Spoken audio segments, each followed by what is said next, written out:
सांसद जी भी साथ में जाए या उनका रिप्रेजेंटेटिव साथ में जाए तो जो प्रॉब्लम होगी उसको सॉल्व कर सकते हैं। श्री चंद्रशेखर, श्री के Francis George. There has been आप अगर सब लोग एक एक लाइन में पूछोगे तो सप्लीमेंट्री अलाउ करूंगा, अगर लंबा पूछोगे तो अलाउ नहीं करेंगे। Okay, sir. Sir, I have been talking to the Honorable Minister for regarding these stops in my constituency in Kerala at Kottayam.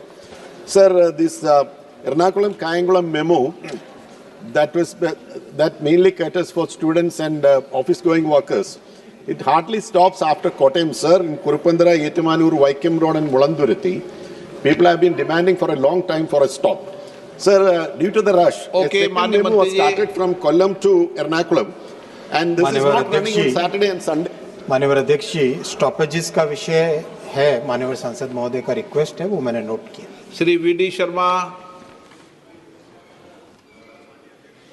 मैं माननीय मंत्री महोदय से मेरा अनुरोध आपके माध्यम से करना चाहता हूं कि कटनी के रेलवे स्टेशन, कटनी का रीठी रेलवे स्टेशन, पटुआ और श्रीनवाद स्टेशन पर मैंने माननीय मंत्री जी से मिलकर के उन्हें कुछ स्टॉपेज के लिए मांग की है।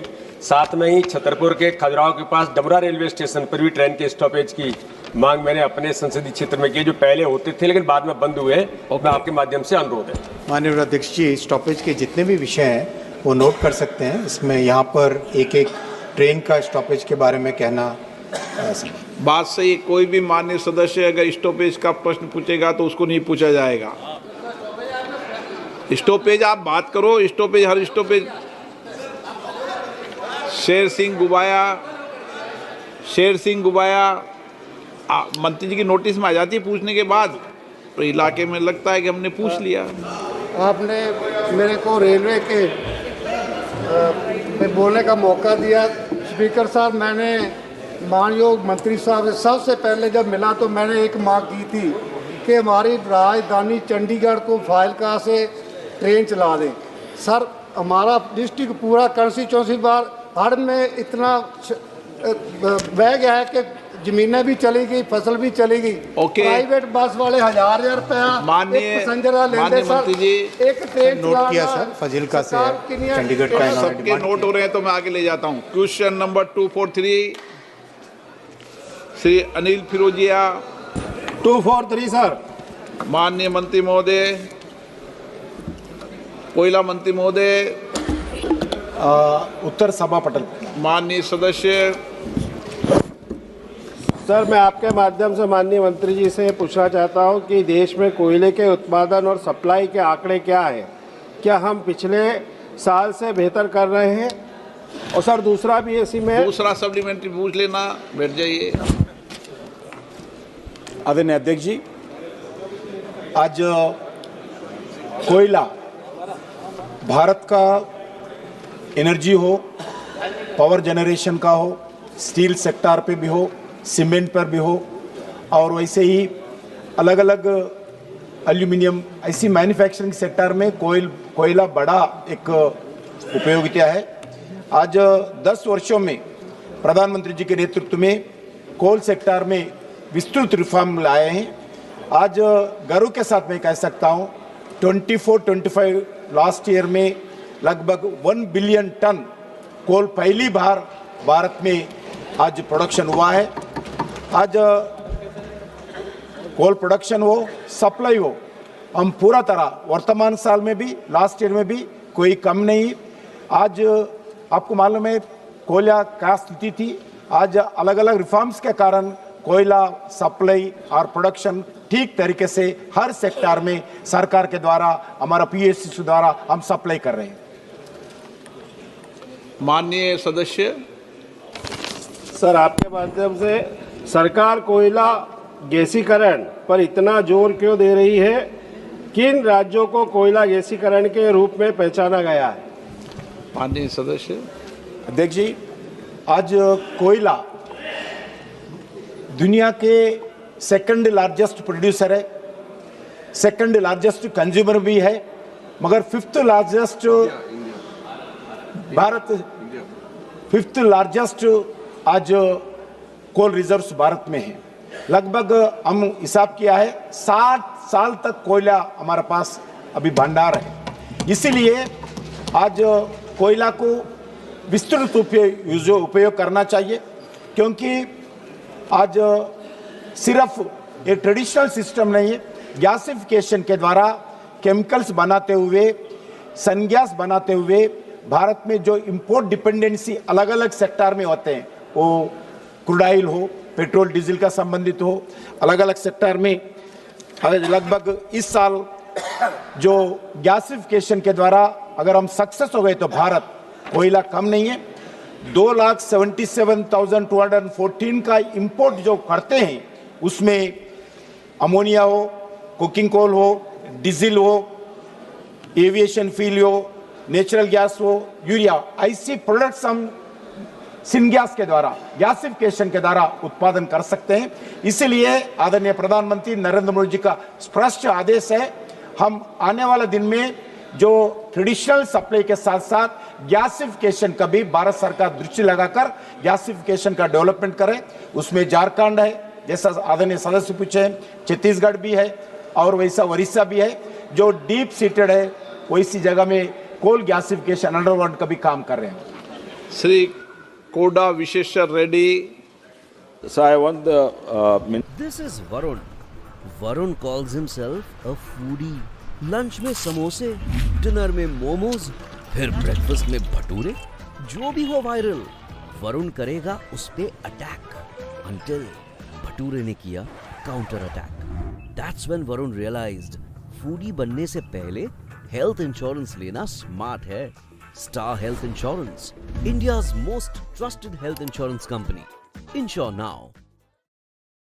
गैसिफिकेशन अंडरग्राउंड प्रोसेस के द्वारा यूजीसी अंडरग्राउंड कोल गैसिफिकेशन के द्वारा ही इस गैसिफिकेशन का एक्टिविटी डेवलप करने के लिए पहली बार हम 21 कोल माइंस को अभी एक्शन में प्रोसेस में है।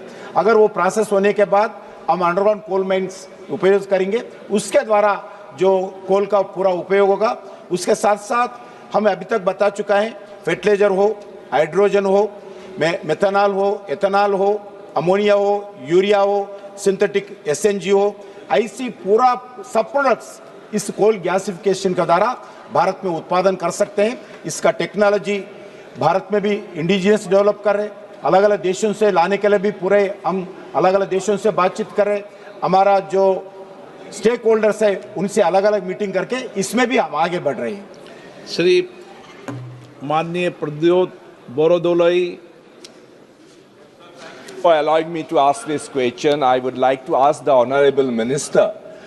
Sir, the coal burning is very damaging to the environment, especially the coal that we derive from the northeastern region, because the northeastern coal fields, the coal that we produce by Coal India, does have high sulfur content and has got the highest calorific value in India. What I would like to ask is this.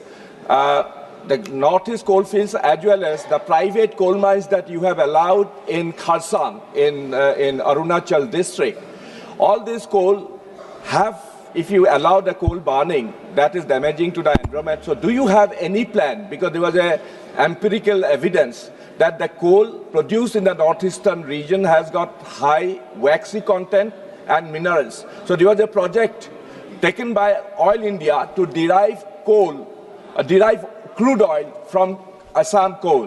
So do you have any proposal, any project like this to derive crude oil by gasification from the northeastern coals?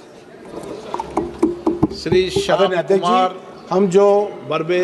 Deep seated कोल है उसमें हम coal gasification का technology use करके सनगैस develop करने के लिए हम plan बना रहे हैं। अभी तक भारत में 7 प्रोजेक्ट्स का प्लान किया है, उसमें अरुणाचल नहीं है। उसमें 2 प्रोजेक्ट्स का भूमि पूजन हुआ है और 5वां प्रोजेक्ट सभी पूरा टेक्नोलॉजी का पास टाइप हुआ है अलग अलग कंपनियों से। ये कुछ पीएसयू 4 कंपनीज हमारा कोल इंडिया के द्वारा अलग अलग मिनिस्ट्री का पीएसयूज के द्वारा भी इस कोल गैसिफिकेशन प्रोजेक्ट 4 प्रोजेक्ट शुरू किया है। उसमें 2 ग्राउंड ब्रेकिंग हुआ है, उसमें प्राइवेट सेक्टर का भी जिंदाल हो ऐसी वो भी भूमि पूजन का कार्यक्रम शुरू किया है। आज मैं बताना चाहता हूँ इस 20 27 तक कुछ काम आगे बढ़ेगा। हमारा टारगेट है 2030 तक 100 मिलियन टन का कोल का गैसिफिकेशन का द्वारा उपयोग करते हुए देश को लाभ मिलना चाहिए, क्योंकि देश आज बहुत पैसे फॉरेन एक्सचेंज के द्वारा विदेश को पेमेंट कर रहे। उस फॉरेन करेंसी को हम बचा सकते हैं और देश में जो विकसित भारत बनाने के लिए कोल गैसिफिकेशन का द्वारा बहुत उपयोगिता होता है। इस दृष्टिकोण से अरुणाचल प्रदेश में अभी 2 कोल माइन्स अभी शुरू किया है, पहली बार ऑक्शन किया है, उसमें प्रोडक्शन भी शुरू करने वाला है। मैं बताना चाहता हूं अरुणाचल प्रदेश में एक अच्छा कोल है, एक क्वालिटी भी अच्छा है, क्वांटिटी भी अच्छा है। अभी आदरणीय प्रधानमंत्री जी मोदी जी के नेतृत्व में पहली बार अरुणाचल प्रदेश में कोल ब्लॉक्स का ऑक्शन हुआ सक्सेसफुली। अरुणाचल प्रदेश सरकार भी सहयोग है। आने वाले दिन में अरुणाचल प्रदेश में इस कोल ब्लॉक्स के द्वारा आर्थिक स्थिति आगे बढ़ेगा और रेवेन्यू, स्टेट गवर्नमेंट को रेवेन्यू मिलेगा और अरुणाचल प्रदेश के नौजवान को रोजगार भी मिलता है। इस गैसिफिकेशन के बारे में एक बात सोचने के बाद, एक्सपेरिमेंट करने के बाद हम जाएंगे, आगे बढ़ेंगे। हाई क्वालिटी कोल आपका अरुणाचल प्रदेश में है। मैं अरुणाचल प्रदेश के तरफ से आपको पूरा सहयोग देने के लिए भी मैं रिक्वेस्ट करता हूँ। ये तो असम के हैं, ये अरुणाचल प्रदेश के थोड़े, असम के हैं। श्याम कुमार बर्वे। धन्यवाद अध्यक्ष महोदय। मैं आपके माध्यम से मंत्री महोदय से पूछना चाहूँगा कि मेरे क्षेत्र में सीआल के अंतर्गत WCL सब्सिडरी काम करती है, उसमें जो 35 साल 40 साल से जो खदानें चल रही थी वो अभी बंद हो गई है, तो उसमें नया प्रावधान, आपने नया उद्योग क्या करने का आपने कुछ सोचा है? क्योंकि वो मजदूरों को आपने अलग WCL के खदानों के स्थानांतरित कर दिया है, तो वहाँ का स्थानिक रोजगार फिर से जिंदा रहने के लिए आपने कुछ WCL की तरफ से कुछ प्रावधान किया है क्या सीआल की तरफ से? धन्यवाद। आदरणीय प्रधान जी, उस कोल ब्लॉक्स के बारे में मैं आपसे स्वयं बात करके आपका डिटेल अपडेट करके दे देता हूं। श्री निशिकांत दुबे। धन्यवाद अध्यक्ष महोदय। प्रश्न संख्या 252 के उत्तर में मंत्री जी ने ये कहा है कि 40 कोल बेड मीथेन के ब्लॉक इन्होंने ऑक्शन किए, जिसमें 15 ही चालू हो पाए। और ये तीनों चीज जो है महत्वपूर्ण है सर। कोल बेड मीथेन हो, कोल टू लिक्विड हो, कोल टू गैस हो, कोल टू केमिकल हो। साउथ अफ्रीका ने, अध्यक्ष महोदय, साउथ अफ्रीका में जब बैन लगा तो उन्होंने कोल टू लिक्विड के प्रोजेक्ट को आगे बढ़ाया, जिसमें पेट्रोल के जो दाम हैं वो $30 पर बैरल पर हो गए। मेरा आपके माध्यम से मंत्री महोदय से आग्रह है कि इन 4 चीज़ों पर, जिनके बारे में आप कह रहे हैं कि इंपोर्ट पर जो है हमारी निर्भरता कम होगी, हमारा जो एरिया है राजमहल कोल ब्लॉक झारखंड में, जो एशिया का लार्जेस्ट कोल ब्लॉक है, उस एरिया में जिन लोगों ने बिड किया उनको आपने जब काम शुरू नहीं किया तो क्या इस तरह की कंपनी को आप ब्लैकलिस्ट करेंगे, जो ले तो लेते हैं प्रोजेक्ट को और प्रोजेक्ट समय पर पूरा नहीं करते या प्रोजेक्ट चालू नहीं करते? माननीय सदस्य, आप बैठ के ब्रीफ कर लें। अध्यक्ष जी, जो भी ऑक्शन में कोल ब्लॉक्स लेते हैं उसमें अंडरग्राउंड कोल ब्लॉक्स रहते हैं और सरफेस ओपन कास्ट माइनिंग भी रहते हैं। अभी पहली बार हम अंडरग्राउंड गैसिफिकेशन का भी कोल ब्लॉक्स एक्शन कर रहे। जो भी समय पे प्रोडक्शन शुरू नहीं करते हैं, बिल्कुल उनको नोटिस देते हैं, टाइम पीरियड में उनसे और रेफरेंस लेकर जरूरत पड़े तो हम कोल ब्लॉक्स कैंसिल भी करते हैं। बहुत कुछ एक्शन में लेने के बाद समय पे जो कोल नहीं निकालते हैं, प्रोडक्शन नहीं करते हैं माइनिंग का, उसको एक्शन लिया है, उनका कैंसिल भी किया है। जो आदरणीय सदस्य पूछा है उस विषय पर भी सोचकर हम रिपोर्ट उनको देंगे। Question number 244 244 Shri Dileshwar Kamat. Question number 244 sir. माननीय मंत्री महोदय, सभा पटल पर रखा। माननीय सदस्य महोदय, मैं सबसे पहले माननीय दूरसंचार मंत्री जी को धन्यवाद देता हूं कि उन्होंने भारतीय दूरसंचार प्रणाली को सुदृढ़ एवं सुगम बनाने के लिए भारतीय टेलीकॉम 2025 दूरसंचार विभाग और टेलीफोन एक्सपोर्ट प्रमोशन काउंसिल के द्वारा अंतर्राष्ट्रीय व्यापार शो और सम्मेलन किया तथा उनका जवाब जो है विस्तृत रूप से उन्होंने देने का काम किया और संतोषप्रद रहा। महोदय, सुपौल जिला बिहार का सीमावर्ती बारगज नेपाल से सटा हुआ कोसी क्षेत्र है।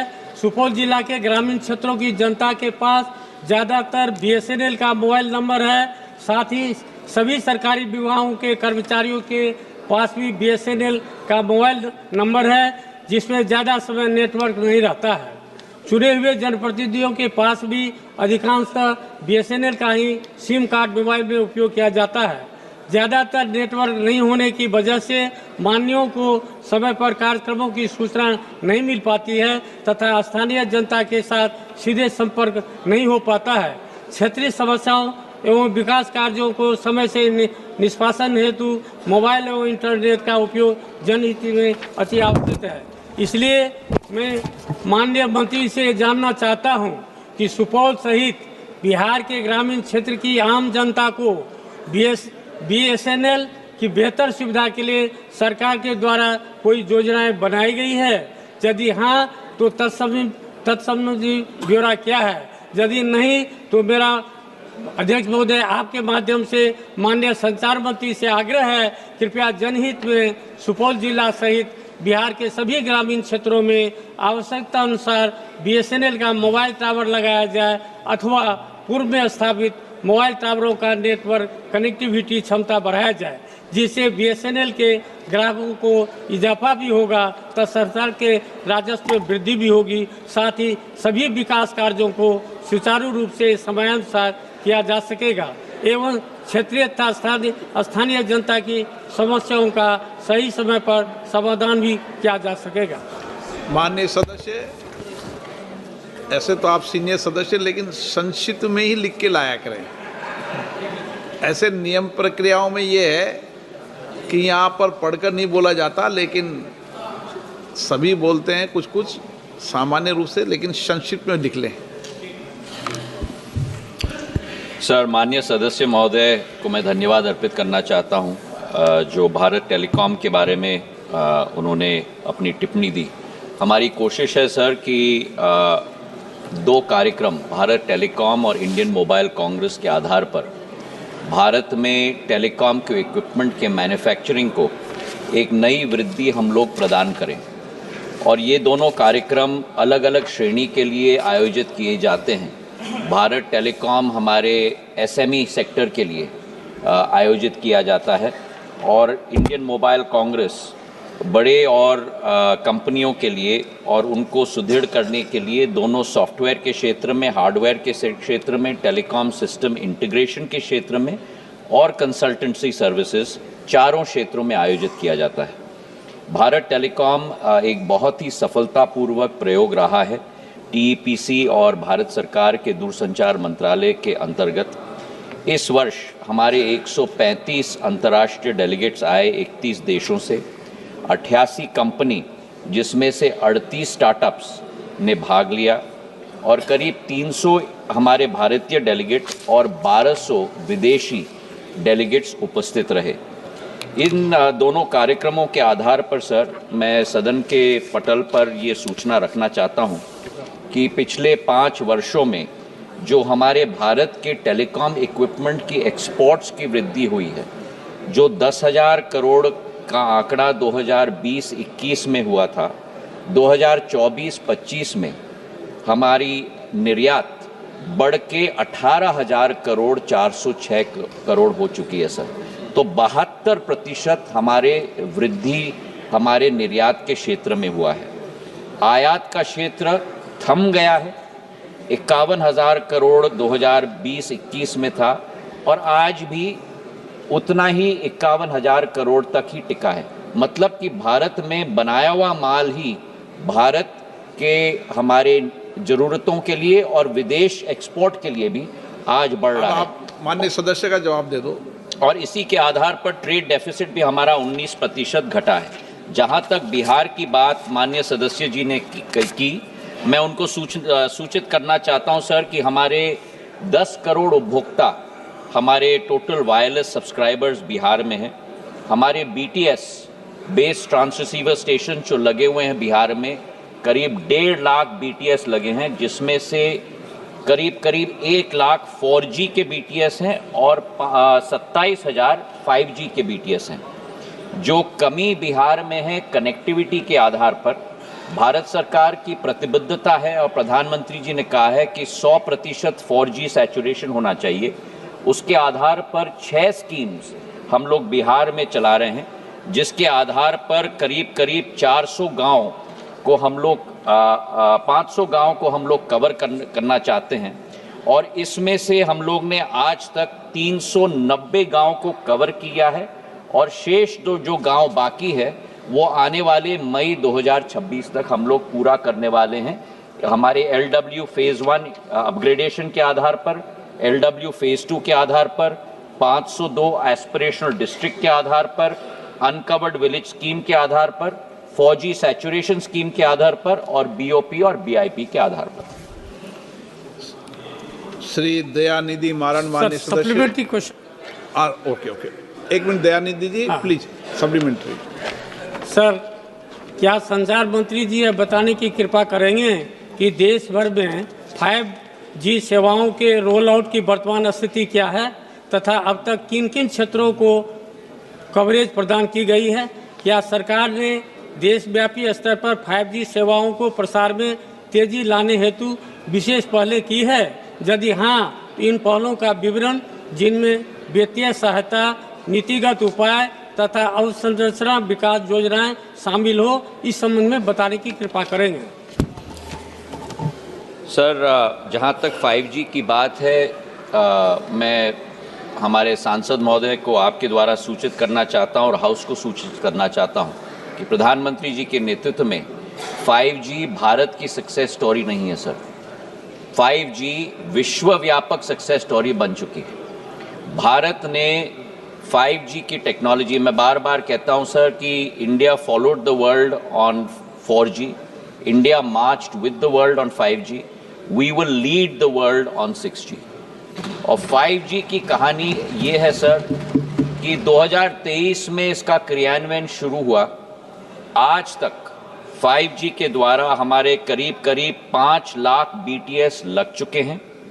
हमारे 778 डिस्ट्रिक्ट्स में से 767 जिलों में 5G की कनेक्टिविटी उपलब्ध हो चुकी है। मतलब 99.9% तक हमारे सारे डिस्ट्रिक्ट्स कवर हो चुके हैं। इसी के साथ साथ हमारे कुल मिलाकर आज के दिन पर सर 36 करोड़ 5G के उपभोक्ता आज के दिवस में है 100 करोड़ में से सर। और हमारा अनुमान है कि 2026 तक ये बढ़कर 42 करोड़ होगी और 2030 तक ये आंकड़ा बढ़कर 100 करोड़ होगा, 120 करोड़ के आंकड़ों हमारे उपभोक्ताओं से। तो 5G भारत की सक्सेस स्टोरी है और 5G के आधार पर 6G के तरफ भी हम निरंतर प्रगति के आधार पर चल रहे हैं। श्री माननीय honourable member Dayanidhi Maran. Sir, thank you, Honorable Speaker, sir. Sir, I have great admiration for our minister, as a dynamic minister. So I have questions in two parts. So while we are talking about the connectivity to the rural part of India, it's still a struggle to get broadband services to the rural part of India. So while we have tied up with Starlink and Elon Musk service, so it's still yet to start in India. And moreover, it seems to be that we are making it more expensive for our Indians, especially people who are living in the villages. Why is that so? Why can't we make it affordable? That's one part. Sir, the second part, sir, I'm so sure Speaker sir will also be interested. If you look at the global map of the world, and you see, sir, when you travel in an international flight, there's one red spot where you cannot get internet service. That is over India. Sir, why is that when we are developed, when we have our own services, and our minister says, assuring that we lead the world in 6G, why is that you are banning by internet services on our areas? Just imagine the amount of commerce and business that will develop for domestic passengers as well, because we are.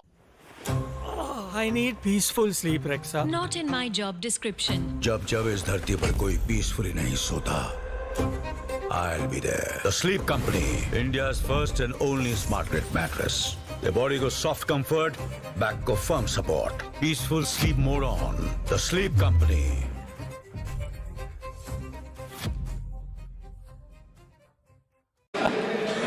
जितनी कोशिश हो mobile से बचो, ये 2.5 घंटे बच रहे हो जी, अच्छी बात है। Sir, I'd like through you to respond to my good friend Maran Saab on both his very pertinent questions. The first question has to do with satellite connectivity, sir. So world over, we have seen that areas that are unconnectable through normal BTS or backhaul or broadband connectivity through OFC, the only route to be able to connect those citizens across the world is through SATCOM. And therefore, India has taken that step of ensuring that SATCOM is also available to every customer across the length and breadth of our country. As Telecom Minister, my goal is to ensure that I'm able to offer the full bouquet of services to every customer, and then the customer makes his choice as to which service he or she would like to avail of at which price point. SATCOM, as you're very well aware, sir, the policy is very well in place. The spectrum is going to be assigned administratively. We have already given out 3 licenses, one to Starlink, the other to OneWeb, and the third to Reliance. There are 2 aspects that need to be looked at prior to them starting services. One, of course, is the whole issue of spectrum assignment. 2 issues within that. One is the administrative cost of that spectrum. That will be decided by the regulatory authority, in this case TRAI, who's currently working on that in terms of defining the pricing.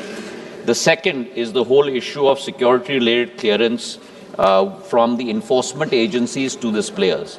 In order to be able to assist them to be able to clear those security clearances, we have given them sample spectrum to be able to demonstrate. All 3 players today are working on that. As soon as they are able to demonstrate that they have complied with the security norms, such as hosting the international gateway within India and so on and so forth, then the approval will be given to them to be able to extend that service to customers. The final question that he had was with regard to pricing. So pricing is not something that the government can dictate. Pricing is something that the firms can dictate. India has had a very strong track record of showing the world how high volumes and low pricing can lead to not only great penetration, but also great amount of revenue for firms. And that has been shown, sir, both in the mobile space as well as the broadband space. Today, as far as telecom is concerned, we have the highest number of subscribers at the lowest rate possible. What used to be 50 paise a minute in 2014, today is 0.03 paise a minute. 97% decline in cost. And similarly for data, for 1 GB, what used to cost 287 rupees, today costs 9 rupees per GB, which is roughly about 9 cents. Whereas the world average is at $2.49. So we are 5% of the world's cost today in India, sir. And I'm sure that in the time to come, SATCOM players will also realize the concept of economies of scale and will possibly try and price that so that they can get the maximum penetration, but that is not something that the government can dictate, and I want to be very clear. His second question was with regard to in-flight connectivity. That is very much on our table. It's on in process. The rules are being framed as far as the Department of Telecom is concerned. We have already identified the framework.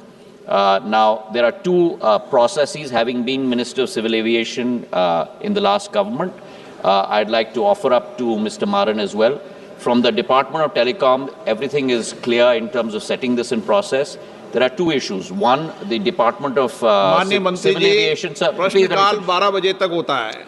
Sir, ये महत्वपूर्ण प्रश्न है. जवाब दे दें आप. तो मुझे उत्तर देना पड़ेगा सर, आपकी अनुमति से. संक्षिप्त में दे दें. So there are 2 things. One, the Ministry of Civil Aviation has to define the rules. Second, the airline companies have to place a transponder on every aircraft. Only then can you receive signals. So the transponder placing on every aircraft is also dependent on the airlines being able to do that. Thank you very much, sir. Question number 245. कोशिश करें, मैंने कई बार आग्रह कर चुका हूं कि संक्षिप्त में प्रश्न पूछें। कई मान्य सदस्य पूरा लिख के पढ़ते हैं, पूरा लिख के भी पढ़ें तो शॉर्ट में पूछें, लिख के लाएं तो भी, और शॉर्ट में जवाब दे दें तो ज़्यादा से ज़्यादा जवाब आए। फिर सभी लोग शिकायत करते हैं मेरे पास कि हमारा क्वेश्चन 20 नंबर खुला है, हम 4 ही आए हैं। श्री खंजन मुर्ग। धन्यवाद अध्यक्ष महोदय। प्रश्न 245। माननीय सदस्य। धन्यवाद अध्यक्ष महोदय।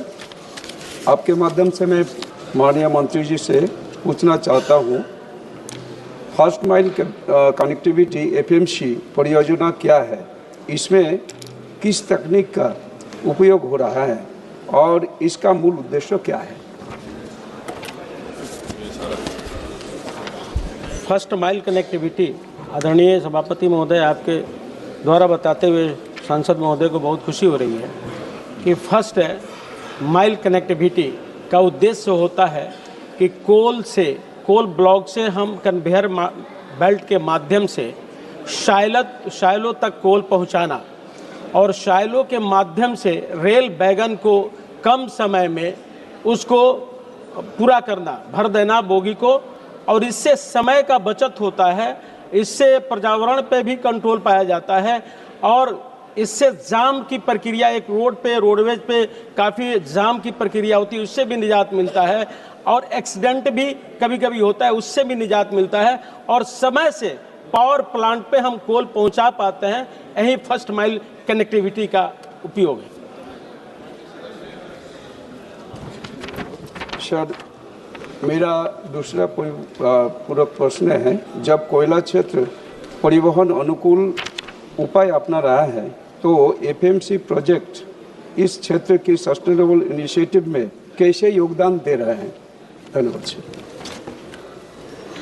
एक फर्स्ट माइल कनेक्टिविटी से लगभग हमारा 65 परियोजना पूरा हो चुका है और 139 परियोजना पे हम काम कर रहे हैं जो 2030 तक पूरा हो जाएगा। 139 परियोजना जिस दिन हम पूरा कर लेंगे उस दिन हम 1318 मिलियन टन कोयला को आराम से बिना रोडवेज के हम रेल कनेक्टिविटी तक पहुंचा पाएंगे कन्वेयर बेल्ट से, और इससे काफ़ी ट्रांसपोर्टिंग पे जो खर्च आता है उसमें काफ़ी राजस्व कोष को बचत होगा और पर्यावरण पे भी हम कंट्रोल कर पाएंगे, जिससे काफ़ी पर्यावरण दूषित होता है उसमें भी कंट्रोल कर पाएंगे। श्रीमती कमल जी सरावत। जी, मेरा मंत्री जी से सवाल है कि मंत्रालय और पीएसयू क्या स्टेप उठा रहे हैं जिससे कि एफएमसी प्रोजेक्ट्स को टाइमली पूरा किया जा सके? आदरणीय सभापति महोदय, आपके द्वारा बताते हुए बहुत खुशी हो रही है कि हम इसको 3-4 लेयर में उसका समीक्षा करते हैं। एक, हम वहाँ के इंजीनियर के द्वारा समीक्षा करते हैं, दूसरा सीएमडी के द्वारा समीक्षा करते हैं, तीसरा कोल सेक्रेटरिएट के द्वारा करते हैं, चेयरमैन के द्वारा करते हैं और मंत्रालय के द्वारा भी समय समय से समीक्षा करते हैं कि सही समय से प्रोजेक्ट पूरा हो। और प्रोजेक्ट पूरा होने में देरी भी होती है तो इसका मुख्य कारण होता है वन विभाग से क्लियरेंस नहीं मिलना, एनओसी नहीं मिलना, इसी के चलते विलम्ब होती है। डॉक्टर प्रशांत पेडोले। धन्यवाद अध्यक्ष महोदय। आपके माध्यम से मैं मंत्री महोदय को पूछना चाहूँगा कि कोयला से एनर्जी हम लोग बनाते हैं, हमारे यहाँ पे अदानी पावर प्लांट है और वहाँ से फ्लाई ऐश बनती है जो कि मॉइल के अंदर में अंडरग्राउंड में वहाँ पे रेती की जगह पे वहाँ पे फ्लाई ऐश डाली जाती है। फ्लाई ऐश में क्रोमियम, सेलेनियम, आर्सेनिक जैसे तत्व होते हैं और वो अंडरग्राउंड वाटर को इन्फेक्ट कर रहे हैं। मंत्री जी को मैं पूछना चाहूँगा कि आने वाले समय में कैंसर जैसे बीमारियां हमारे लोगों को होंगी, इससे बचने के लिए आपने क्या उपाय करेंगे? आदरणीय सभापति महोदय, जो विषय है एफएमसी का उससे अलग है, फिर भी इनको बताते हुए मुझे खुशी हो रही है, सदन को बताते हुए खुशी हो रही है कि हम समय समय से माइंड प्लान करके जो हम खदान बंद करते हैं, उसको माइन प्लान करके और उसको फिलिंग करके हम भरने का काम करते हैं। और जो इन्होंने तथ्य रखा है, भविष्य में उस पर हम निश्चित रूप से चिंता करेंगे और चिंता करके इनको बताने का काम करेंगे। 246 doctor Kalanidhi Veeraswamy. Question number 246, sir. Honorable member. Sir, my specific question was about the Kavach and about the number of accidents which happened in train. So I'll first start with the first Kavach, sir. So the Kavach, the answer does not say how many kilometers have been covered with Kavach, because the BJP and RSS mouthpiece, the Swarajya, they have come out with a report in November 14th, 2025, saying that there is no Kavach has been implemented fully in any, not even a single kilometer has been covered. Work has been initiated, work has been started, but it has not been implemented. And also one of the Concord, the company which has been given the order, they have mentioned that even if 50 companies come, there is enough work for players, whereas only 5 are there now.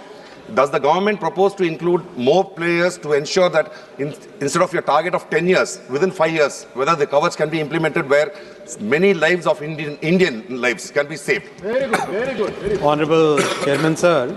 Honorable Speaker, sir. Honorable member has probably not read any of the questions which have been officially answered in this House. I have given very categorical statements in the past also, the exact position of the Kavach implementation, and I will repeat it again for the benefit of honorable member. Honorable Speaker, sir, Kavach is a complex system which has five major systems within. Optical fiber cable has to be laid all along the tracks. That is the first part. Second is telecom towers have to be laid at every 5 to 6 kilometers or sometimes 5 to 7 kilometers, depending upon the radio frequency availability. That is the second system. Third is at every station, a small data center, edge data center has to be installed. Fourth is trackside equipment has to be installed. Fifth is all the locomotives have to be equipped with Kavach. That is the way the complex Kavach system has to be implemented. Now, in this case, in the case of our Indian Railways, we have by far completed 7,129 kilometers of OFC cables, 860 telecom towers have been installed, 767 stations have been covered with data centers, 2006, the updated number is 3,413 trackside equipment kilometer trackside equipment has been installed, and 4,154 locomotives have been installed. Apart from that, complete commissioning of the system is today more than 2,000 kilometers. The progress is very fast. Sir, he has referred to the entire country's progress. Please. And he has referred to, I don't know from why he is not referring to the official documents which have been already shared with the honorable member. And apart from that, honorable Speaker, sir, 40,000 technicians and operators have been trained, because this is a very complex and a totally new system. And wherever Kavach has complete installation has been completed, I tell you, honorable Speaker, sir, the loco pilots are so happy. In one case, the loco pilots told me, I am repeating in Hindi because that is the language in which he told me, that ये कवच train का कवच तो है ही साथ उसके परिवार का कवच है, ऐसा उस लोको पायलट ने भी बोला। माननीय अध्यक्ष जी, ये काम ऑटोमेटिक ट्रेन प्रोटेक्शन का काम बाकी देशों ने 1970s 1980s में किया, तब की सरकारों ने क्या किया, ये भी एक प्रश्न का जवाब इनको देना चाहिए। आप भी सरकार में थे, हमने आके 2014 के बाद में तुरंत इस पे काम चालू किया। 2016 में माननीय प्रधानमंत्री जी ने कवच के डेवलपमेंट का काम चालू किया। 2019 तक कवच का फर्स्ट वर्जन डेवलप हुआ, कवच का फाइनल वर्जन 4 2024 तक डेवलप हुआ और आज तेजी से काम चल रहा है और इसमें सारी दुनिया इस काम को अप्रिशिएट कर रही है। माननीय सांसद महोदय बहुत अननेसेसरी आक्षेप न लगाएं। Honorable member supplementary. Sir, I had another supplementary, but since the Honorable Minister spoke about the loco pilots, I would like to remind this House, when Balasore, the accident happened, killing 260 odd people, this government was the one which threw aspiration on the loco pilot, where his whole family was devastated, sir. And finally, when the report came, sir, let me finish. I am not yielding, sir. I am not yielding. When the report came, sir, when the report came, it was shown that it was not the loco pilot's fault, but it was the fault of the system. So, and by that time, several months, the family had to suffer. But my second supplementary is, when I spoke about accidents in trains, I was specifically asking for all accidents. But the reply comes as consequential accidents, which numbers it as only 3. My question is, what were the total number of train accidents which have happened in Tamil Nadu? Why are you restricting yourself to consequential rail accidents? Because there was something which happened near my constituency, where a petrol tanker was Honorable Speaker, sir, Honorable Member has absolutely made a false statement in this House, for which he must substantiate what he has said. In the case of Balasore accident, which was a very tragic accident, the matter was investigated by technical teams as well as by CRS and later on by CBI. All the 3 reports have already been submitted. Based on the investigation done, a charge sheet was filed against the persons concerned. I would not like to take the names. My friends will say it's a communal angle, but there is definitely, I'm not going to take the names here. But Honorable Speaker, sir, the matter has been investigated threadbare. All the actions have been taken. Not even at one point of time was the blame made on pilots. Honorable member should withdraw his statement that he has made. This is absolutely false statement. Cannot be accepted by this House. Cannot be accepted by this House. Honorable Speaker, sir, regarding railway accidents, I would like to very humbly submit that compared to 2014, when the number of consequential accidents was 135,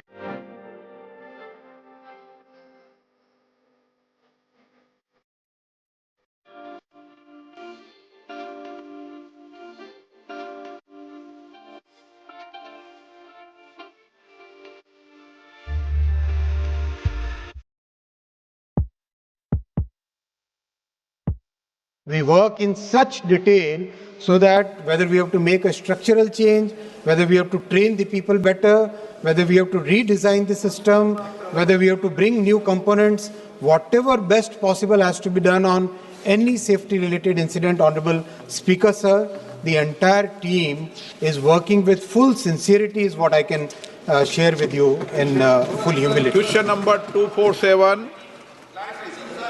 सुश्री इकरा चौधरी। क्या बोल रहे हैं? Question number बोलो। 247 question number माननीय मंत्री जी, Statement is laid on the table of the House. Honourable member. Sir, धन्यवाद अध्यक्ष महोदय। आपकी अनुमति से मैं माननीय मंत्री जी से पूछना चाहती हूँ कि ऐसे राज्य जहाँ से वित्तीय वर्ष में कोई भी प्रस्ताव प्राप्त नहीं होता है, वहाँ के लिए सरकार इस योजना में प्रोजेक्ट सेलेक्ट करने के लिए क्या उपाय करेगी और राज्य द्वारा प्रोजेक्ट भेजने में देरी को दूर करने के लिए क्या केंद्र सरकार राज्यों के अल्पसंख्यक विभाग के स्थान पर राज्यों के चीफ सेक्रेटरीज को प्रस्ताव भेजने के लिए जिम्मेदार अधिकारी के तौर पर नामित करने पर विचार करेगी या नहीं? और मैं इसी में क्लब करना चाहती हूँ कि मेरे संसदीय क्षेत्र कैराना में संबंधित महिला डिग्री कॉलेज के लंबित प्रस्ताव को स्टेट लेवल मॉनिटरिंग कमेटी के से शीघ्र मंगाने के लिए मंत्री महोदय और सरकार क्या उपाय करेंगे? धन्यवाद। Honorable Speaker, sir, this program is to fill the infrastructure gap, the minority areas. It is demand driven. If the proposal comes from the state government, the committee in central government will pass it. But the first step is that state level committee should pass it and it should be sent to the central government, and it is from the state it should reach, and that all these funds are dispersed. That is upon the state governments. प्रश्नकाल समाप्त। माननीय सदस्यगण, मुझे कई माननीय सदस्यों का कई विषयों पर स्थगन प्रस्ताव की सूचनाएं प्राप्त हुई है।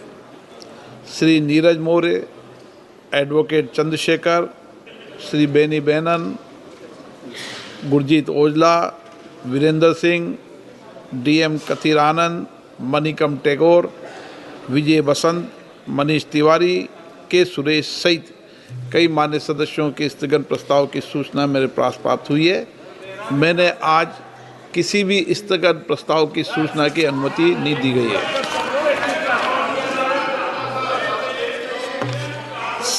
सभा पटल पर रखे जाने वाले पत्र item number 2 doctor Jitendra Singh. खोलेंगे तो मैं बैठ जाऊं। माननीय अध्यक्ष महोदय, आपकी अनुमति से मैं आज की संशोधित कार्यवली की क्रम संख्या 2 पर अपने नाम के आगे सूचीबद्ध कागजात सभा पटल पर रखता हूं। धन्यवाद अध्यक्ष महोदय। Item number 3 Shri Arjun Ram Meghwal. Honorable Speaker, sir, with your kind permission, I rise to lay on the table of the House papers pertaining to the Ministry of Parliamentary Affairs as mentioned against my name as per today's revised list of the business. Thank you. Item number 4 Shri Arjun Ram Meghwal. Thank you, Speaker, sir. With your kind permission, on behalf of my colleague Shri Jitin Prasad, Minister of State, Ministry of Electronics and Information Technology, I rise to lay on the table of the House the papers mentioned against his name at serial number 4 of today's revised list of the business. Thank you. Item number 5 doctor P. Chandrasekhar ji। Honorable Speaker, sir, with your kind permission, I rise to lay on the table of the House the papers mentioned against my name at serial number 5 in today's revised list of business. Thank you. Item number 6 Shri BL Verma. अध्यक्ष महोदय, मैं आपकी अनुमति से आज की लोकसभा की संशोधित कार्य सूची में क्रम संख्या 6 पर अपने नाम के सम्मुख अंकित प्रपत्र सभा पटल पर रखता हूँ। Item number 7 Shri Arjun Ram Meghwal. Honorable Speaker, sir, with your kind permission, on behalf of my colleague Dr. L. Murugan, Minister of State, Ministry of Information and Broadcasting, I rise to lay on the table of the House the papers mentioned against his name at serial number 7 of today's revised list of the business. Thank you, sir. Item number 8 Shri Satish Chandra Dubey. अध्यक्ष जी, आपकी अनुमति से मैं आज के संशोधित कार्यसूची में मेरे नाम के सामने क्रम संख्या 8 पर उल्लेखित कागजातों को सभा पटल पर रखता हूँ। Item number 9 Shri Ravneet Singh. Respected Speaker, sir, with your kind permission, I raise to lay on the table of the House the papers mentioned against my name at serial number 9 in today's revised list of business. Item number 10 Shri Harsh Malhotra. की अनुमति से आज की कार्यसूची में क्रमांक 10 पर मेरे नाम के सामने उल्लेखित पत्रों को सदन के पटल पर रखना चाहता हूँ। श्रीमती नीबूबेन बामनिया। मैं आपकी अनुमति से आज की संशोधित कार्यसूची में क्रम संख्या 11 पर अपने नाम के आगे उल्लेखित कागजात हिंदी और अंग्रेजी में सभा पटल पर रखती हूँ। धन्यवाद। आइटम नंबर 12 महासचिव। Sir, I have to report that Rajya Sabha has no recommendations to make to Lok Sabha in regard to the appropriation number 4 bill 2025. Item number 13 Shri Faggan Singh Kulaste. अध्यक्ष जी, मैं आज की कार्यसूची के क्रम संख्या 13 पर मेरे नाम के समक्ष सूचीबद्ध अनुसूचित जातियों जनजातियों के कल्याण संबंधी समिति 25-26 के 6वें प्रतिवेदन की एक प्रति हिंदी और अंग्रेजी संस्करण प्रस्तुत करता हूं।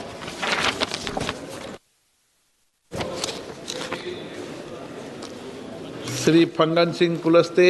महोदय, मैं अनुसूचित जातियों तथा जनजातियों के कल्याण संबंधी समिति का 28 अगस्त 2025 को भुवनेश्वर तथा 3 नवंबर 2025 से 7 नवंबर 2025 तक पचमणी, भोपाल और पणजी के अध्ययन दौरे संबंधी प्रतिवेदन की एक प्रति हिंदी तथा अंग्रेजी संस्करण सभा पटल पर रखता हूँ। धन्यवाद। Item number 15 Shri Ganesh Singh. अध्यक्ष महोदय, मैं आज की कार्यसूची में मेरे नाम के सामने यथा सूचीबद्ध अन्य पिछड़े वर्गों के कल्याण संबंधी समिति के 8वें और 9वें की गई कार्रवाई प्रतिवेदन 18वीं लोकसभा में अंतर्विष्ट टिप्पणियों सिफारिशों पर सरकार द्वारा की गई अंतिम कार्रवाई को दर्शाने वाले 2 विवरणों के हिंदी तथा अंग्रेजी संस्करण के एक प्रति सभा पटल रखता हूँ। Item number 16 D Purandeswari. Thank you, Honorable Speaker, sir. I rise to present the third report, Hindi and English versions of the Committee on Empowerment of Women 2025-26 on the subject safety and protection of women in the unorganized sector pertaining to the Ministry of Labour and Employment and the Ministry of Women and Child Development. Item number 7, Shri Sunil Tatkare. Sir, I rise to present 6th report, Hindi and English version on the Standing Committee of Petroleum and Natural Gas 2025-26 as listed against my name in today's list of business. Item number 18, Shri Sunil Tatkare. Sir, I rise to lay a copy of each of final action taken statement, Hindi and English version of the government on the recommendations contained in the Chapter 1 and Chapter 5 of the 3rd, 4th, 5th report, 18th Lok Sabha of the Standing Committee on the Petroleum and Natural Gas as listed against my name in today's list of business. Thank you, sir. Item number 19, Shri M. Srinivasal Reddy. Thank you very much, Speaker. Sir, I rise to present the 8th report on action taken by the government on the recommendations contained in the 5th report of the Standing Committee on Housing and Urban Affairs 2024-25 on the subject Regional Rapid Transit System and role of NCRTC of the Ministry of Housing and Urban Affairs, Hindi and English versions listed against my name in today's list of business, sir. Thank you, sir. Item number 20, Shri Anurag Singh Thakur. Thank you, Honorable Speaker, sir. I rise to present the 16th and 17th report, Hindi and English version of the Standing Committee of Coal, Mines and Steel as listed against my name in today's list of business. Item number 21, Shri Biplab Kumar Dev. Honorable Speaker, sir, I rise to present a copy each in English and Hindi of the report of the Select Committee on Insolvency and Bankruptcy Code Amendment Bill 2025 as listed against my name in today's list of business. Thank you. Item number 21A, Biplab Kumar Dev. Honorable Speaker, sir, I rise to lay on the table a copy of the record of evidence given before the Select Committee on Insolvency and Bankruptcy Code Amendment Bill 2025 as listed against my name in today's list of business. Thank you. Item number 22, Rao Inderjit Singh.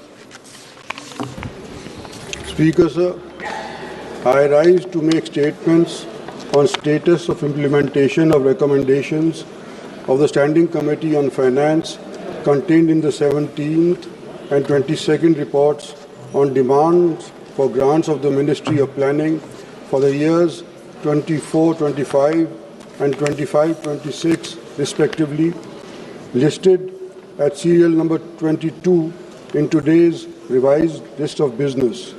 Since the statements are lengthy, these may kindly be treated as read.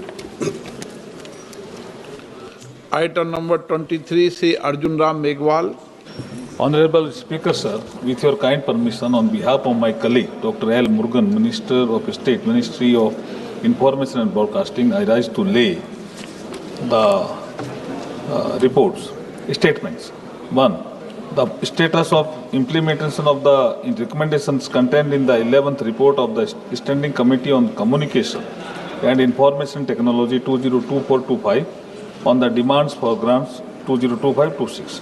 Second, the status of implementation of the recommendations contained in the 56th report of the Standing Committee on Communication and Information Technology 2023-24 on the regulations of cable television in India. Thank you, sir.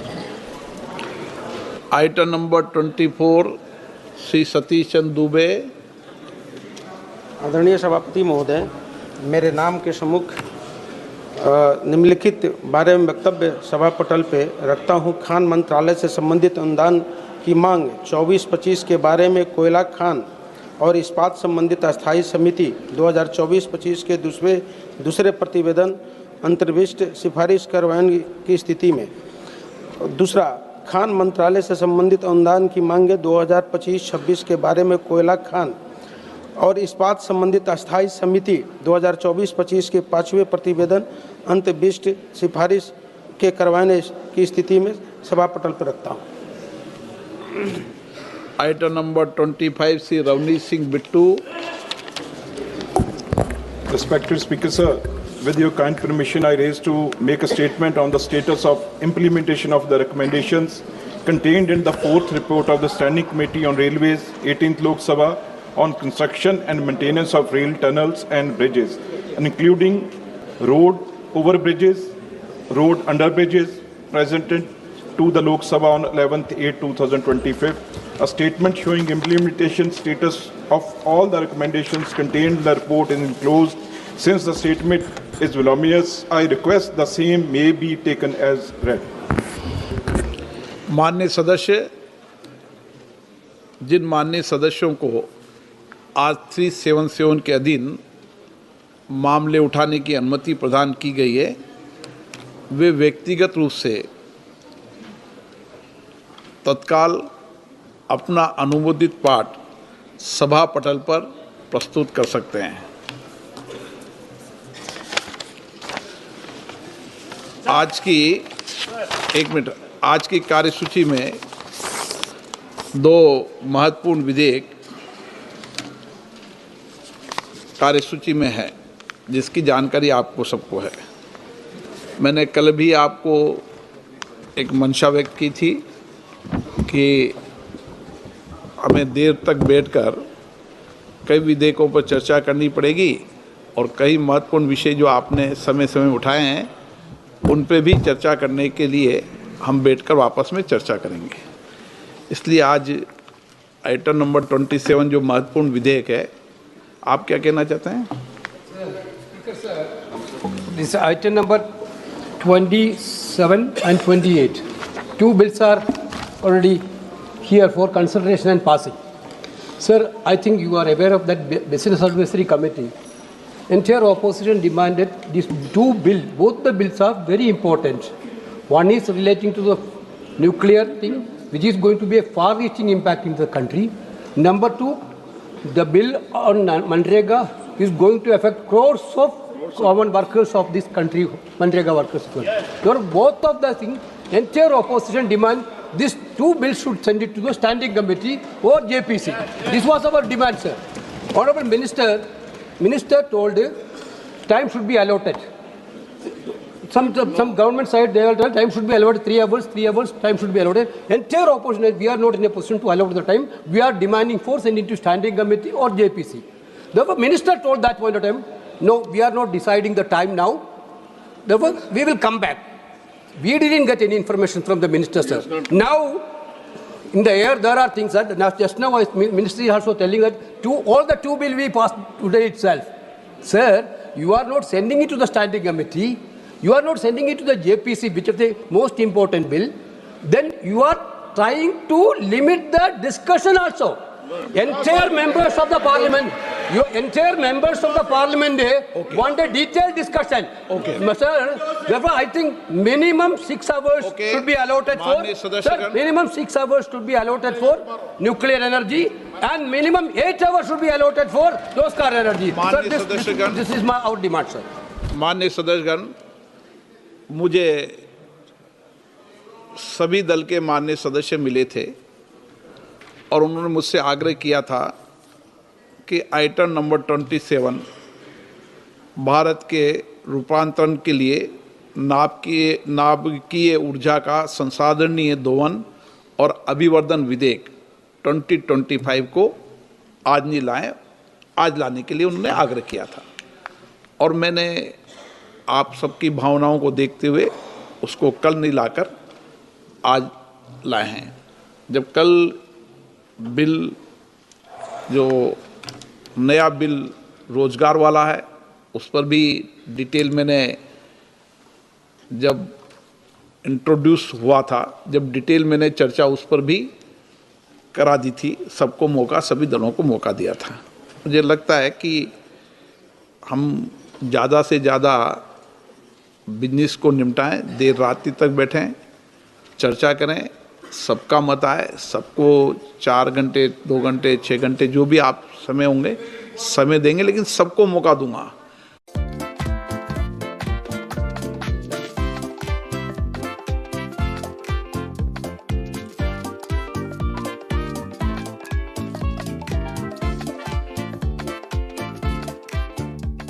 जैसे केसी वेणुगोपाल जी ने सही कहा, business advisory committee में उन्होंने इसको committee में भेजने के लिए रिक्वेस्ट किया और बाकी बिजनेस एडवाइजरी कमेटी में मेंबर ने भी कहा।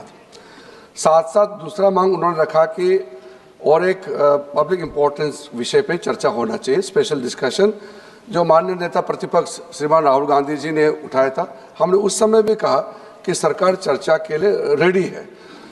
समय हमारे पास सीमित है, 19 को ये शीतकालीन सत्र समाप्त हो जाएगी। जो सीमित समय में हम जितना लंबा आप चर्चा करने के लिए हाउस कहेंगे, सेंस ऑफ द हाउस लेकर के माननीय स्पीकर साहब कहेंगे, हम देर रात तक बैठ करके बिजनेस पारित करने के लिए तैयार है। जितना पर्याप्त सदन मेंबर को बोलने के लिए मौका देगा उतना अच्छा स्पीकर साहब समय देता ही है, हमारा कोई आपत्ति नहीं है। मेरा सिर्फ इतना कहना है कि क्योंकि हमने कल ये बिजनेस लिस्ट किया था और माननीय सदस्यों का रिक्वेस्ट पर स्पीकर साहब ने एटॉमिक एनर्जी वाला शांति बिल को आज के लिए उसको पोस्टपोन किया।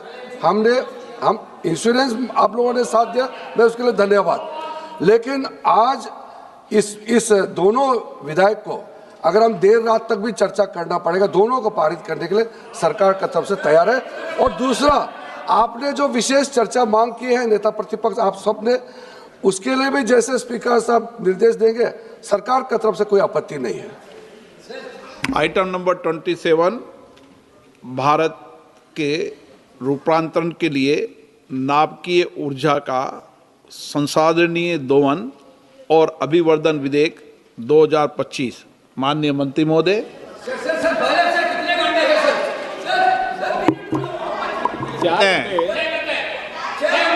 आपको 4 घंटे दे देंगे, चलिए।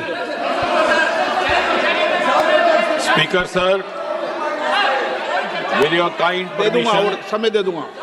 1 मिनट माननीय मंत्री जी, एक मिनट, एक बैठिए। सदन में हमेशा जितना विधेयक पर समय आवंटन हुआ है, रिकॉर्ड है, उससे ज़्यादा समय हमेशा मैंने दिया है। आप समय की चिंता मत करो, समय जितना होगा पर्याप्त समय आपको दिया जाएगा। हर विधेयक पर समय की कोई कमी नहीं रहेगी। सबके मत, सबके विचार आना चाहिए, जब ही लोकतंत्र हमारा सशक्त और मजबूत होगा। Speaker sir, with your kind permission, I rise to move that the bill Sustainable Harnessing and Advancement of Nuclear Energy for Transforming India be taken into consideration. कुछ बोलिए। अध्यक्ष महोदय, आपका धन्यवाद करते हुए सबसे पहले तो मैं ये कहना चाहूँगा, और मुझे विश्वास है कि सभी सदस्य इससे सहमत होंगे, कि एक बड़ा ही महत्वपूर्ण बिल है और ये भी कहा जा सकता है कि एक ऐतिहासिक विधेयक, क्योंकि संसद के इतिहास में कभी कभार बहुत बरस गुजर जाने के बाद कोई ऐसा क्षण आता है, कोई ऐसी घड़ी आती है जबकि तत्कालीन माननीय सदस्यों को, सिटिंग मेंबर्स को ऐसा मौका नसीब होता है कि वो राष्ट्र की जीवन यात्रा को एक नया रुख दे सकें, एक नई दिशा दे सकें। और इसलिए यदि आज हमें इस क्षण की अहमियत का शायद उतना शिद्दत से एहसास नहीं हो रहा, लेकिन मुझे यकीन है आने वाली नस्लें जब इस मुल्क का इतिहास तारीख लिखेंगी तो ये विधेयक एक मील के पत्थर, एक माइलस्टोन की तरह उल्लेखित किया जाएगा। एक ऐसा विधेयक, अध्यक्ष महोदय, जो कभी किसी ने उम्मीद ना की, कभी कल्पना ना की, कभी तवक्को ना थी, और ये इसलिए संभव हुआ that we have a Prime Minister Narendra Modi ji, who has the capacity to take out-of-box decisions and to break the taboos of the past. इस विधेयक का टाइटल है sustainable harnessing and advancement of nuclear energy for transforming India, अर्थात जैसे आपने कहा शांति। और इस टाइटल का महत्व इसलिए भी बढ़ जाता है कि आज से 60-70 बरस पहले जब हिंदुस्तान ने अपना परमाणु कार्यक्रम शुरू किया तो दुनिया भर में एक बड़ा तनाव का माहौल था। हिरोशिमा नागासाकी को हुए कुछ ही बरस गुजरे थे और बहुत सारे देश हिंदुस्तान को शक की निगाह से देखने लगे थे। और उस समय परमाणु कार्यक्रम के जन्मदाता, the founding father of India's nuclear program, Homi Bhabha, had declared to the world that India's nuclear program will be dedicated to peaceful purposes. Speaker sir, today the moment of vindication has come, and the vindication was destined to happen through Prime Minister Modi. अब इस bill को लाने का भाव क्या है, कारण क्या है? जैसा कि हम सब जानते हैं कि भारत का भौगोलिक स्तर पर रोल भी बढ़ रहा है, भूमिका भी बढ़ रही है। And if we have to be a global player effectively, we have to live up to global benchmarks, follow global parameters and adopt global strategies. आज सारा विश्व क्लीन एनर्जी की जानिब बढ़ चुका है और हमने भी अपने लिए लक्ष्य निर्धारित किया है कि न्यूक्लियर एनर्जी 100 गीगावाट बाई 2047, जब हिंदुस्तान अपनी आज़ादी की 100वीं सालगिरह मनाएगा। माननीय प्रधानमंत्री जी ने पदभार संभालते ही कॉप मीटिंग में घोषणा की थी नेट ज़ीरो बाई 2070। उस लक्ष्य की प्राप्ति के लिए और बढ़ती हुई एनर्जी की ज़रूरतों को पूरा करने के लिए तथा आत्मनिर्भर भारत के लक्ष्य को पूरी तरह प्राप्त करने के लिए ये भी जरूरी है कि हम पेट्रोलियम फॉसिल पदार्थों पर अपनी निर्भरता कम करें। उस सब को मिला करके जहां आज हमारी न्यूक्लियर एनर्जी की कैपेसिटी मात्र 8.8 गीगावाट है, हालांकि जब ये सरकार आई तो तब इतना भी नहीं था, उस समय केवल 4.4 गीगावाट थी, दुगने से अधिक हम बढ़ गए। लेकिन उसको 100 गीगावाट तक पहुंचाना ताकि 2047 में हमारी एनर्जी की रिक्वायरमेंट का 10% हिस्सा न्यूक्लियर एनर्जी से आए, because nuclear energy is in some ways superior to other sources of renewable energy, because renewable energy may not always provide 24/7 reliability of supply, which is only through the nuclear energy. और इसको लेकर के अगर आप कहें तो संक्षेप में मैं बताऊं कि क्या हम, ठीक है, अध्यक्ष जी का कहना है कि इसके बाद पूरा जवाब दिया जाएगा, अन्यथा अगर आपका आदेश होगा तो कुछ महत्वपूर्ण बिंदु अगर उल्लेखित करने होंगे तो मैं उसके लिए भी तैयार हूं। अभी आपको ही जिम्मेदारी है। माननीय मनीष तिवारी जी। धन्यवाद अध्यक्ष जी। Mr. Speaker, sir, I rise to oppose the sustainable harnessing and advancement of nuclear energy for transforming India, alias the Shanti Bill 2025. This bill seeks to repeal two seminal legislations, Mr. Speaker, sir. The Atomic Energy Act of 1962 and the Civil Liability for Nuclear Damages Act 2010, and replace it with a new architecture. Since the Honorable Minister in his introduction chose to speak about the history of India's nuclear program, allow me to spend 5 minutes recapping as to how did we get to this point. It was India's first Prime Minister, Pandit Jawaharlal Nehru, who pioneered India's nuclear quest. On the 3rd of August 1948, he set up the Atomic Energy Commission, which was anchored by the legendary scientist, the late Dr. Homi Bhabha.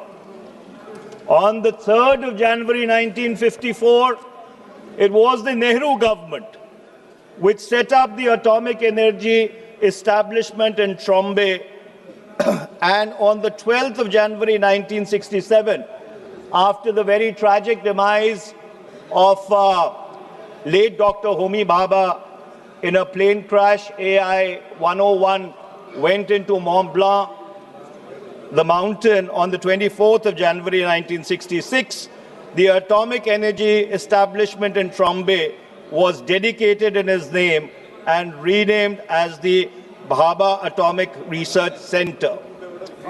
India's nuclear program till about the late 60s or even the early 70s was a peaceful quest. But it was on the 18th of May 1974 that Prime Minister, late Mrs. Indira Gandhi, carried out the first peaceful nuclear explosion. The test was called the Smiling Buddha, and the Buddha did indeed smile. And it would be important here to recap that Bangladesh 1971, the peaceful nuclear explosion of 1974, and then the incorporation of Sikkim into India in 4 years, Mrs. Gandhi had changed the geopolitical map of South Asia and put India on the nuclear stage globally.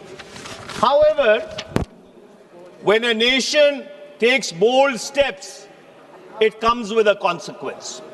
And India's peaceful nuclear explosion came with the consequence that the P5 nations, those who had established the Nuclear Non-Proliferation Treaty in 1967, came together and formed the Nuclear Suppliers Group, but also called the London Club. And interestingly, these were about 14 countries which went across the Cold War divide, the East Bloc and the West Bloc.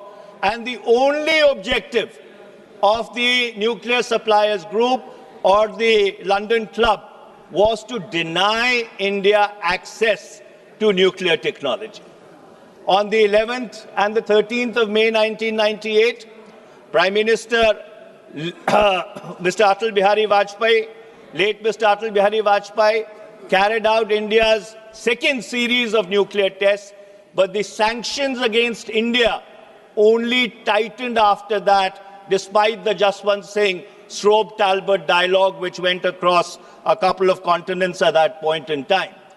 Finally, it fell to a UPA government under the leadership of Prime Minister Dr. Manmohan Singh to break that nuclear apartheid. And it was in the July of 2005 that the Indo-US nuclear deal was initiated. On the 18th of August 2008, the India-IAE Safeguards Agreement was signed. On the 6th of September 2008, India got a waiver from the Nuclear Suppliers Group, and we've not got that waiver after that till now. It has been over 17 years, and we've not got membership of the Nuclear Suppliers Group. And finally, on the 10th of October 2008, the Indo-US Civil Nuclear Deal, also called the 123 Agreement, was signed. And ironically, while Prime Minister Dr. Manmohan Singh's government was trying to break nuclear apartheid, जो परमाणु रंग भेद नीति थी, उसको जब तोड़ने का प्रयास किया जा रहा था, हमारे परम मित्र जो उस तरफ बैठे हैं, उन्होंने क्या किया? वो 23 जुलाई 2008 को उस सरकार के खिलाफ, जो भारत की परमाणु रंग भेद से जो पीड़ित था, उसको तोड़ने की कोशिश कर रहे थे, उनके खिलाफ इस सदन में अविश्वास प्रस्ताव लेके आए। It is important that you reflect on your own conduct. When the UPA government was trying to break India's nuclear isolation and nuclear apartheid, you brought a vote of no confidence against that government. It's another matter that no confidence motion was defeated 275 to 256 with 11 abstentions. Now let me, अरे इतिहास तुमको समझाना बहुत जरूरी है. History is very important because you people tried to derail India's nuclear program. You tried to derail India's nuclear program. You were an impediment in breaking India's nuclear apartheid. That's a history that you should not forget. That's a history you should not forget. You covered yourself with ignominy. आपने भारत का जो परमाणु trajectory थी उसको Daryl करने की कोशिश की राजनीतिक कारणों से. अध्यक्ष जी, प्लीज एड्रेस द चेयर. इनको बिठाइए. Let the house be in order. Let the house be in order. Let the house be in order. Sir, सच्चाई कड़वी होती है अध्यक्ष जी. I will be giving opportunity to you to अध्यक्ष जी, let him come. सच्चाई कड़वी होती है. Now let me. Please आप बैठिएगा. Please. Now, Mr. Chairperson, sir. अरे तो शुरुआत है अभी. अनुराग जी जरा बैठ जाइए. Now let me, Mr. Chairperson, sir, come to the merits of this bill. Now, government has brought the present bill to open up the civilian nuclear sector to private participation. Clause 3-1-C of the bill. There is speculation that government wants to bring in 49% to 100% foreign direct investment into the sector. What strikes me as very strange, Mr. Chairperson, sir, that a conglomerate which has built an empire on leased public assets announces its intent to enter the nuclear energy sector in late November 2025, and in December 2025 we have this bill. Is it a coincidence that the Adani group of companies announces its intent to participate in the civilian nuclear sector, and within a month we have this bill in the House? Is it a coincidence? I'm merely raising a question. I'm not imputing any motives. I am not insinuating anything. I am merely... 1 second, please. Honorable Minister, sir. Mr. Chair, I'm not yielding. I am not yielding. The minister can reply when he has to. No, I am not yielding. No, I am not yielding. No, I am not yielding. The Honorable Speaker asked me to be brief and not to touch upon the salient features of the bill. Otherwise, I was going ahead with that. Now, nowhere in the bill has there been any intention, obviously or inadvertently, reflecting that this is meant to benefit a certain house. Now, this is an allegation which puts the entire house into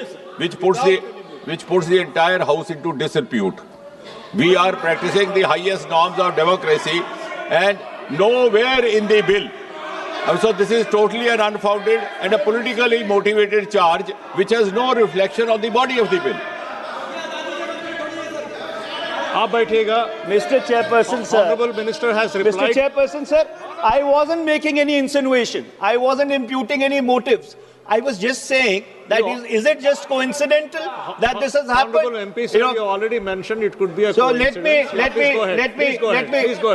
let me go further, Mr. Chairperson, sir. And let me come to, since this bill seeks to repeal the Civil Liability for Nuclear Damages Act 2010, let me also recap what happened in this House on the 25th of August 2010, since I had led the debate on that particular bill on that particular day in this very house. So on the 25th of August 2010, the then MOS Prime Minister's office, Mr. Jiten Singh's predecessor, Mr. Prithviraj Chavan, came before this house and he said, and I quote, and I'm quoting from the proceedings of the Lok Sabha, "Sir, I have come before this house and say with all humility that there is an unprecedented political consensus across the political stream, including the civil society or whatever people we could bring on board. There was a slight contention about a few items. We explained the logic of why we brought in some of the amendments, particularly the amendment to Clause 17. Now, what is this Clause 17? Specifically, Clause 17B, let me read it out for the perusal of this House. So, the Civil Liability for Nuclear Damage Act 2010 said, and I'll read 17B, the operator of the nuclear installation, after paying compensation for nuclear damage in accordance with Section 6, shall have a right of recourse where B says the nuclear incident has resulted as a consequence of an act of supplier or his employee, which includes supply of equipment or material with patent or latent defects or substandard services. Now, this was a clause on which there was a consensus across the House, across all political parties, that this needs to be included. Now, let me contextualize it. Why was this important? Because the Department of Atomic Energy, which leads India's nuclear program, felt that if we are going to be going into a collaboration where foreign suppliers are going to come in, there needs to be a clause in the bills or a section in the Act whereby if there is a nuclear incident because of the design in the product which has been supplied, that nuclear supplier should be made liable. And this was supported by the then by the former External Affairs and Finance Minister of the BJP, who unfortunately had been expelled from the party in August 2009, came back on the 24th of June 2010, and this debate was happening in the August of 2008. And let me quote late Jaswant Singh Ji. So late Jaswant Singh Ji, while speaking on the bill, he says, it is really Clause 17B of the bill dealing with the operator's right to recourse or the right to recourse, which then became a bone in our throat. बोले वो हमारी गली में हड्डी फंस गई. You have worked overtime to remove that bone. So late Mr. Jaswant Singh, the left parties, every other section of this House was unanimous that suppliers' liability should form a part of the civil nuclear liability regime. And what do I find? What I find is that when you read Clause 11 of the present bill, and the minister is here, if I'm making a mistake, I'm open to be corrected. But I did not find a single clause or a single word which says anything about supplier liability. The supplier liability has been completely removed.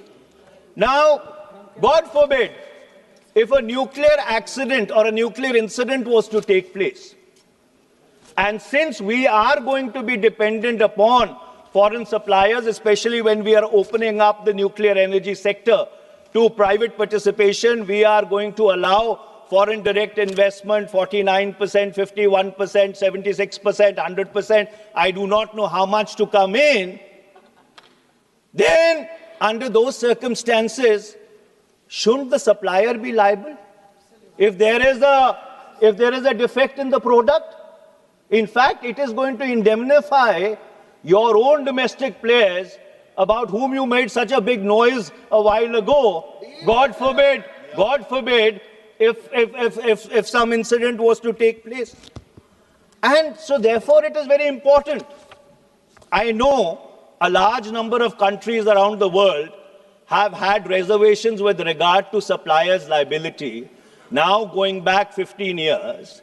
And I do not want to get into the business of naming countries or companies, but it is important to understand, and the minister must explain, how removing the supplier liability clause is actually going to help. In my humble estimation, it is going to harm India. Now let me move on to the next aspect, Clause 70. Now the Atomic Energy Regulatory Board. There has been a lot of concern now going back many, many years, Mr. Chairperson, sir, that is the Atomic Energy Regulatory Board really autonomous? Or is it an extension of the Department of Atomic Energy? If we are opening up India's nuclear energy sector to private participation, what you require is an autonomous, independent regulator who can be a neutral umpire. Since there is no clarity in the bill about how independent or autonomous the regulator is, I would definitely want the minister to clarify with regard to this. Next, I come to Clause 13, the liability clause. Now, Mr. Speaker, sir, there have been a couple of big nuclear accidents. The 3 Mile Island accident on 28th March 1979, Chernobyl 26th April 1986, Fukushima 11th March 2011, and there is continuing concern over the Zaporizhzhia nuclear reactor in Ukraine, which is now under Russian control. So therefore, when you talk about nuclear energy or you talk about a nuclear incident, the consequences can be absolutely alarming. Now, Clause 13 limits the liability to 300 million SDR, special drawing rights, which is approximately about 410 million US dollars. Even in the case of the Bhopal gas tragedy, the compensation awarded was $470 million. And this I'm talking about 15 years back. Why is the government imposing these liability caps? In fact, the liability should be at least 10,000 crores, irrespective of whether a reactor is 3,600 megawatt or a reactor is 100 megawatt, because God forbid if a nuclear incident takes place, the damage either ways can be catastrophic. So I have not understood this concept of a graded liability, and I would be very happy to be enlightened by the minister on this. Now I come to Clause 15.3 of the bill.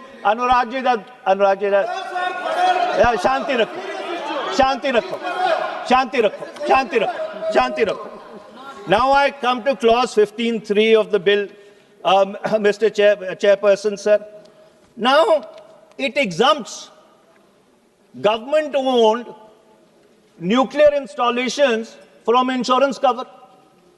It says government-owned nuclear installations do not require insurance cover. I asked why. And if the answer of the government is going to be that government-owned nuclear installations have a sovereign cover, then that should be made a proviso in the bill. Yes. Then there should be a proviso in the bill that should say that the central government will assume liability in case of a nuclear incident installing any of the government's nuclear installations. That should be explicitly stated in the bill. Then let me come to Clause 19A, Clause 25, Subclause 4, Subclause B, disposal of radioactive waste. Now, Mr. Chairperson, sir, spent fuel, uranium and plutonium, remains toxic for thousands and thousands of years. Most countries store this in the facility itself. Now, this bill, except mentioning this fact, does not provide a robust framework as to how radioactive waste needs to be dealt with. It cannot be a function of delegated legislation, left to rules and regulations. This is a very serious issue. There has to be a schedule to the bill which explains as to how radioactive waste should be dealt with. My penultimate 2 points, and I'm going to conclude, Mr. Chairperson, sir. Now, what this bill is doing, it is prioritizing uranium-based reactor technologies, which undermines the entire third stage of India's nuclear program, which is thorium-based, and also the molten salt technology, MSR reactors, which should have been the logical path or the logical corollary of India's nuclear trajectory. Now, when I looked at this bill, and I looked at it in great detail, the sense that I got that if this bill goes ahead in this present form, it will undermine India's energy independence, and it will also undermine India's commitment to its clean energy goals. So under those circumstances, with the greatest amount of humility and an absolute sense of profound responsibility, I would humbly like to demand, request, beseech the government that this bill is very important. Please send it to a joint parliamentary committee. And by the way, Mr. Chairperson, sir, since there was a paucity of time, I've only made the highway points, what we in law call the highway points. There is a lot of devil in the detail, which I have not even come to. And so therefore, this bill needs to be examined word by word, line by line, and only after that should this bill come back to this House. Thank you very much, Mr. Speaker, sir, Mr. Chairman, sir. माननीय श्री शशांक मणि जी।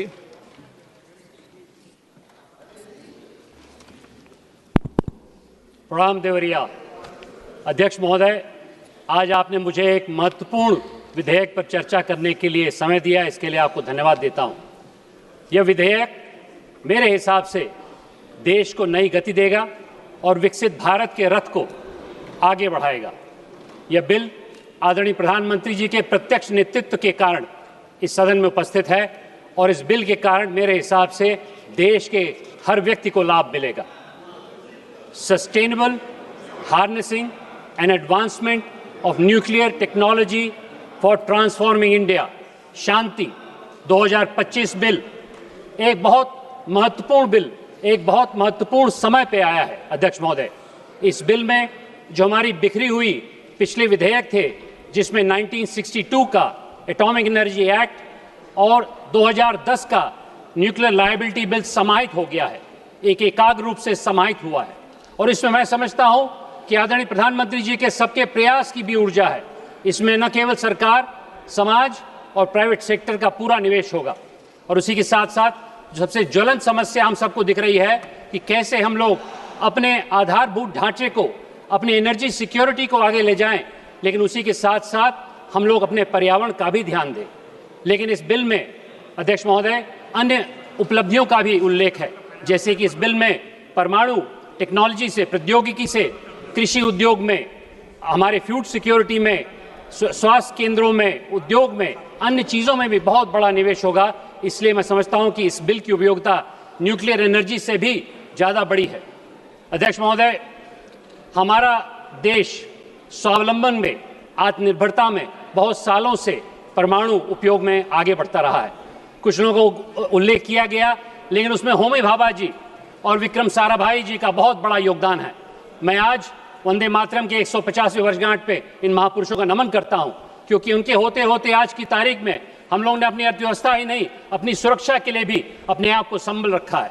और मैं चुनौती देना चाहता हूं विपक्ष को, जिन्होंने बात करी परमाणु बम की, तो जब तक अटल जी ने यह निर्णय नहीं लिया कि हम लोग अपने परमाणु में सिक्योरिटी में 1978 में पूरी तरह से 1998 में पूरी तरह से अपने आप को सक्षम करेंगे, तब तक 24 साल तक पूर्ववर्ती सरकारें शिथिल बैठी रहीं, स्टेल्थ मोड में चलाती रहीं। ये गलत है।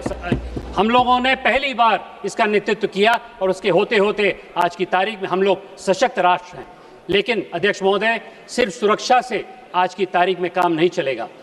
आज की तारीख में परमाणु उपयोग का मेरे हिसाब से प्रयोग कई अन्य दिशाओं में भी होना चाहिए और इसके लिए सबके प्रयास की जो आभा इस बिल में है उसकी मैं सराहना करता हूं, उसका मैं एक तरह से साधुवाद करता हूं। अध्यक्ष महोदय, इस बिल में एक बहुत महत्वपूर्ण चुनौती का सामना करने के लिए हम लोग ने इस बिल को लाए हैं और उसमें थर्मल पावर की वजह से अगर किसी भी व्यक्ति को अपने एनर्जी सिक्योरिटी के होते होते आगे चलना पड़ेगा तो इसमें प्रदूषण बहुत होगा, इसलिए बहुत महत्वपूर्ण है। और उसी के साथ साथ थर्मल पावर के साथ साथ टिकाऊ व्यवस्था, जैसे कि आज की तारीख में डेटा सेंटर में 24/7 बिजली की आवश्यकता है और उसमें हम लोग को टिकाऊ बिजली की आवश्यकता है। इसमें न्यूक्लियर एनर्जी की बहुत बड़ा प्रयोग होगा। लेकिन उसी के साथ साथ मैं समझता हूं कि हम पहले ऐसे देश नहीं हैं, कई ऐसे देश हैं जिन्होंने टिकाऊ व्यवस्था में न्यूक्लियर एनर्जी का प्रयोग किया है। उदाहरण के तौर पर फ्रांस को देखिए, फ्रांस में लगभग 65% बिजली आज की तारीख में न्यूक्लियर की व्यवस्था से हो रही है और यूनाइटेड स्टेट्स अमेरिका में भी प्राइवेट सेक्टर उसकी 80% की बिजली ले रहा है। मतलब विश्व की बिजली का सबसे बड़ा खपत यूनाइटेड स्टेट्स अमेरिका में है, वहां पर लगभग 30% बिजली न्यूक्लियर की है, वहां पर 80% प्राइवेट सेक्टर दे रहा है। तो जो सेफ्टी की बात विपक्ष करता है उसमें सिद्ध हो गया कई सालों से कि प्राइवेट सेक्टर भी सेफ्टी के मामले में हो सकता है यदि उसको ठीक ठाक रूप से सुचारू किया जाए। अध्यक्ष महोदय, इस बिल के होने के लिए मैं 5 बिंदु रखना चाहता हूं। क्या कारण है इस बिल को ले जाने के लिए? सर्वप्रथम, विकसित भारत के लिए, जैसा कि मंत्री जी ने बताया, हम लोग को 100 गीगावाट की आवश्यकता है जो कि परमाणु से हुआ है और उसमें अगर आज के परिवेश में देखा जाए जो 9 गीगावाट की व्याख्या की गई, उसमें आज की तारीख में सिर्फ 2% बिजली न्यूक्लियर की है और उस समय 10% हो जाएगी। अगर इस 100 गीगावाट को आगे ले जाना है तो उसमें आज की तारीख में NPCIL न्यूक्लियर पावर कॉर्पोरेशन 50 की जिम्मेदारी ले सकता है।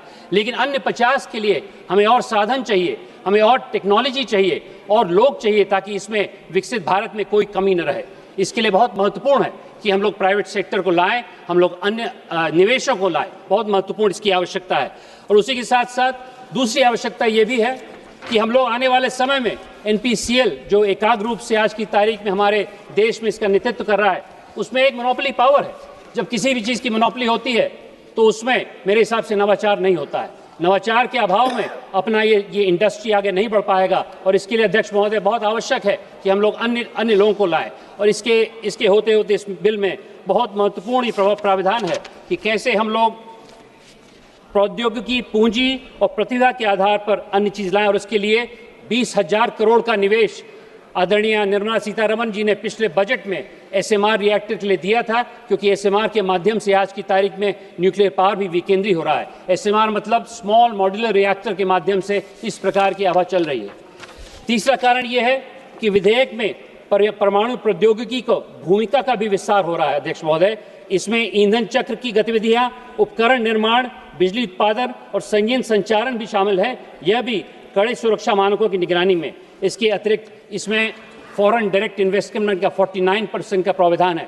इसका मतलब ये है कि अगर हम लोग को धन की आवश्यकता होगी तो कोई कमी नहीं होगी उस विकसित भारत के रथ को आगे ले जाने के लिए। मैं बताना चाहता हूं सदन को कि जब मैं सिंदूर के लिए वाशिंगटन DC गया था तो कई वहाँ के पॉलिसी एक्सपर्ट्स ने इसके बारे में हमसे प्रश्न पूछे, उत्सुकता थी। मेरा पूरा विश्वास है कि फॉरेन डायरेक्ट इन्वेस्टमेंट भी इसमें आएगा। चौथा कारण यह है कि विधेयक परमाणु ऊर्जा नियामक board, atomic energy regulatory board, जिसकी चर्चा भी की गई, उसके माध्यम से नियामक ढांचे को सुदृढ़ करता है जो उद्योग के लिए सुरक्षा सहित सभी आवश्यक नियम सुनिश्चित करेगा। यह ध्यान देने के योग्य है कि परमाणु ऊर्जा 1962 से लागू हुआ है और तब से अब तक प्रौद्योगिकी और प्रक्रियात्मक में व्यापक परिवर्तन हो चुका है। यह नया नियामक ढांचा सुनिश्चित करेगा कि उद्योग कड़े सुरक्षा मानकों का पालन करके अनुसंधान एवं विकास R&D सरकार के साथ ही रहेगा। ये भी इस विधेयक में है, ये बहुत महत्वपूर्ण है। भारत अंतर्राष्ट्रीय परमाणु ऊर्जा एजेंसी के परिवहन, निगरानी और ईंधन वापसी के जुड़े हुए नियमों का प्रारंभिक हस्ताक्षर कर रहा है और यह नियम इसके अनुरूप चलेगा। अंत में यह विधेयक परमाणु उद्योग के लिए आधुनिक और एकीकृत कानून ढांचा प्रस्तुत करेगा। अभी इसका उल्लेख कर रहे थे, जिसमें एक समर्पित परमाणु न्यायाधिकारी परमाणु दायित्व व्यवस्था में सुधार और निवेश का आकर्षण होगा। मैं समझता हूं जिस जोखिम की बात की वो सरासर गलत है। इसमें बहुत जिम्मेदारी से इसका संचालन के लिए आकार दिया गया है, जिसमें अंतर्राष्ट्रीय परमाणु ऊर्जा एजेंसी का जो SDR का उल्लेख किया गया था वो बड़े जिम्मेदारी से किया गया है और मेरे हिसाब से अंतर्राष्ट्रीय नियमों के हिसाब से किया गया है। और मुझे बताया गया है कि 2000 करोड़ रुपए का प्रावधान ऑलरेडी हम लोगों ने ले लिया है। अध्यक्ष महोदय, कुछ ऐसे विषय हैं जिसके लिए मुझे पहली बार इस सदन में अंग्रेजी में बोलने का मौका मिल रहा है, क्योंकि मैं समझता हूं कि कुछ ऐसी टेक्निकल चीज़ें हैं जिसके बारे में आपसे बात करना चाहता हूं अंग्रेजी में। Speaker sir, at the outset the bill clarifies the scope of nuclear energy for modern India. The definition clauses explicitly extend nuclear applications to healthcare, agriculture, food preservation, water management, industry, research, and emerging sectors such as artificial intelligence, quantum technologies, and semiconductor fabrication. Speaker, sir, this is a very important point. It legally recognizes nuclear energy not merely as a power source, but as an enabling infrastructure for a technology-driven economy. This is extremely important, sir, because in this case, the definition of nuclear energy and nuclear power has been transformed by this bill.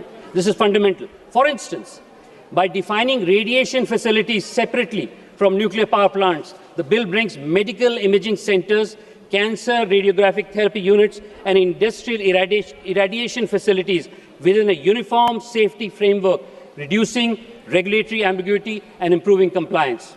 Adhyaksh Mahoday, one of the most consequential features of the bill is the introduction of a structured licensing and safety authorization regime under Chapter 2. Clause 3 allows not only government entities, but also government companies, private companies, and joint ventures to apply for licenses to set up, operate nuclear facilities subject to strict conditions. This marks a clear policy shift towards controlled private sector participation. And I emphasize the word control, the Honourable Speaker, sir. At the same time, the bill draws a firm red line by reserving sensitive activities such as fuel reprocessing, enrichment beyond notified thresholds, and high-level waste management exclusively for the central government. This balance helps attract investment and technological collaboration without diluting sovereign control over strategically sensitive parts of the nuclear fuel cycle. Safety is non-negotiable. Clause 4 mandates safety authorization for all users of radioactive substances and radiation-generating equipment, including their manufacture, transport, storage, and disposal. This support will allow the regulator to track radioactive sources through a national register and intervene during radiological emergencies. The bill empowers the government to take over unsafe radioactive material and recover disposable costs from the operator, creating a strong deterrent against negligence. The provision of mining resources under Clause 5 reinforces India's long-standing policy of state control over uranium and thorium. Any discovery of such materials must be reported to the government, and all extracted material vests in the central government. This ensures resource security for India's three-stage nuclear program and its long-term goal of thorium utilization, while also allowing compensation where private interests are affected. From a national perspective, this prevents speculative exploitation of strategic minerals and aligns extraction with national energy planning. Chapter 3 addresses a long-standing concern around nuclear liability and public confidence. The bill clearly fixes primary responsibility for nuclear damage on the operator, while also defining circumstances where liability is excluded, such as exceptional natural disaster or armed conflict. My honourable friend made a lot of song and dance about this, but this has been very well researched and has been put extremely very carefully by a number of experts who have been behind this bill. Clause 13 caps liability in line with international norms by linking in the special drawing rights, which is also mentioned. Clause 14 makes the central government responsible for compensation beyond the operator's cap on government-owned installations. This clarity is important for two reasons. First, we want to reassure our citizens that they have this recourse. And second, it provides certainty to investors and insurers, which is critical for expanding nuclear capacity. The provision requiring operators to maintain insurance or financial security before operation further strengthens accountability. Institutionally, this is a major point. Institutionally, the bill gives statutory backing to Atomic Energy Regulatory Board. My honourable member mentioned that this has to be independent. It is fully independent under Chapter 4. by detailing appointment procedures, tenure, conflict of interest restrictions and powers. It strengthens the regulator's autonomy and credibility. I would invite the opposition to join hands in making sure that this is fully independent instead of criticizing it. Clause 24 grants the board wide-ranging powers to set safety standards, regulate radiation exposure limits, conduct inspections, and engage transparently with the public. This is significant because regulatory credibility is a key determinant of public trust. आज की तारीख में जो public का विश्वास है उसको जीतने के लिए इस बोर्ड की बहुत बड़ी आवश्यकता है. At the same time, Clause 25 allows the central government to carve out strategic and defense-related activities from civilian regulation, preserving much-needed national security imperatives. The enforcement framework under Chapter 5 and 9 is notably robust. Inspectors are empowered to enter facilities, conduct investigation, seize material, and suspend operations where safety is compromised. Penalties and criminal liabilities are clearly laid out for violations, including for companies and government departments. This reduces regulatory capture and signals that nuclear safety is not merely advisory, but legally enforceable. Finally, the bill establishes specialized mechanisms for dispute resolution and compensation through Atomic Energy Redressal Advisory Council, an appellate tribunal, and a Nuclear Damage Claims Commission by excluding ordinary civil courts from jurisdiction in these matters. This was a major issue because people felt that they would be involved in long litigation. It aims to ensure technical expertise, fast education, and consistency in decisions. For affected communities, this offers a cleaner, more accessible path to compensation. In summary, Honourable Speaker, Sir, this bill benefits the country by positioning or repositioning nuclear energy as a cornerstone of India's energy transition, industrial competitiveness, and technological self-reliance, while simultaneously strengthening safety, liability, and regulatory oversight. Its clause-by-clause design reflects an attempt to reconcile expansion with caution, investment with sovereignty, and innovation with public safety. As a legislative framework, it is factual, comprehensive, and aligned with both India's international commitments and its domestic development priorities. अध्यक्ष महोदय, मैं इस committee को और उन लोगों को साधुवाद देना चाहता हूं जिन्होंने इस बिल को निर्धारित किया है, क्योंकि इसमें प्रचुर मात्रा में मैं समझता हूं विशेषज्ञों का अनुपात है. इसमें मैं समझता हूं बहुत ऐसे लोगों से राय ली गई है जो इसमें विशेषज्ञ हैं, और इसके लिए मैं सरकार को भी धन्यवाद देना चाहता हूं. और उसी के साथ साथ मैं पूरे सदन को बोलना चाहता हूं कि इस विधेयक से मैं समझता हूं जन कल्याण की भावना से हर व्यक्ति को आसानी मिलेगी. इस विधेयक से मैं समझता हूं उस महिला को आसानी मिलेगी जो आज की तारीख में रेडियोलॉजिकल मायने में लखनऊ में पड़ी है, उस छात्र को आसानी मिलेगी जो मेरे गांव में लाइब्रेरी में अपनी पढ़ाई कर रहा है जिसको 24 घंटे बिजली चाहिए, उस उद्योगपति को साधन मिलेगी जो आज की तारीख में डेटा सेंटर खड़ा करना चाहता है और उसको 24/7 इलेक्ट्रिसिटी नहीं मिल रही है. मैं समझता हूं कई ऐसे लोगों को सावधानी मिलेगी जो आज की तारीख में उद्यम और भागीदारी से अपने राष्ट्र का निर्माण करना चाहते हैं. ये बिल मेरे हिसाब से हर व्यक्ति को कुछ न कुछ देगा. इसका मैं आशा करता हूं कि यहाँ के सभी सदस्य इसको आगे ले जाने के लिए प्रतिबद्ध रहेंगे.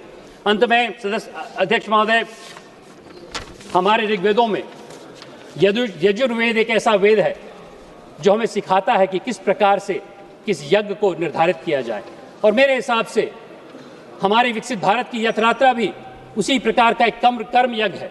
और कर्म यज्ञ में वो शांति पथ का उद्बोधन बहुत महत्वपूर्ण होता है जो यजुर्वेद में है. और उसमें जो शांति पथ में कहा गया है उसको आपको मैं पढ़ के सुनाता हूं. ओम दैव शांति, अंतरिक्ष शांति, अंतरिक्ष शांति, औषधि शांति, वनस्पते शांति, विश्वदेव शांति, ब्रह्म शांति, सर्वम शांति, शांतिरेव शांति, ओम शांति शांति शांति. मैं समझता हूं कि इस विधेयक में जिस प्रकार से अपने देश को आगे ले जाने की अलख है, जिस प्रकार से विकसित भारत को आगे ले जाने की अलख है, उसमें शांति शब्द का प्रयोग ही एक बहुत महत्वपूर्ण सिद्धांत है. मैं इस विधेयक को पूरी तरह समर्थन करके अपनी वाणी को विराम देता हूं. जय हिंद, जय भारत. धन्यवाद जी. माननीय श्री आदित्य यादव जी. धन्यवाद अध्यक्ष महोदय. मैं आज इस महत्वपूर्ण शांति बिल 2025 पे अपनी पार्टी और अपने नेता आदरणीय अखिलेश यादव जी की तरफ से पुरजोर विरोध करने के लिए आज खड़ा हुआ हूँ. माननीय अध्यक्ष महोदय, जहां आज ये शांति बिल 2025 आप सभी के सामने न्यूक्लियर सेक्टर में 1962 के बाद सबसे बड़ा रिफॉर्म कहा जा रहा है, लेकिन असलियत ये है कि आज लोगों के जनता के साथ जिस तरीके के उनकी सुरक्षा के साथ कॉम्प्रोमाइज तथा जिस तरीके से विदेशी कंपनियों को एक रेड कारपेट देने का काम ये सरकार कर रही है, और इन सबसे बड़ी बात जिस तरीके से भारतीय जनता पार्टी सरकार खुद अपने किए हुए बातों को और अपनी की गई बातों जो इस सदन में की गई थी उनसे यू टर्न लेने का काम कर रही है, विधेयक आज उन सभी बातों को दर्शाता है। अध्यक्ष महोदय, मैं सीधे तौर पे जो इस बिल की सच्चाई, इस विधेयक की सच्चाई है उसके ऊपर चर्चा करूंगा।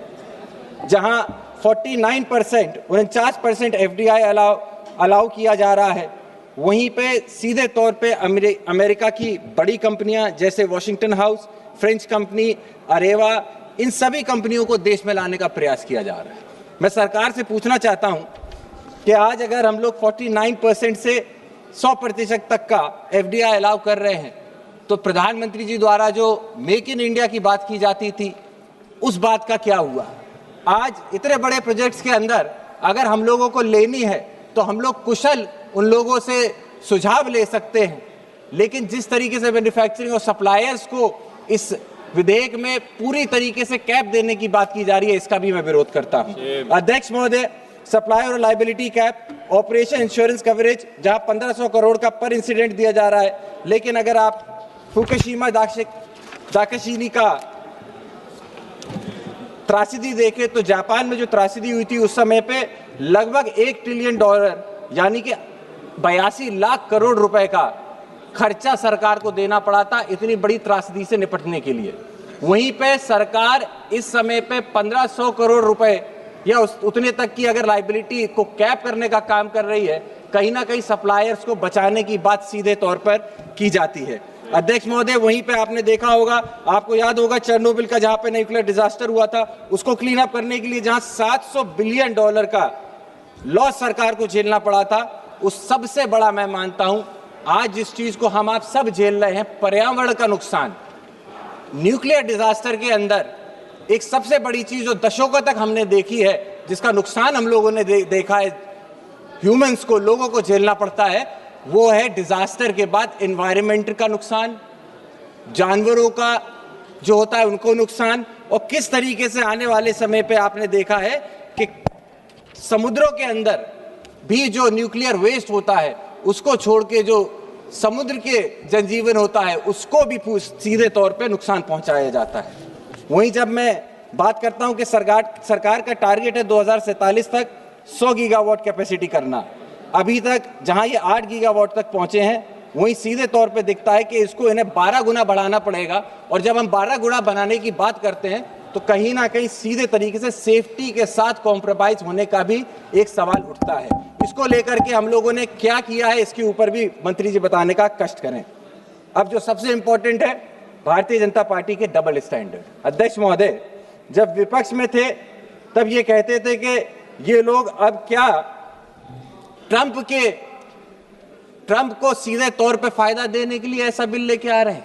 मैं इसीलिए ऐसा कह रहा हूं क्योंकि पूर्व में अध्यक्ष महोदय हमने देखा है कि अमेरिका की तरफ से जो टैरिफ हम लोगों के ऊपर लगाया गया, उसके बाद जिस तरीके का दबाव भारत सरकार के ऊपर बनाया गया, क्या कहीं अंदरूनी तौर पे भारत सरकार ये तो नहीं सोच रही कि ये रेड कारपेट देकर कंपनियों को, अमेरिकी कंपनियों और फ्रेंच कंपनियों को फायदा देकर जिस तरीके का टैरिफ का दबाव ट्रंप बना रहे हैं, उसको कहीं ना कहीं खत्म करने का प्रयास ये सरकार भी अंदरूनी तौर पे कर रही है, ऐसा हम लोगों को दिखाई देता है।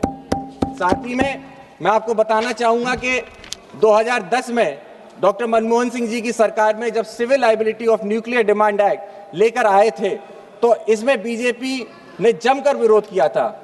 स्वर्गीय अरुण जेटली जी, जो उस समय में राज्यसभा के ऑपोजिशन के लीडर थे, उन्होंने 30 अगस्त 2010 में पार्लियामेंट में यह कहा था कि ऑपरेटर का राइट ऑफ रिसोर्स किसी रिटन एग्रीमेंट पर डिपेंड नहीं हो सकता है।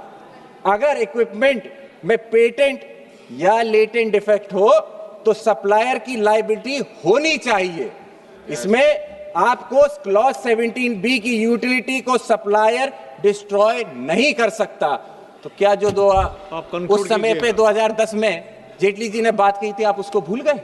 अध्यक्ष महोदय, मैं जल्दी खत्म करना चाहता हूं। बहुत सारे विषय हैं। मैंने आपको कहा कि हम लोग बहुत कम विषय पे चर्चा कर रहे हैं। मेरे साथ कई सारे मेरे सांसद हैं जो इस मुद्दे के ऊपर विस्तृत चर्चा करना चाहते हैं। कई सारे पॉइंट्स हैं जिनको हम लोग नहीं छू पा रहे हैं। पब्लिक सेफ्टी की बात है, फॉरेन कंपनीज की इंटरेस्ट की बात है। वहीं पे आप देखा, जब मैंने आपको बताया कि किस तरीके की हिपोक्रेसी हो रही है कि आज जहां पे महोदय इस बिल की एटॉमिक एनर्जी एक्ट 1962 की civil liability for nuclear damage act 2010 दोनों को अपोज करता है, वहीं पे 63 इयर्स बाद, 63 साल बाद पुराना कानून जिसमें पब्लिक इंटरेस्ट को सबसे ऊपर रखा गया था, आज उसको खत्म क्यों किया जा रहा है। अध्यक्ष महोदय, मेरा आपसे अनुरोध होगा कि इसमें पूरे तरीके से प्राइवेट सेक्टर को ही लेकर आने का प्रयास कर रही है। आज सरकार की स्थिति अध्यक्ष महोदय ये है, पूरे तौर पे अपने लब्बो-लुबाब इस बिल को लाने का सरकार का ये है कि जिस फाइनेंशियल परिस्थितियों में आज ये सरकार फंसी हुई है, जहां डॉलर 90 से ज्यादा निकलता चला जा रहा है, इनके कंट्रोल से बाहर हो चुका है, ऐसे में जब इनके पास इन्वेस्टमेंट नहीं है, जब कोई भी कंपनी नहीं आना चाहती है, वहां ये डॉलर के लिए और बाहर की कंपनियों को अपने देश में लाके या इन्वेस्टमेंट और अपना जो डेट है उसको क्लियर करने का प्रयास कर रहे हैं। इसीलिए हम सभी समाजवादी लोग इस बिल का विरोध करते हैं और आने वाले समय में पुरजोर तरीके से विरोध करते रहेंगे। बहुत बहुत धन्यवाद। जय समाजवाद। प्रोफेसर सौगत राय जी बोले। Yes sir. बहुत अच्छा बोला sir. I shall be very brief. I've got only 5 minutes, and in that 5 minutes I oppose the Shanti bill. Sir, I oppose this because this bill opens up the nuclear power sector to private industry, both domestic and foreign. And also, their plan is to have Taj. 4 companies are vying for this: Tata, Adani, Ambani and Jindal. They want to have a share in the nuclear pie. That's why it has been mentioned by Manish before. I oppose this bill. So the bill comes after the country had 75 years. Yes, sir. 1 second, sir. Houses which are being named by the honourable member, direct or indirect mention in the entire text of the bill. So please, this should be removed from the record. Earlier also the member mentioned, so attaching motives without grounds will send a wrong message and bring the house into disrepute. Sir, I have not named anybody. I have named some titles: Taj, Tata, Honourable member Ambani, has just now Adani named 3 houses and everybody has heard it. Sir, that is not all my point. Professor Saugat Raj, 1 second. 1 second, Professor Saugat Raj. All I want to say, why I heard Honourable Minister raising this point 2 times during this discussion. Kindly refrain from taking any names directly, because you don't have any basis to raise any names. So we will look into the record later, but please do not take any names.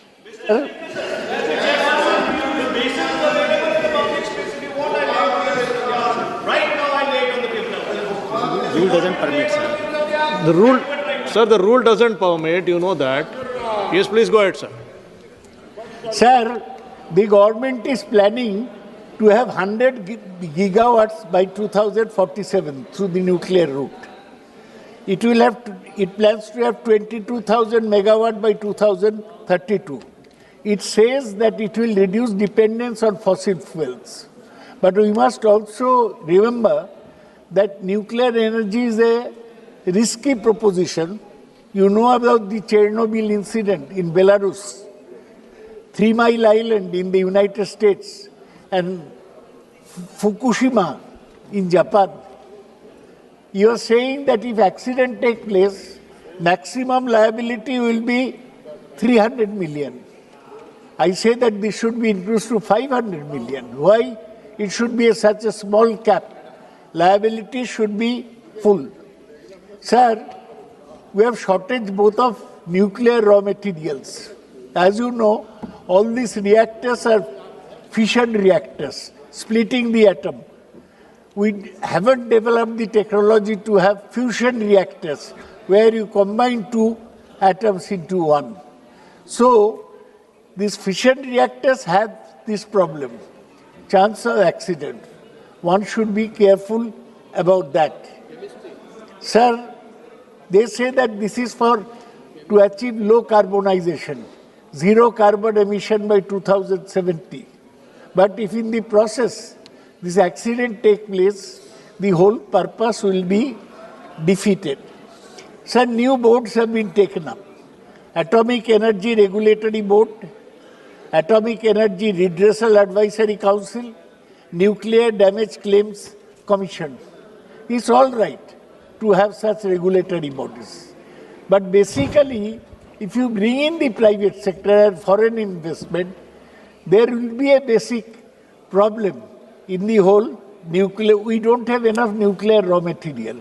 We have some uranium mines in this country, but you know, sir, uranium has to be put into a centrifuge so that it becomes plutonium. And latest nuclear. Yes? Conclude kar do? No. Sir, former Chief Minister. No, sorry, you came up to plutonium, you want to go to thorium, please go ahead. Yeah. It has to be put in a centrifuge. We are short of nuclear fuel.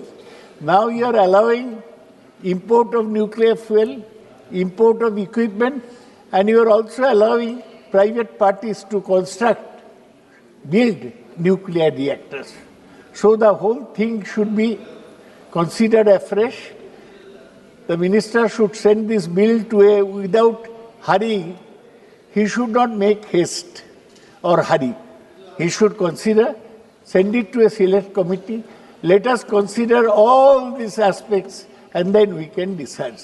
That's why, sir, I oppose this bill and propose it be referred to a select committee. Thank you. Thank you, sir. Mananiya Shri Arun Nehru ji. Physics ka professor. Thank you, Speaker, sir. And thanks for the opportunity to present my views on the sustainable harnessing and advancement of nuclear energy for transforming India, which the short form is Shanti. And I think this is an oxymoron, sir. Nuclear energy has nothing to do with Shanti. You know, the powers that you deal with are extremely dangerous. So I think this is an oxymoron. Sir, the first thing that I want to start with is motivation, sir. Now, irrespective of being from wherever politics we are, the motivation is simple, is very different for private enterprise, and it's completely different for public enterprise, sir. Now, the private sector is answerable to the shareholders, sir. Every year, the private sector's pursuit is the pursuit of profit through economy and through business. It's always profit at the end of the day. So the bottom line matters for the private sector, irrespective of in any other business, sir. We have seen it in warfare scenarios. We have seen it in where humans have gone to inhuman ways to seek profit. So private enterprise in this particular scenario, it's still pursuit of profit, where public sector has a different motivation, sir. Public sector, it's state obligation. It's the obligation of the state. It's the prestige of the state to preserve and nurture and to showcase to the world that we're actually better off. And we have. In fact, in the last so many years, the atomic establishment in the country has been one of the finest in the country, and we have showcased ourselves to be a safe, responsible nuclear power. And now, one of the things is it's the commitment of the sovereign. So we take so much care, irrespective of the politics, to ensure that our image through the nuclear deterrence is actually shown to be a world, to be a responsible power.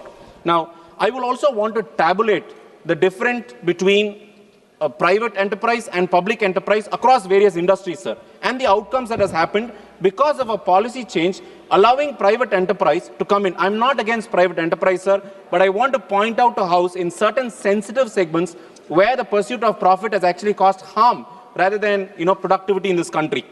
You take energy, sir. Now, energy, there are a number of incidences where tragedies have happened. But let me stick to economics of the energy now. In the last 10 years, the cost of electricity that is being consumed by the consumers has actually increased by 25%, sir. When there's more private enterprise commissioning plants, which is a good thing, but the outcome of it is you have cost increase by 25%.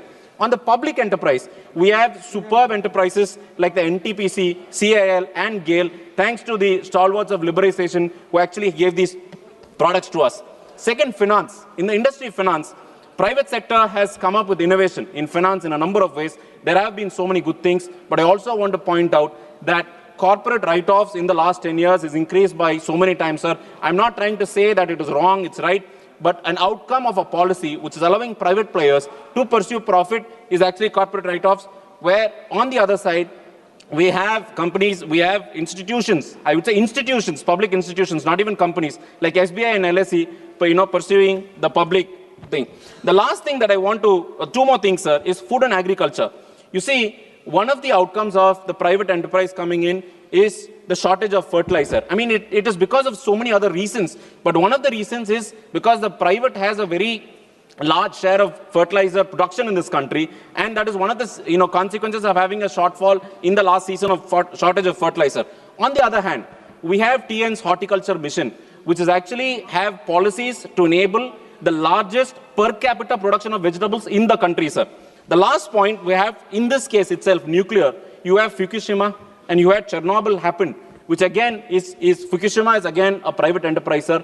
Japan, a country with much higher technical capabilities because of their history, has actually shut nuclear production for a long period of time. So I want the House to note that even with technical expertise, this has to handle with utmost caution. And now we have on the other side, public enterprise of Kalpakam Nuclear Energy, where fast breeder reactors technology have been pursued, and it's still safe and no incidences have been reported in the Kalpakam, sir. Now, a very important point is the risk profile, right? Whenever our country has, is open, it's liberal, it's trading in dollars, we're exporting, we're importing, one of the things is that this bill opens up litigation to international forums. Previously, it was supposed to be within the jurisdiction of this country, and our courts had jurisdiction over nuclear incidences. What I want to point out here is this, sir, that it will have an implication when our private enterprise or when a country borrows in dollars, because our risk profile is also tied up to any of the litigation that may come up in the future, and because litigation and insurance is about future products, it's about a future risk. So the risk profile of our country, because of it being open up to international forums, is going to increase the cost of borrowing in international markets, and hence our exports are going to be expensive. I want the House to note that also, sir. Now, the next point that I want to note out is liability. The liability regime in this particular bill is actually pro-operator. The government has reasons to make it pro-operator because they want to say that, we want better technologies to come, we want better operators to come, we want large players to come. Yes, we all agree. But there are certain things which actually you should note, where the AERB, the Atomic Energy Regulatory Board, is given a statutory backing, which is long due, which is important.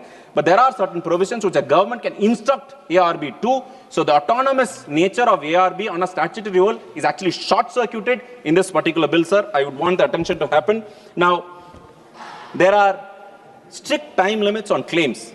Anywhere in the country, sir, anywhere in the world also, whenever nuclear energy is present, there's always claims and counterclaims because of the nature of technology involved and its sensitivity. Now here, the government has come up with a particular section that says that any of the claims must be pursued through the claims commissioners. You can't approach the court system or the judiciary here. Again, what the government intends to do is basically say, look, we have given you a separate infrastructure so as to go to claims. But we know the history of claims, sir, and the jurisprudence in the country also. So there is enormous power from the government to the operator to actually execute the project in spite of the claims. So there is a need for the government to clarify that they can actually be fair to the claimants if there is any. Now, that is under clause 70, sir, where there is no, clause 70 says there is no individual settlement. Individually, you can't go and say, look, I have a claim. It will all come from a consolidated fund. So they have to group all the victims or claimants together and have, the claims commissioner decides a certain amount, and it has to be divided by the largest denominator, which is the number of people there, sir. So an individual claim has no merit here. So what the bill does is actually remove the individual rights, which you and I know, sir, it is enshrined in the constitution of the country, and it's sacred to all of us now. Now, clause 54 has fixed tariffs. The government wants to give clarity to the operator, I presume, because that is why they brought in clause 37. But it has a fixed rate, sir. It's not market linked. And any fixed rate by a public institution like the government, sir, it is actually prone to misuse, because fixing of a rate, has completely, in the gray area. It is not market linked, it's not determinable, and there are so many factors which are in the gray area. So the government must come up with a clear plan actually fixing the price, sir. Now, the most important point which my colleagues have already pointed out is there is a staggered limit on the claims that can happen. The largest or the highest cap is 3,000 crores, sir. 3,000 crores. I will tell you why that 3,000 crores is minuscule compared to the project size, which I will explain in the next section, which is the economics. Now, members would note that anywhere in the world, nuclear fuel or the nuclear energy is only stopgap, sir. I mean, the Honorable Minister, when he started, he said that the wind energy and the solar energy had a lot of fluctuations because of the nature of the, the technology involved and the grid system. And he said nuclear energy will be a stopgap measure. So I would thank the minister actually reminding the House that nuclear energy is a stopgap.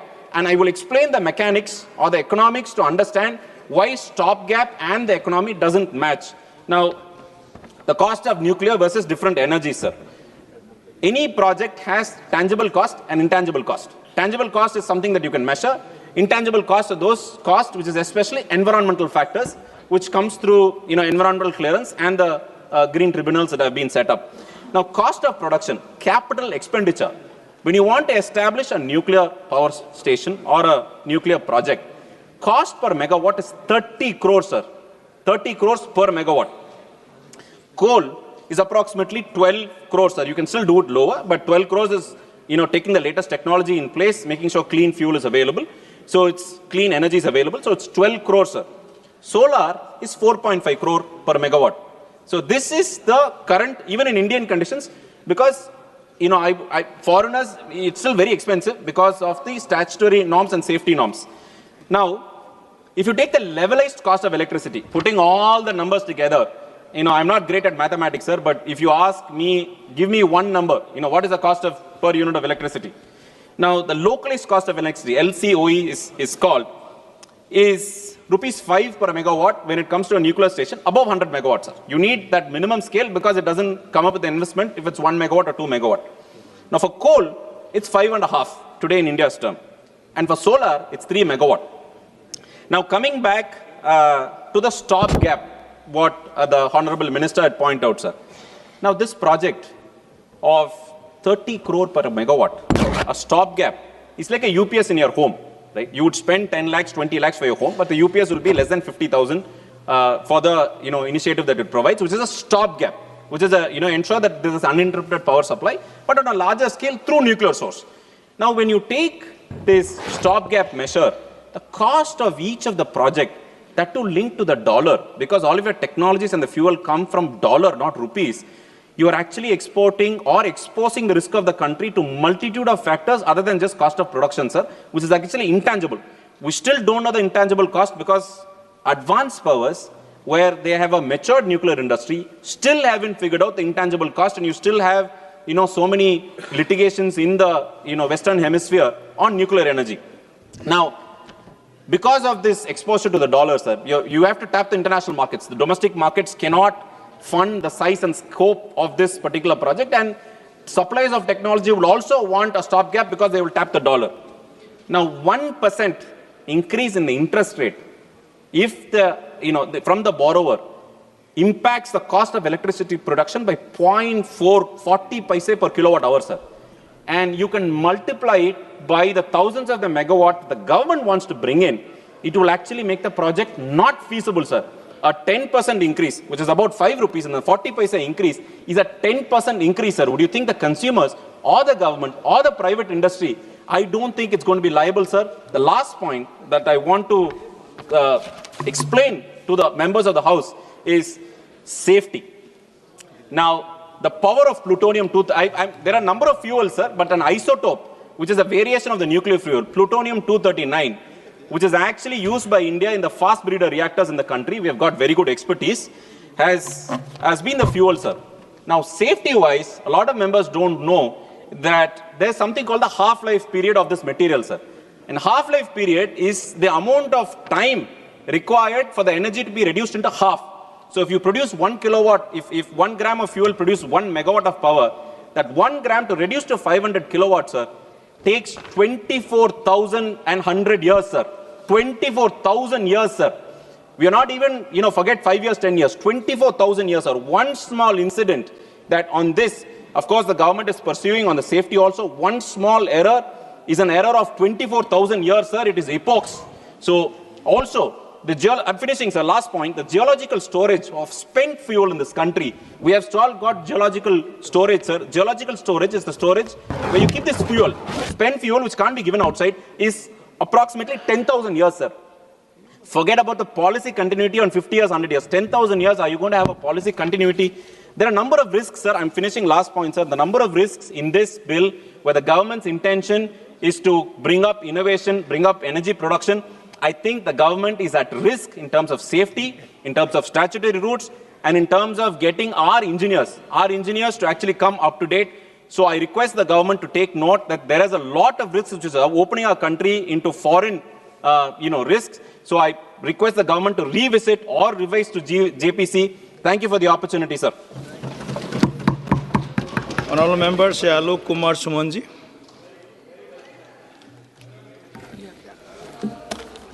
धन्यवाद सभापति महोदय। मैं आपका आभार व्यक्त करता हूं कि आपने लेजिस्लेटिव बिजनेस के इस महत्वपूर्ण विधेयक the sustainable harnessing and advancement of nuclear energy for transforming India bill 2025 पर बोलने का मौका दिया। यह बिल देश के परमाणु ऊर्जा को नियंत्रित और सस्टेनेबल उपयोग की दिशा में एक महत्वपूर्ण प्रगति की पहल है। इस विधेयक का मुख्य उद्देश्य एटॉमिक एनर्जी एक्ट 1962 और civil liability of nuclear damage act 2010 को रिपील करना है। इससे देश की वर्तमान और भविष्य की ऊर्जा की आवश्यकताओं को सस्टेनेबल रूप से पूरा किया जा सकेगा महोदय। वर्तमान विधेयक का अनुमोदन होने से परमाणु ईंधन में आत्मनिर्भरता और परमाणु ऊर्जा को संचालित करने में सहायता मिलेगी। हम यह कह सकते हैं कि सरकार स्वच्छ ऊर्जा सुरक्षा और भविष्य में आने वाली ऊर्जा आवश्यकताओं को पूरा कर सकेगी। 24 घंटे विश्वसनीय विद्युत आपूर्ति प्रदान करने के लिए परमाणु ऊर्जा से बहुत सहायता मिलेगी महोदय। अगर हम विश्व की सस्टेनेबल डेवलपमेंट गोल्स की बात करें तो भारत एनर्जी सेक्टर में सस्टेनेबिलिटी स्थापित किया है और वर्ष 2070 तक डिकार्बोनाइजेशन ऑफ इकोनॉमी के लिए देश की रूपरेखा तैयार किया गया है। 2047 तक 100 गीगावाट परमाणु ऊर्जा क्षमता प्राप्त करने के लिए लक्ष्य रखा गया है, जो वर्तमान में 7.5 गीगावाट है। इससे स्वदेशी परमाणु संसाधनों का पूर्ण उपयोग होगा तथा सार्वजनिक और निजी क्षेत्रों की सक्रिय भागीदारी सुनिश्चित होगी। मेरा विश्वास है कि हम दूसरे देशों को भी परमाणु ऊर्जा के सही उपयोग के लिए सहायता कर सकते हैं। महोदय, 2047 तक बिजली की ज़रूरतों में 4 से 5 गुना की वृद्धि का अनुमान है। हालांकि नवीनीकरणीय ऊर्जा स्रोतों का विस्तार हो रहा है, लेकिन वे अकेले बेस लोड डिमांड पूरा नहीं कर सकते। अतः यह आवश्यक है कि परमाणु ऊर्जा को मुख्य साधन बनाया जाए। इसलिए 100 गीगावाट एटॉमिक एनर्जी के लक्ष्य को प्राप्त करने के लिए हमें प्रति वर्ष 4 गीगावाट उत्पादन करना होगा। महोदय, मैं यह बताना चाहूँगा कि NPCIL अपनी सहायक कंपनियों के साथ मिलकर घरेलू एवं अंतर्राष्ट्रीय साझेदारी का लगभग 100 गीगावाट का लक्ष्य को लगभग आधा हिस्सा हासिल करने का लक्ष्य रखती है।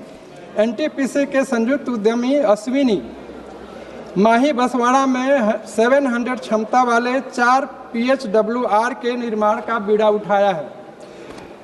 इन सभी गतिविधियों में इस विधेयक से सहायता मिलेगी। महोदय, जैसा कि हम सभी जानते हैं, डॉक्टर होमी भाभा के द्वारा परमाणु ऊर्जा की शुरुआत की गई। कई आशंकाओं के कारण देश के परमाणु विस्तार में प्रतिबंध भी लगा, लेकिन मजबूत सरकार ने सारी चुनौतियों को सामना किया। महोदय, आज हमारे माननीय प्रधानमंत्री श्री नरेंद्र मोदी जी और हमारे बिहार के माननीय मुख्यमंत्री श्री नीतीश कुमार जी के मजबूत नेतृत्व में सरकार परमाणु ऊर्जा क्षेत्र में अनेकों उपलब्धियां हासिल करने की दिशा में आगे बढ़ रही है। 2 दशकों में 10 नए न्यूक्लियर रिएक्टर्स का काम प्रगति पर है, जिससे न्यूक्लियर पावर जनरेशन 10 गुना बढ़ जाएगा। महोदय, वर्तमान विधेयक के चैप्टर 2 में grant of licence and safety authorization की बात की गई है। सेक्शन 3 के सब सेक्शन 1 to 5 में सेफ्टी आदि की बात की गई है। मेरा यह सुझाव है कि यह फ्यूल को सेफ्टी स्टोर करने के लिए राज्य सरकार की भी सहायता लेनी चाहिए। न्यूक्लियर फैसिलिटी के लिए अधिकतम वाटर यूज होगा, इसके लिए भी सस्टेनेबिलिटी को ध्यान में रखते हुए स्टेट गवर्नमेंट से ओब्लिगेटरी सलाह मशविरा किया जा सकता है महोदय। इस चैप्टर 2 का सेक्शन 4 रेडियो एक्टिव सब्सटेंस की रेगुलेशन और रेडिएशन जनरेटिंग इक्विपमेंट की भी बात करता है। इसमें कहा गया है कि सेफ्टी ऑथराइजेशन बोर्ड से लेनी है। इसमें मेरा अनुरोध है कि लाइसेंस इशू करने की प्रक्रिया उच्च कोटि की होनी चाहिए। रेडियोलॉजिकल इमरजेंसी पड़ने पर तत्काल केंद्र सरकार एवं राज्य सरकार से मदद मिलनी चाहिए। स्टोरेज वाली जगह सुरक्षित एवं हार्मलेस होनी चाहिए। महोदय, सेक्शन 6 में एप्लीकेशन ऑफ लाइसेंस और सेक्शन 7 में लाइसेंस ग्रांट और सुरक्षा की बात की गई है। इसमें मेरा यह कहना है कि रेडियो एक्टिव वेस्ट मैनेजमेंट, जो कि एक महत्वपूर्ण पहलू है और हेल्थ से डायरेक्टली रिलेटेड है, इसके मैनेजमेंट पर विशेष ध्यान का प्रस्ताव रखना जरूरी है। इसके मैनेजमेंट पर विशेष ध्यान का प्रस्ताव रखना जरूरी है। अतः मेरा यह मानना है कि इस विधेयक के पास होने से इन सभी समस्याओं का समाधान होगा। महोदय, यूनाइटेड नेशंस के सस्टेनेबल डेवलपमेंट गोल्स में भारत ने काफ़ी हद तक उद्देश्य को हासिल कर लिए हैं। इसके अनुसार एनर्जी सेक्टर में अपने देश को 2070 तक नेट जीरो कार्बन इमिशन के लक्ष्य को हासिल करना है। वर्तमान विधेयक इंटरनेशनल एटॉमिक एनर्जी एजेंसी के मानकों को भी अनुरूपता को सुनिश्चित करेगा। बजट 2025-26 में भी परमाणु मिशन की शुरुआत की गई, जिसके लिए 20,000 करोड़ रुपए निर्धारित किए गए, ताकि वर्ष 2033 तक कम से कम 5 स्वदेशी स्मॉल मॉड्यूलर रिएक्टर विकसित की जा सके। महोदय, वर्तमान विधेयक का चैप्टर 1 में ड्यूटीज और लायबिलिटी की बात कही गई है। इस चैप्टर के सेक्शन 10 में सेफ्टी, सिक्योरिटी और सेफगार्ड्स के लिए प्राइम रिस्पॉन्सिबिलिटी फैक्ट्री मालिक, एम्प्लॉयर और माइंस के मालिक आदि लोगों की होगी। इसमें मेरा यह कहना है कि जो भी रिपोर्ट्स या रिटर्न्स केंद्र सरकार की जानकारी के लिए भेजी जाए, उस पर एक्सपर्ट लोगों से ही विचार विमर्श किया जाना चाहिए। महोदय, सेक्शन 11 में ऑपरेटर ऑफ न्यूक्लियर इंस्टॉलेशन करने वाले की जिम्मेदारी होगी। यदि कोई भी न्यूक्लियर इंसिडेंट्स न्यूक्लियर डैमेज होती है, इसलिए हमें यह भी ध्यान रखना होगा कि न्यूक्लियर इंसिडेंट्स की किसी भी हालत में न्यूक्लियर डैमेज न हो। वर्तमान विधेयक के सेक्शन 13 में maximum amount of liabilities 300 million रखी गई है। महोदय, मेरा यह सुझाव होगा कि इसको बढ़ाकर 4 से 5 मिलियन किया जा सकता है, तो बुरे वक्त में यह सहायता काफ़ी उचित साबित होगा। महोदय, इन्हीं शब्दों के साथ मैं इस बिल का समर्थन करते हुए अपनी बात को समाप्त करता हूँ। धन्यवाद। माननीय सदस्य श्री कृष्णा प्रसाद तेनेती जी। Honorable Chairman, sir, thank you very much for giving me this opportunity on speaking such a wonderful and very, very important and watershed bill for this year 2025.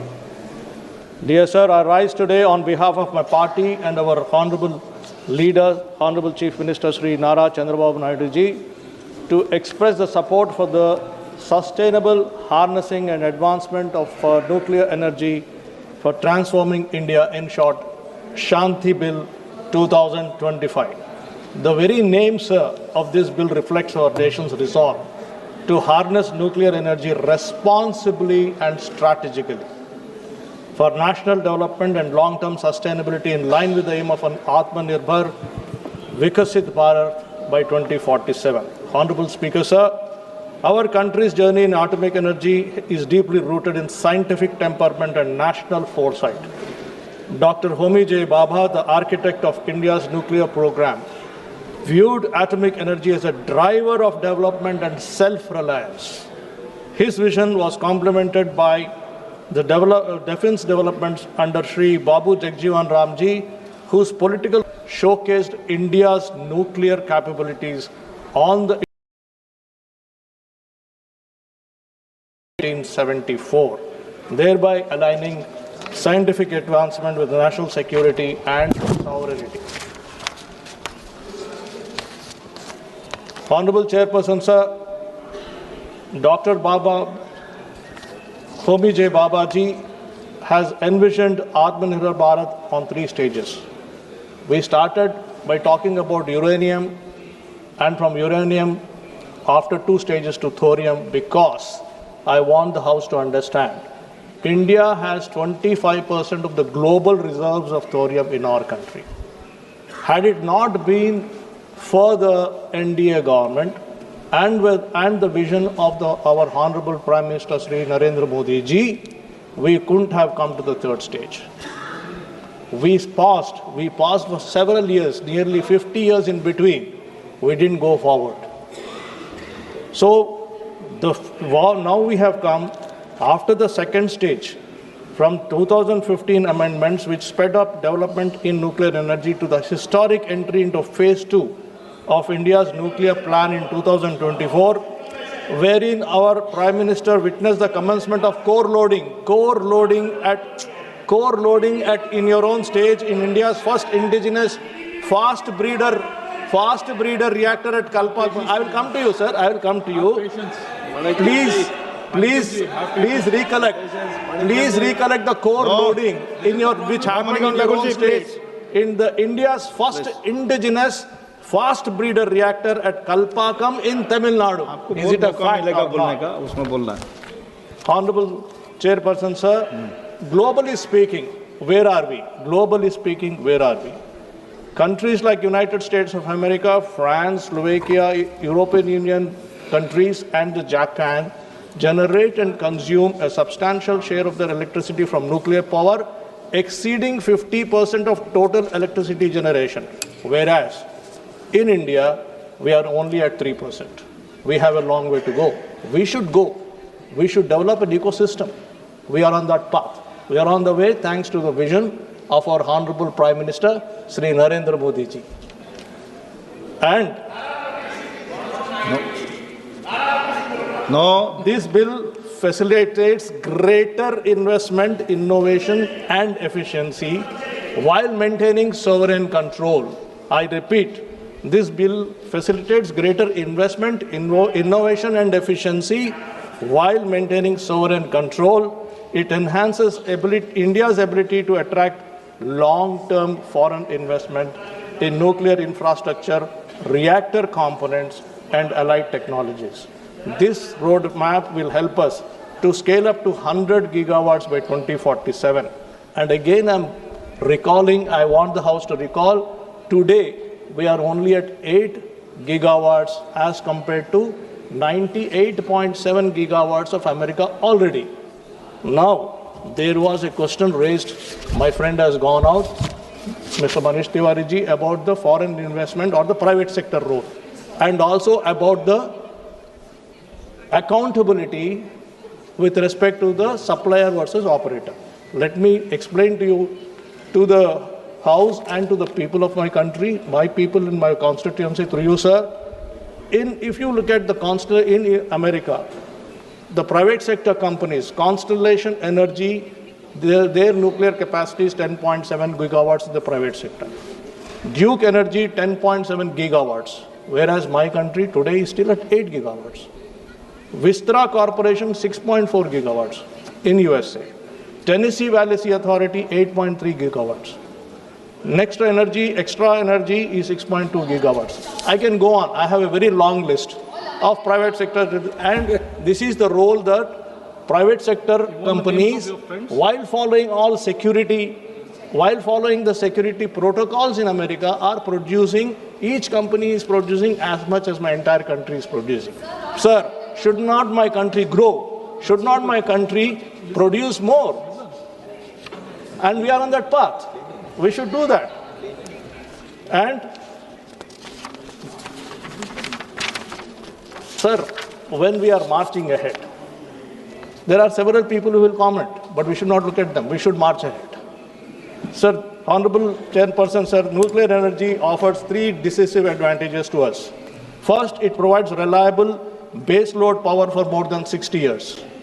Second, it contributes significantly to carbon reduction. Third, a robust nuclear ecosystem catalyzes high-end manufacturing, research, and skilled employment. I would like to emphasize on this word, skilled employment. I'll come to it again, sir. Honorable Chairperson, sir, I wholeheartedly welcome and support the emphasis this bill places on research, development, and innovation, especially in regards to using nuclear energy for research into next-generation technologies focused on healthcare and agriculture. Clause 9 of the bill promotes research, development, design, and innovation in matters related to nuclear energy and radiation for peaceful purposes, while Clause 38 allows for patents in for the same. This is in line with the government's support for more than 15,000 crores for research, development, and innovation, further spurring the growth of scientific temper and research in our country. Finally, sir, with respect to the liability and accountability, my observation is all of us are here can recall the then Congress government of the 1980s, under incompetence in handling the Bhopal gas disaster, the world's worst industrial disaster, which led to generations of thousands of families suffering while those responsible for the disaster were allowed to fly out of the country.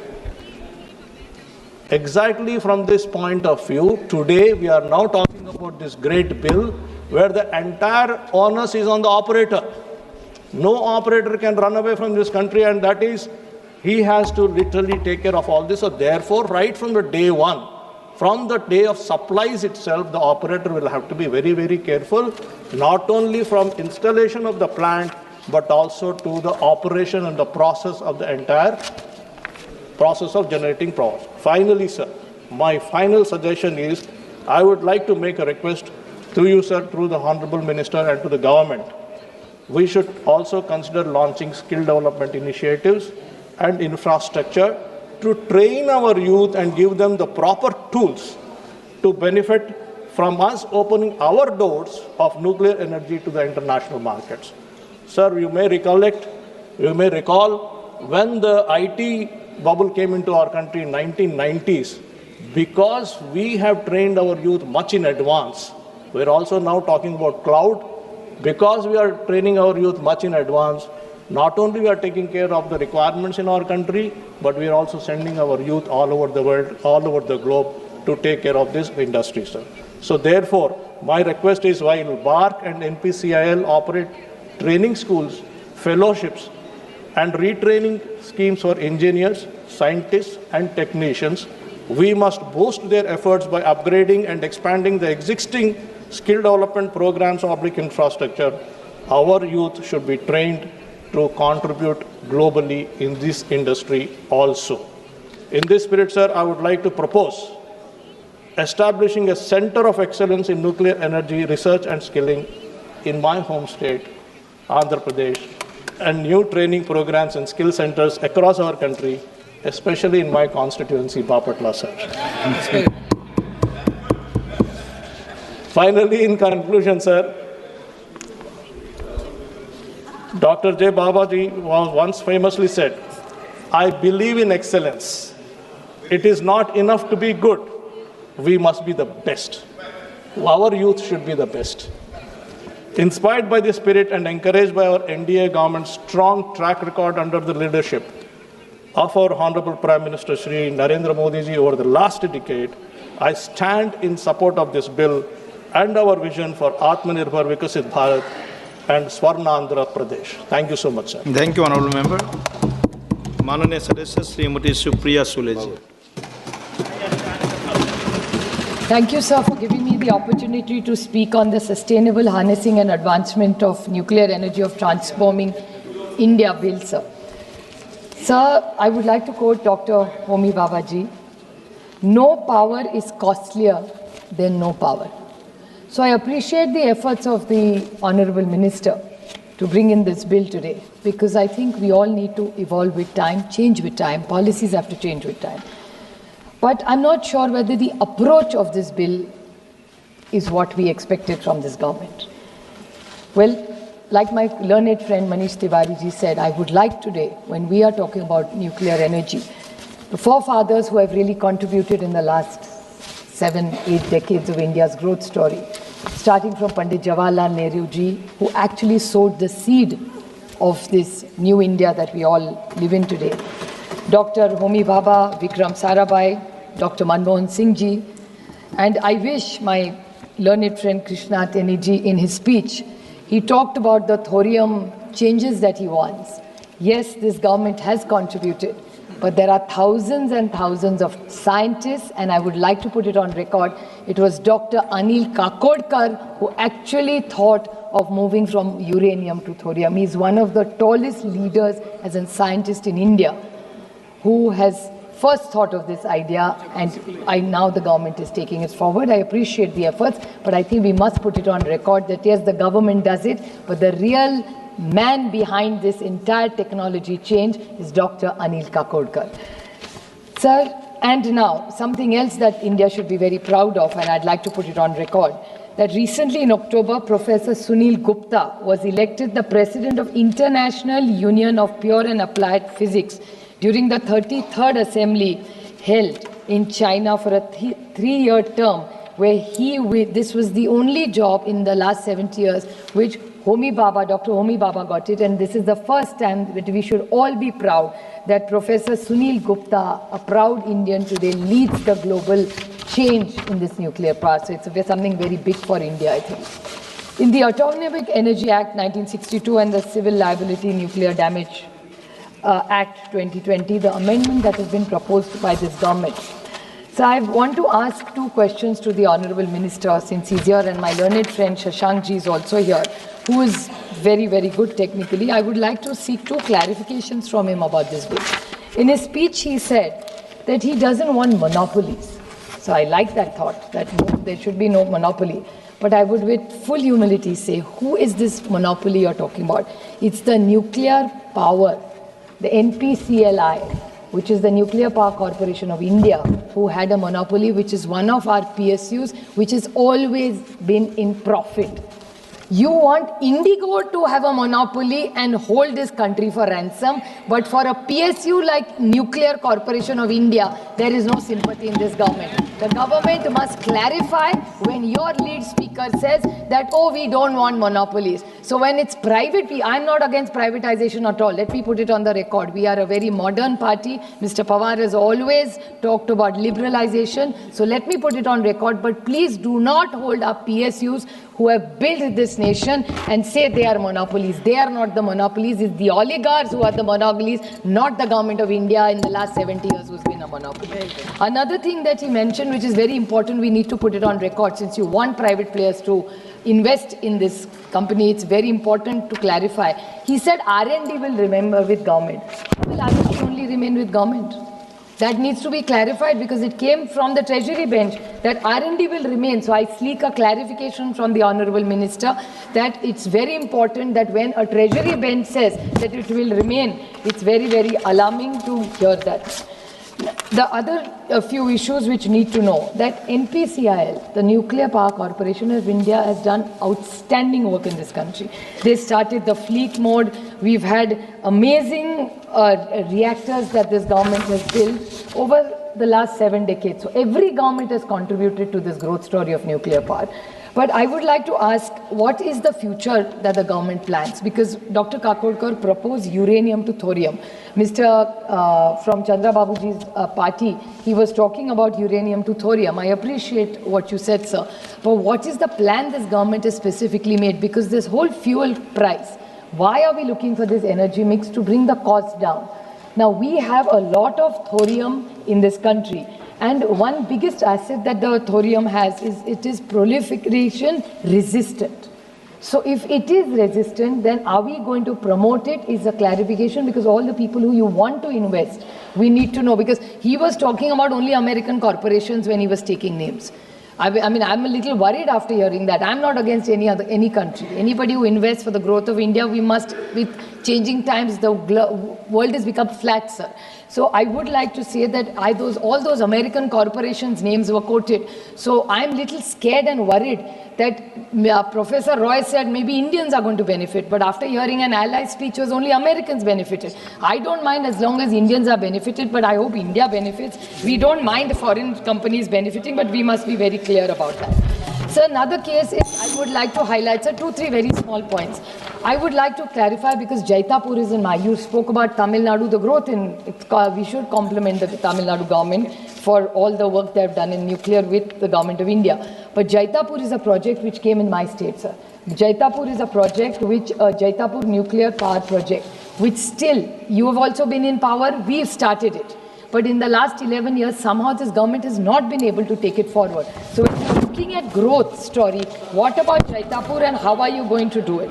So talking about OPIL, I would like to give one small point, since I will just make two very short, I won't repeat any other points. Sir, when you talked about the right to recourse, about suppliers' accountability, I would like to say the supplier liability. The supplier is as guilty if there is a crisis. It cannot be a supplier immunity. And I would like to quote Sushma ji and Arun ji.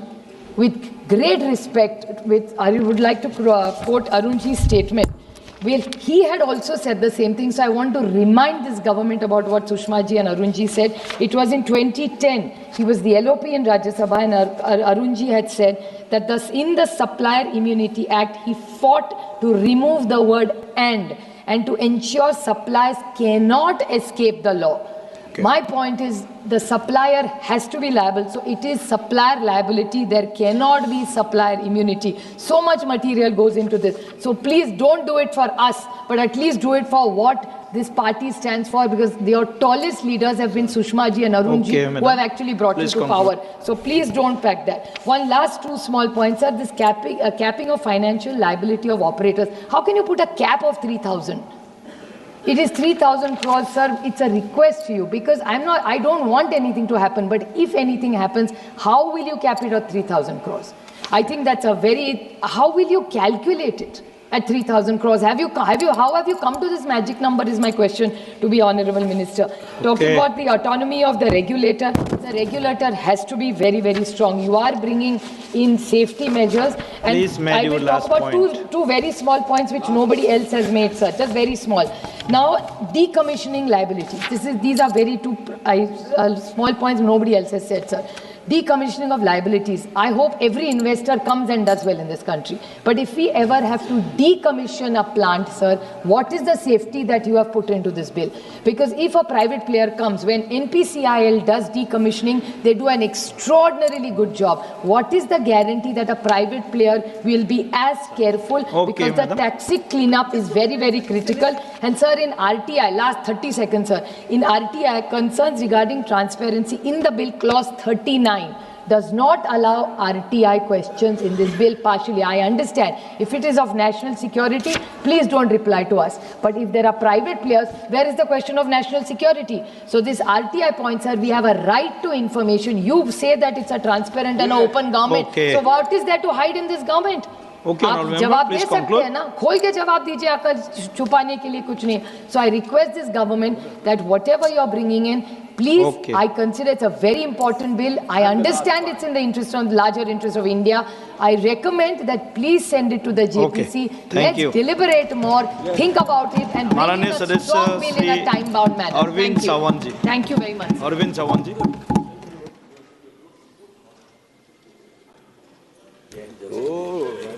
That's okay.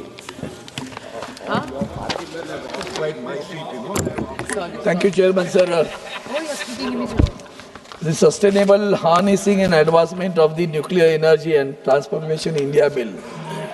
I would like to express my views on it, particularly when you say that in the beginning itself, whereas India is having achieved self-reliant capability in production and use of nuclear energy, recognizes the potential it offers towards rapidly meeting the ever-increasing energy needs of the country to further research and development. The half portion is correct. But when we have achieved it, why we are in such a hurry to grant permissions to all private sectors who are here? Number of people must have spoken about it. I will just point it out certain things which are to be taken into consideration. Because the bill, the Shanti bill penalizes the operators in case of a nuclear accident and asking them to compensate on the basis of the size of the plant operated. It's really a surprising one. How can you relate the size of the operation with the damage? Exactly. There is really, we have experienced what has happened in Bhopal, Union Carbide, how they escaped from all those things. They could not be penalized till date. And really here also some provisions are there, which I'm going to point it out to you, sir. Particularly, I'll go directly because I know the time, you won't permit me a lot of time, but then I'll go to that. What is required and what is missing in here? Dilution of a liability and accountability. Removal of a supplier liability means what exactly? Victims may not be fully compensated. Faulty suppliers may escape responsibility. Risk is shifted for corporation to citizens of the state. Safety risk with private operators. Nuclear power is not an ordinary commercial activity. Profit-driven operators may compromise on safety unless oversight is extremely strong. Low compensation ceiling. Then the regularity independence question. Is the nuclear regulator truly independent from operators and the government? Without autonomy, safety enforcement may weaken. Public consent and federal concern. Sir, we are facing in Maharashtra, Jaitapur, you know it. The concern of the public, the consent of the public is opposing it, and still we are forcing them. And that is what we need is that the fisherman community is really having, they are having a fear about it. What is about the tomorrow? What is about the fate of their life? If the water which enters into the sea has a very high temperature, and then naturally the temperature of the water is going to increase. And if the temperature of the water increases, it is going to reflect on the production of the fish over there, and it is going to reflect on the earnings of the fishermen over there on the coastal line. And that is what a very serious issue, and that is the reason they was opposing it consistently, and therefore public hearings should be given a nuclear waste is another issue, serious issue. Sir, it has observed, nowadays we are talking about even electrical vehicles. Nobody thinks about the battery. The battery is not perishable, sir. Who's going to do that? That battery is going to create a problem. We cannot perish the battery, and nobody is having a concern. When I was industry minister, I brought it to the notice of the people. Okay, for a pollution-free, we want that the battery-driven vehicles are required, but at the same time, who is going to do that? What is the waste of the battery? Nobody has thought it till day, sir. That is what is very concern over here, and therefore, how does the government ensure that the private operators have maintained the same safety culture as public sector units? The public sector, you see, we are doing a construction at Vadwan port, and the Tarapur reactors are very close to the Vadwan port. Have you ever thought of his safety? A drone can come from the Vadwan Bandar and watch the Tarapur entire reactors over there. So the radiation issue is going to be very serious in that case if the damage takes place, and the compensation of the damage should not be related to this. And finally, sir, two major points which I have come across, a rather surprising one. This is the point, sir. The clause 81 bill provides for exclusion of jurisdiction of civil courts. It provides that the civil court shall have a jurisdiction to entertain any suit or proceeding in respect of which the central government provides that no civil court shall have jurisdiction to enter any suit or proceeding in respect of which the central government, the board, the Nuclear Damage Claims Commission or Claims Commissioner is empowered to adjudicate. Under the bill, it further provides that no injunction shall be granted by any court or other authority in respect of any action taken or to be taken in pursuance of any power conferred by or under the bill. Oh my goodness, it is like the Commissioner of the Election Commission. He is being given freedom. He will not be questioned his authority. This is what we are providing here also. 81, 82 again. The bill provides for protection of action taken in good faith What do you mean by good faith? Who is going to question that good faith? It's a good faith. I have taken action against the good faith. It provides that no suit, prosecution or other legal proceeding shall be against the central government or the board or the council or any person acting on behalf for anything which is in good faith done or intended to be done under the bill or the rules and regulation made thereunder. Both these provisions are very serious, sir. And I am really, that's the reason I think my colleague Supriya ji has also said that why not send the bill to the JPC? Now I to demand that it needs an elaborate discussion in detail. Elaborate discussion is required, and therefore it should be sent to the, otherwise, see, I know that the privatization is very, very loving issue, very, very concerned issue, because there are industrialists who are very close to, and you feel that once the freedom is given, they'll go on producing the electricity power for the country. This is not so. But the concern is, I have expressed my concern, and therefore I once again demand that the bill should be sent to the JPC. One can discuss this elaborately, and let us bring a unanimous bill for the country. Thank you so much, sir. Very good. Dr. Shashi Tharoor. Dr. Shashi Tharoor. Thank you very much, Mr. Chairman. We stand here today at a critical juncture in our nation's history. This Shanti Bill, which is before this House, has the government speaking grandly of harnessing the immense energy released by splitting the atom. Yet it seems to have failed to expend even a fraction of that energy in drafting a bill that is coherent, rigorous, and not full of loopholes. This is full of loopholes. Where the late Pandit Nehruji had laid the foundations for our nuclear program, and Dr. Manmohan Singh ji carried the Indo-US nuclear deal of 2008 across the last mile and lifted India out of isolation into an era of strategic confidence in nuclear power, this bill now confronts us with a disappointing reversal, as a vision that once expanded horizons gives way to ambiguity, deepens uncertainty as to whether and where India's nuclear power framework is really headed. I have high regard for the Honourable Minister who is here today, but there are serious errors and omissions that other speakers have already pointed out. We have mastered nuclear fusion and fission, but not apparently legislative precision. The Shanti Bill is a milestone, Mr. Minister, but for the wrong reasons. It is written with exceptions, heavy on discretion, and largely indifferent to public welfare. I am not sure, Mr. Chairman, whether it is a nuclear bill or an unclear bill. Now, before I outline my concerns, I must candidly state that the bill in its current form contains such fundamental structural flaws, as colleagues have pointed out, that it requires comprehensive reworking rather than cosmetic amendments. Ideally, it should have been referred to a committee, a standing committee or a joint parliamentary committee for further consideration. But if we are going to discuss it today, sir, let me enumerate my critical concerns. The very preamble of the bill, which I have here, characterizes nuclear energy as a, quote, clean and abundant source for electricity and hydrogen production. No quarrel there, and I'm not against nuclear energy myself.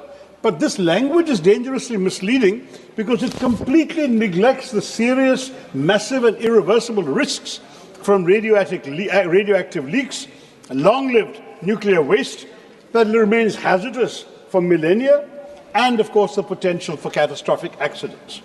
Moreover, India's usable uranium reserves are finite. While we do possess significant thorium-232, including in my own state of Kerala, and those are significant reserves, and we should work on them, nonetheless, thorium-based reactors remain decades away from significant deployment. The full life cycle of nuclear fuel, from mining to waste disposal, is neither clean nor sustainable. We must be honest with the people of India about what we are asking them to accept. Now, sir, Section 3(1)(c) and E provide that any other company or any person explicitly permitted by the central government is eligible to apply for a license to set up and run nuclear facilities. This effectively amounts to a blanket opening up of the entire nuclear energy sector, from mining to waste management, And this will open it up to a wide range of private actors with indeterminable and indeterminate qualifications. More troubling still, the bill allows for a single composite license for multiple activities across the nuclear fuel cycle. This means one entity could control mining, fuel fabrication, reactor operation, and waste handling. Such concentration of control in any single operator or corporate group heightens systemic risk exponentially rather than containing that risk. When profit becomes the primary motive across the entire chain, safety checks could be compromised at every stage. Such blanket opening up is potentially dangerous, and giving operational control of fissile and other highly radioactive substances to private entities driven by quarterly earnings reports and the bottom line of profit, I'm afraid significantly increases the possibility of nuclear incidents and accidents.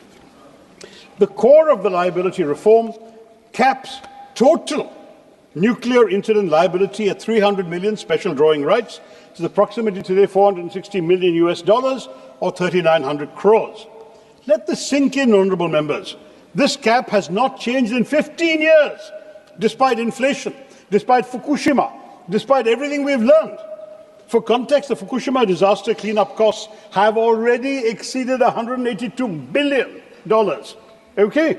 That's several hundred times the cap proposed in this bill today in 2021. Chernobyl's total economic impact exceeded $700 billion. Yet we propose to cap liability at less than $500 million?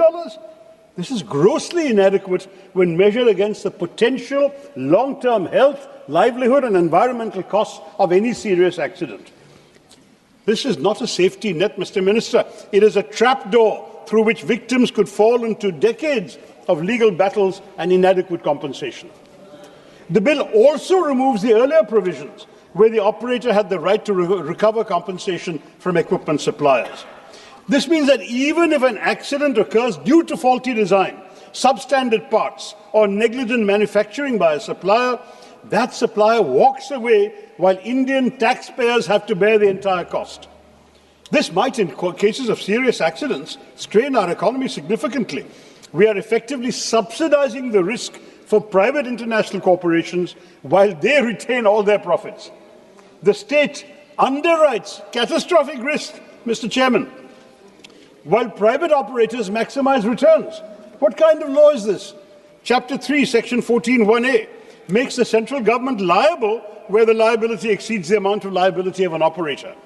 In effect, public funds, our money, taxpayers' money, will compensate for all the damages caused by private facilities.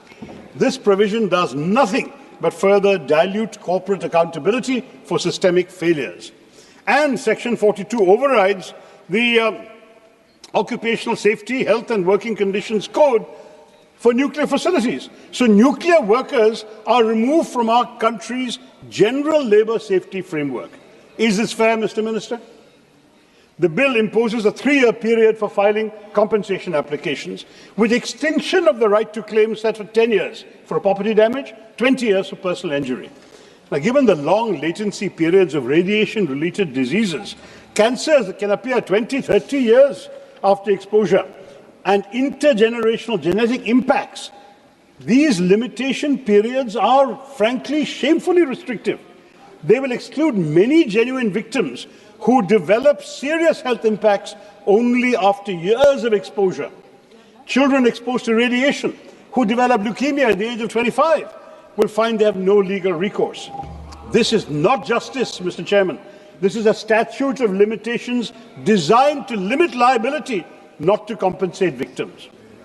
इस bill के हर वादे के पीछे एक कीमत छुपी है, mister minister, और अक्सर ये कीमत वही चुकाता है जिसका फैसलों में कोई हिस्सा नहीं होता। पर उन वादों की कीमत तुम क्या जानो सरकार, यही मेरी चिंता है। Here perhaps is the most egregious provision of all. Negligence by an operator or person is recognized as a cognizable offence, but only a person duly authorized by the central government or the Atomic Energy Regulatory Board can file a complaint. Let me stress this, sir.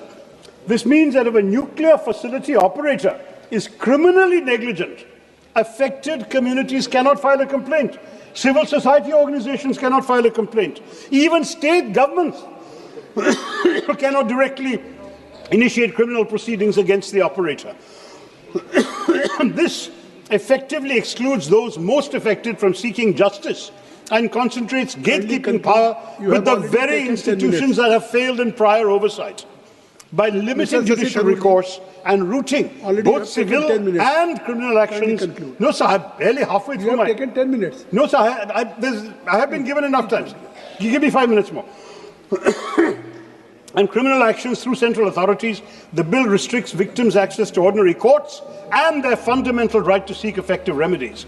For an ultra-hazardous activity that can devastate entire regions, such procedural barriers perpetuate a culture of impunity.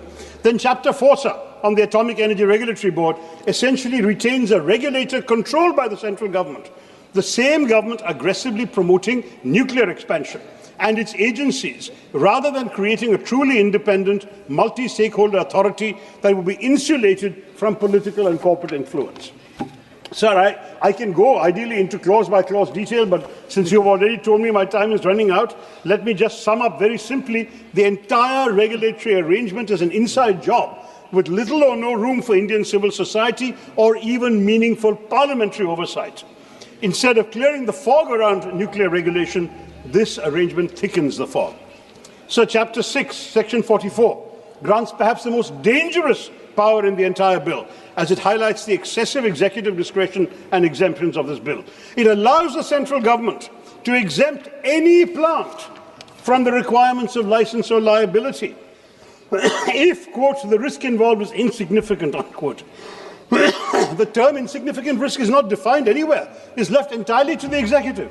This provision essentially negates the entire framework of the bill, sir. It creates a backdoor through which any facility can escape oversight if the government deems it convenient. Your point is sir, give me 3 minutes.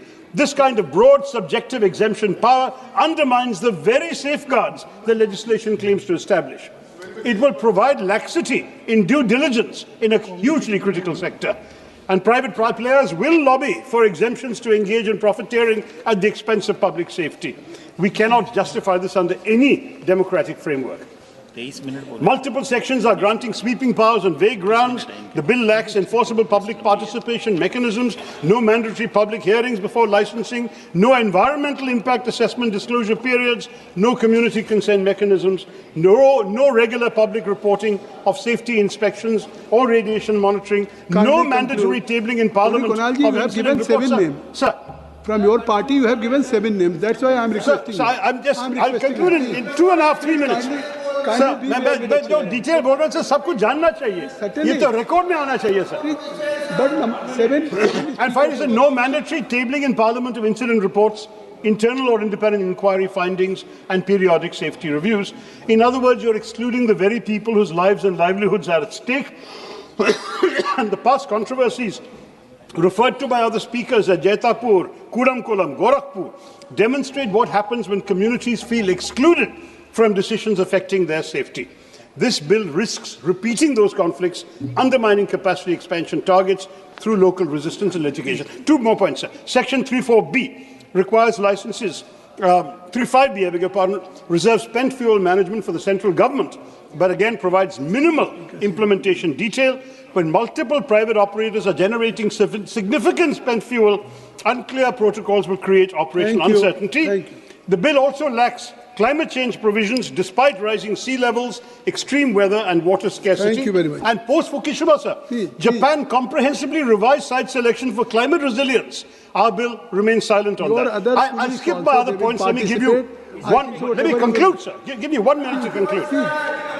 So I have taken up more than a minute in pleading for time. Give me time. There are 7 members of Parliament from Congress Party. I'm skipping half my point, sir. There is a time constraint. Please kindly conclude. Please kindly conclude. Sir, beyond safety, okay, I won't talk about safety anymore, sir. Fundamental questions arise about economic wisdom of this bill. Nuclear projects are highly capital intensive with long gestation periods in an era of rapidly falling renewable costs, battery storage costs. We must ask, does 19.3 trillion rupees towards nuclear represent optimal allocation versus accelerated renewable deployment, grid modernization or energy sufficiency? The opportunity cost must be gone into, sir. The Shanti bill represents a dangerous leap into privatized nuclear. धन्यवाद सभापति महोदय। मैं atomic energy bill 2025 शक्ति bill के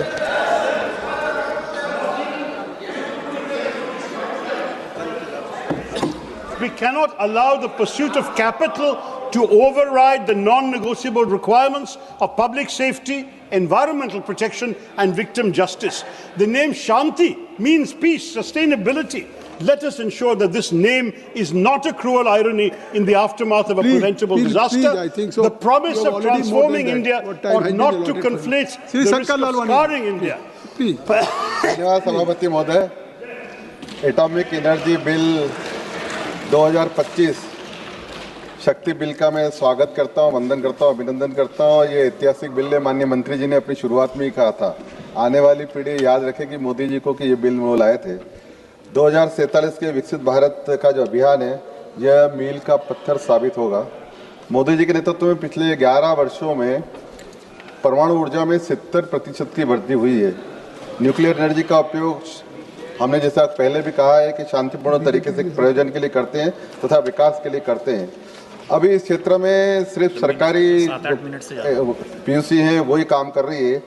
देश में तेजी से जिस प्रकार से विकास हो रहा है, उस मान से ऊर्जा की खपत को ध्यान में रखते हुए इसे प्राइवेट प्लेयर के लिए भी खोला जा रहा है। इस बिल में भारत की न्यूक्लियर एनर्जी को आत्मनिर्भर बनाने का बिल है और 2070 में जो नेट जीरो कार्बन उत्सर्जन की घोषणा हुई है, उस घोषणा में ये मील का पत्थर साबित होगा। माननीय सभापति महोदय, हम सभी जानते हैं कि वर्तमान में इससे 8.8 गीगावाट न्यूक्लियर एनर्जी का उत्पादन होना है और आने वाले 5 वर्ष में ये बढ़कर 23 गीगावाट होने जा रहा है। पर आने वाले विकसित भारत जो 2047 का विकसित भारत संकल्प है मोदी जी का, उसमें आवश्यकता है 100 गीगावाट एनर्जी की और इस लक्ष्य को पूरा करने के लिए मील का पत्थर रहेगा। अभी बिजली का उत्पादन प्रमुखता से कोयले से होता है और हमें मालूम है इसकी सीमाएं हैं कोयले की, और कोयले से कार्बन उत्सर्जन भी ज़्यादा होता है। रिन्यूएबल एनर्जी के लिए न्यूक्लियर एनर्जी सस्ती, स्वच्छ तथा कम एरिया में ज़्यादा उत्पादन करने, लो कास्ट प्रोडक्शन वाली ये एनर्जी है। तो न्यूक्लियर एनर्जी का उपयोग आज हर क्षेत्र में हम देख रहे हैं हो रहा है, चाहे कृषि हो, स्वास्थ्य हो, R&D हो, इंडस्ट्री हो, हर क्षेत्र में इसका उपयोग हो रहा है। जिस तेजी से मोदी जी के नेतृत्व में इंडस्ट्रियलाइजेशन हो रहा है, डाटा सेंटर बढ़ रहे हैं, AI में काम हो रहा है, EV वाहनों में लगातार बढ़ोतरी हो रही है, ग्रीन हाइड्रोजन में काम हो रहा है, डिजिटल इंडिया में काम हो रहा है, इन सब में आने वाले 2040 में बिजली की खपत लगभग डबल से ज़्यादा होने वाली है। आने वाले 2030 में डाटा सेंटर के लिए भी 10 गीगावाट की बिजली की आवश्यकता होगी। इन सबको ध्यान में रखते हुए बिल बहुत ही महत्वपूर्ण है।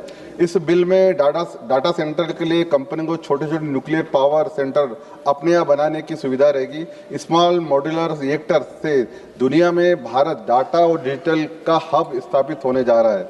सरकार ने छोटे छोटे मॉड्यूलर रिएक्टरों को R&D के लिए आगामी 5 वर्षों में जो प्रावधान किया है, 20,000 करोड़ का प्रावधान किया है।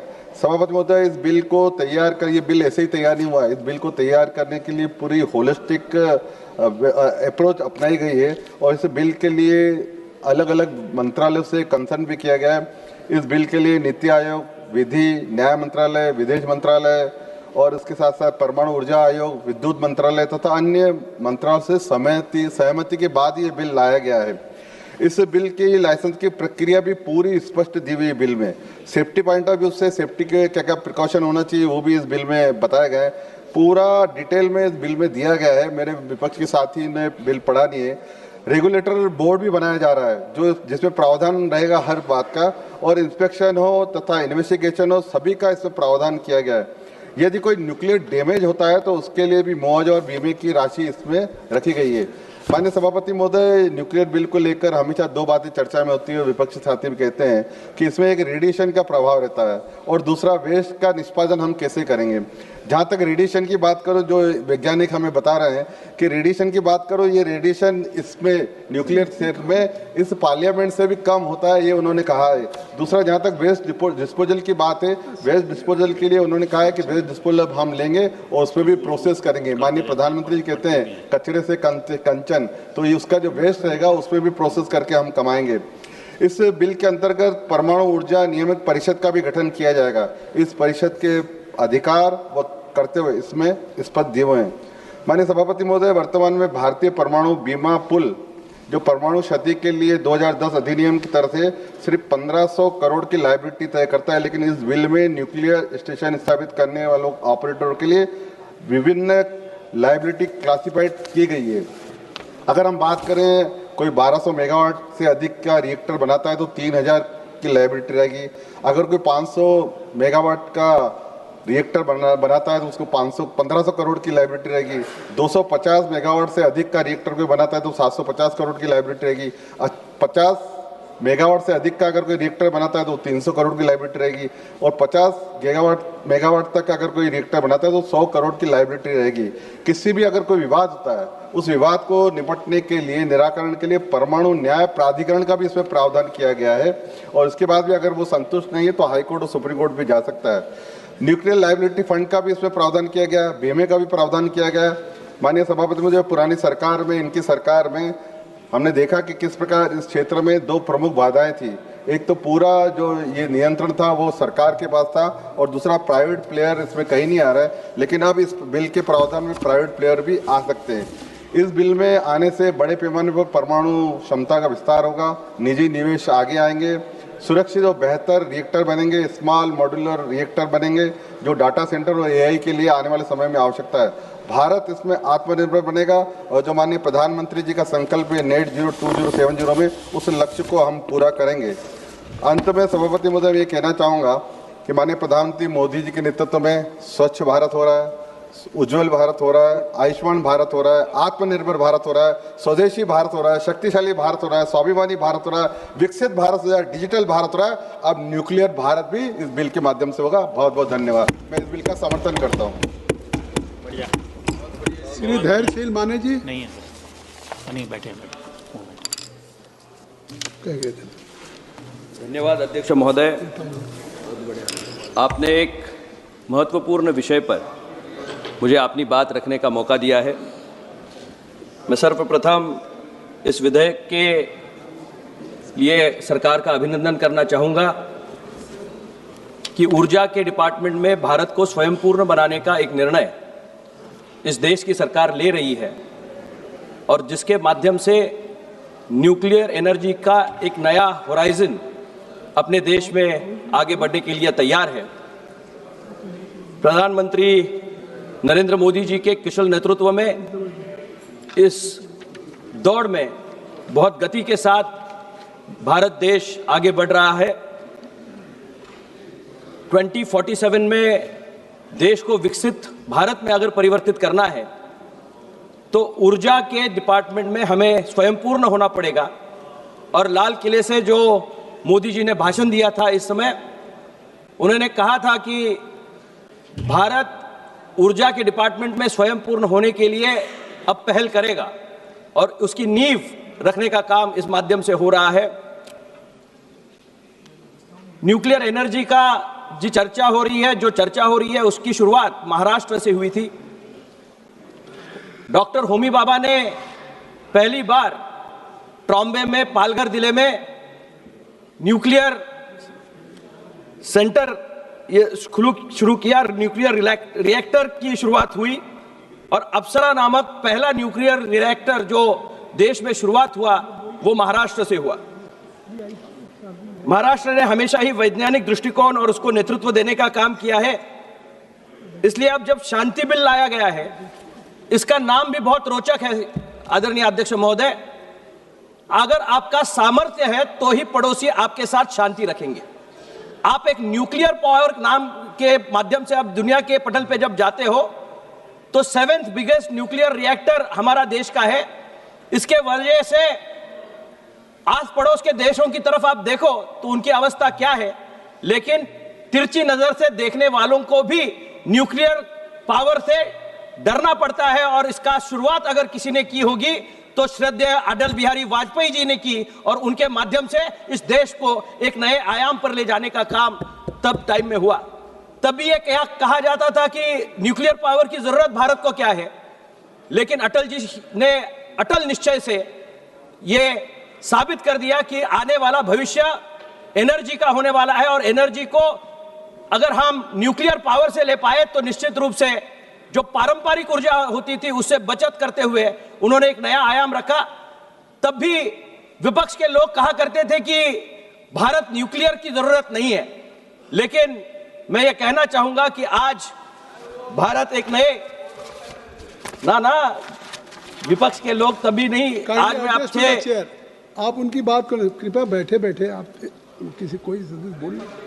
और ये कांग्रेस का तब का कहना था कि न्यूक्लियर पावर की जरूरत नहीं है, लेकिन अटल जी के विश्वास ने लोगों को के सामने एक उदाहरण रखा, और अमेरिका जैसी देश भी तब इसका विरोध कर रहे थे, लेकिन भारत ने अपना लोहा मनाया, और निश्चित रूप से अटल जी के वजह से आज देश एक नए आयाम पे ऊंचाई पे जा रहा है। मैं कुछ प्रावधान जो यहाँ है न्यूक्लियर एनर्जी के बारे में, वो मैं आपके सामने मद्देनजर रखना चाहूंगा। कुछ क्लॉजेस नए इसमें ऐड किए गए हैं।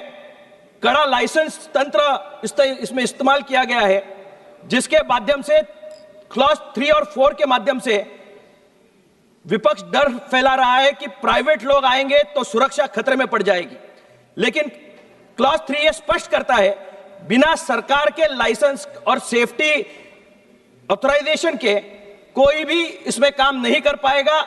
इसका क्लॉज 3 में प्रावधान किया गया है। इसका फोकस SMRs पर भी है।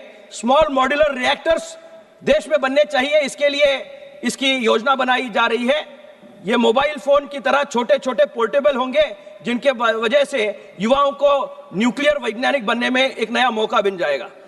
क्लॉज 4 की तरह की वजह से रेडियो एक्टिव पदार्थों की सुरक्षा, security of radio active material के लिए सरकार ने विशेष शक्तियों अपने पास रखी है।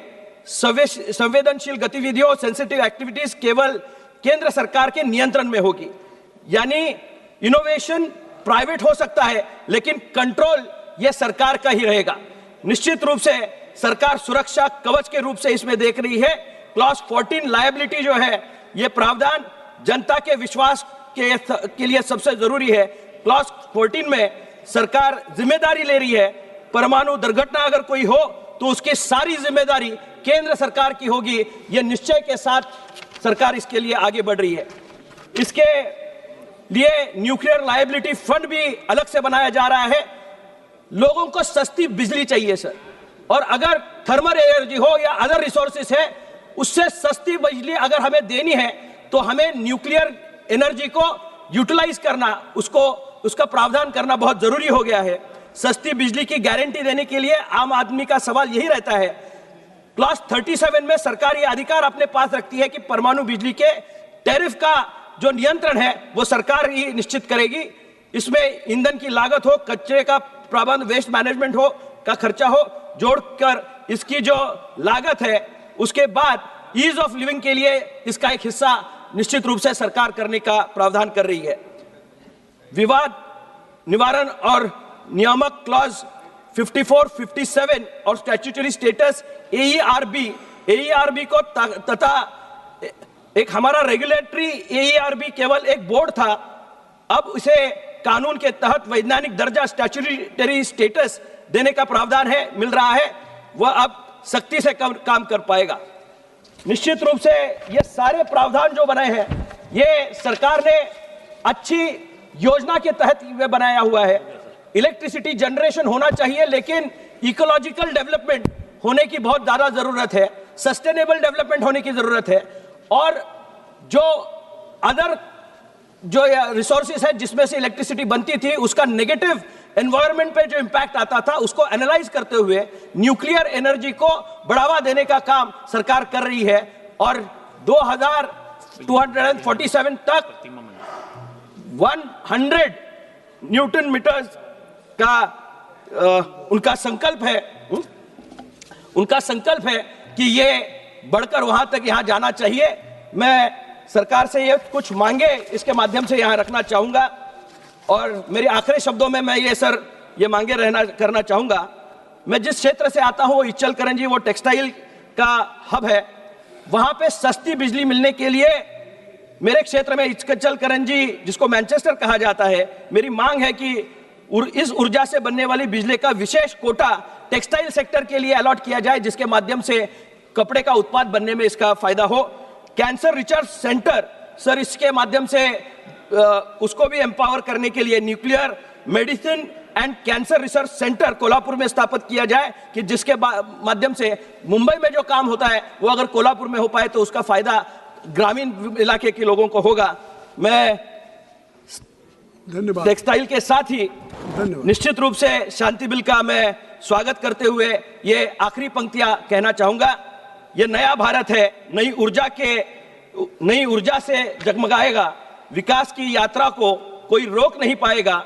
यह शांति का बिल दस्तावेज है उस सुनहरे कल का जो 2047 में हमारे देश को विकसित भारत बनाएगा। बहुत बहुत धन्यवाद। Thank you very much. Shrimati Pratima Mandal ji. Pratima Mandal ji. Thank you, Honorable. You want to speak just now or either you want to speak later on? Are you ready? Yes, I am ready. You can start. Thank you, sir. On behalf of All India Trinamool Congress, I rise to speak on the sustainable harnessing and advancement of nuclear energy for transforming India Bill 2000. Sir, mic is not. There is no mic, sir.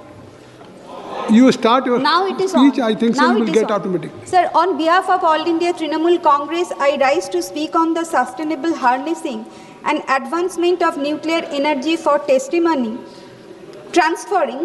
energy for transforming India Bill 2025. That means Shanti Bill 2025. Sir, before delving into today's topic, I would like to share something, sir. Sir, Enrico Fermi is widely credited with inventing nuclear power for practical use, creating the world's first artificial nuclear reactor in 1942. So, nuclear energy is a form of energy released from the nucleus, the core of atoms made up of protons and neutrons. This is done by splitting atoms named fission, and which is used in power plants. The primary atoms used in nuclear fission are heavy unstable elements like uranium, plutonium and thorium as a potential fuel which are bombarded by neutrons to split their nuclei, releasing massive energy in a chain reaction for power or weapons. Sir, these elements are all radioactive elements. So everyone can imagine how sensitive this area is, sir. India currently has 22 operational power reactors across several states. Amongst them, the 5 major plants are Tarapur in Maharashtra, Rawat Bhata, Rajasthan, Kundankulam, Tamil Nadu. Sir, Kundankulam is the largest nuclear power plant in India with a total capacity of 6,000 megawatt from 6 reactors. And number 4 is Kakrapur, Gujarat, Kaiga, Karnataka, sir. Sir, this House today debating a bill that will decide who controls India's nuclear future, who bears the risk, and who pays when things go wrong. So the Shanti Bill does not emerge from a regulatory vacuum. India has governed nuclear energy for over 6 decades. Through the Atomic Energy Act 1962, this bill is therefore not a foundational statute. It is a restructuring statute. My question to the Honorable Minister, what problem is this restructuring actually solving, sir? Sir, in section 3 of the bill allows not only government companies but also private companies, joint venture and even other persons notified by the center to build, own and operate nuclear power plants and other nuclear facilities. Sir, privatization could lead to a threat to our national security and safety. How can the ministry ensure of this? Sir, Modi government is handing over our our pride. The 70 years of publicly funded research built by Pandit Nehruji, Dr. Homi Bhabha and Bikram Sarabhai sir. And this is not real competition. It is a crony control. The Modi government is opening the door for a handful of private players to enter the highly sensitive sector.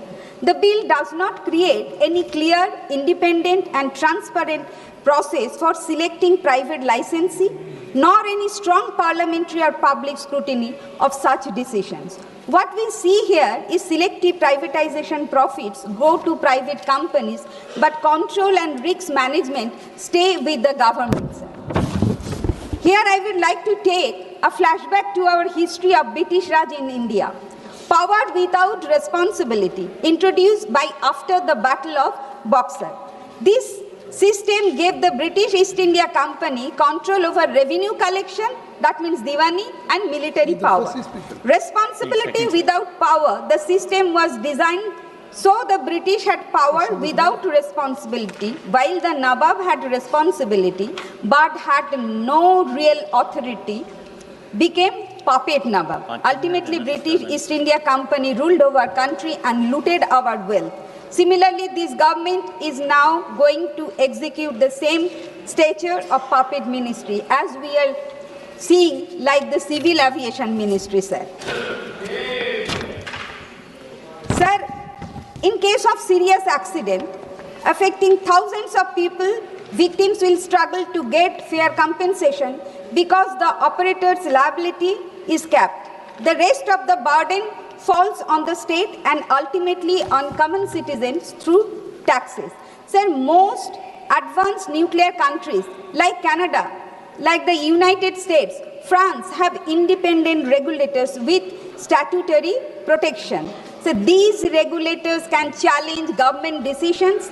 They have stable funding and they answer directly to Parliament or Congress. This bill does not meet those standards. It keeps AERB subordinate to the Department of Atomic Energy, which is a conflict of interest that no advanced country accepts, sir. Kindly conclude. Conclude, sir, I have given 10 minutes, sir. This bill allows extensive exemption in the name of strategic or insignificant incidents, including discretion not to notify a nuclear incident at all. Transparency is not optional in nuclear governance, it is fundamental.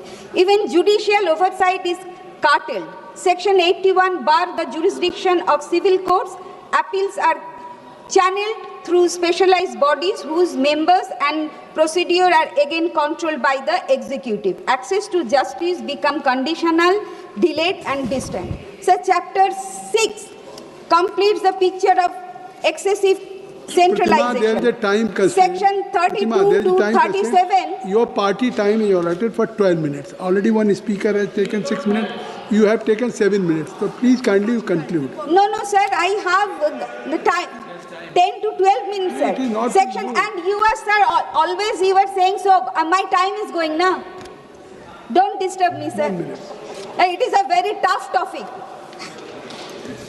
So, Section 32 to 37 allow the government to frame national policies, acquire plants and minerals, requisition substances, novate private contracts, and even fix nuclear electricity tariff, notwithstanding the Electricity Act 2003. Sir, federalism, sectoral regulators, and market mechanisms are brushed aside with a single notwithstanding clause. So, states where uranium mining, nuclear plants and radioactive facilities are located will bear the environmental and social burden, yet this bill given no meaningful role in licensing decisions, safety oversight, emerging planning or compensation. So states should have a say in deciding whether nuclear facilities are built on their soil.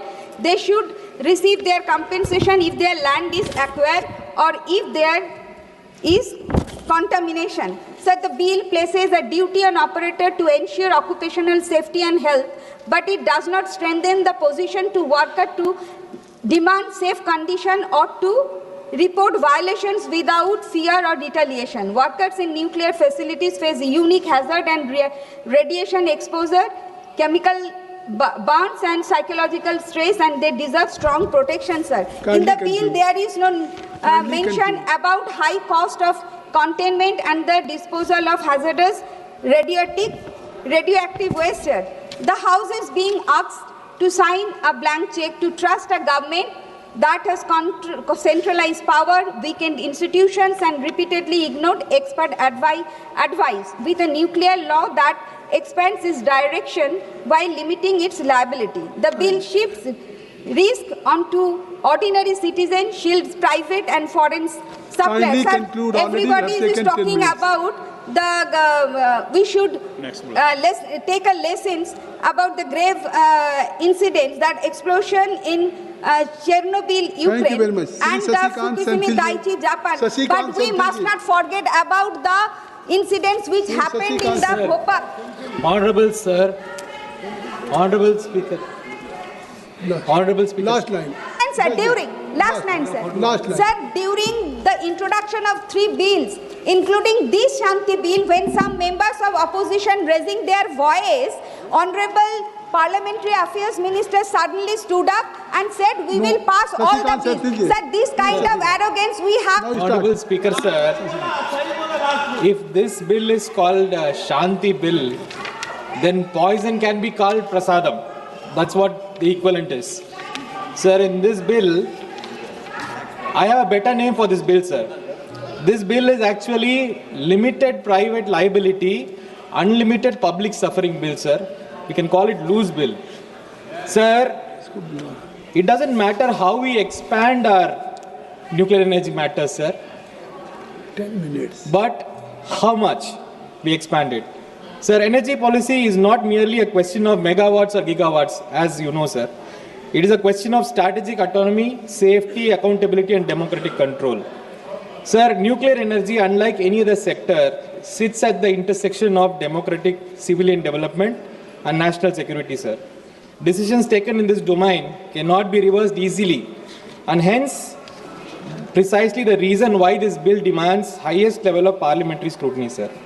Sir, as you know very well, there are provisions in this bill which my other friends have also raised, especially the provision of limiting the liability of the private players. Sir, the moral question is, if profit is private, why pain is always public? Sir, here public pays, taxpayer pays, everybody pays, and the liability is capped for the private player. Sir, this liability capping is almost very similar to, sir, if you have a bridge and the bridge fails, then the contractor pays only half the amount or a certain cap, after which then it is taxpayers' money which has to compensate for all that. So, sir, there are major other issues that we have also raised, sir. It's the first time in Indian history this bill allows private companies to own and operate power plants. Sir, nuclear power plants. It opens the doors for joint ventures and foreign companies, so we have to be extremely careful, sir.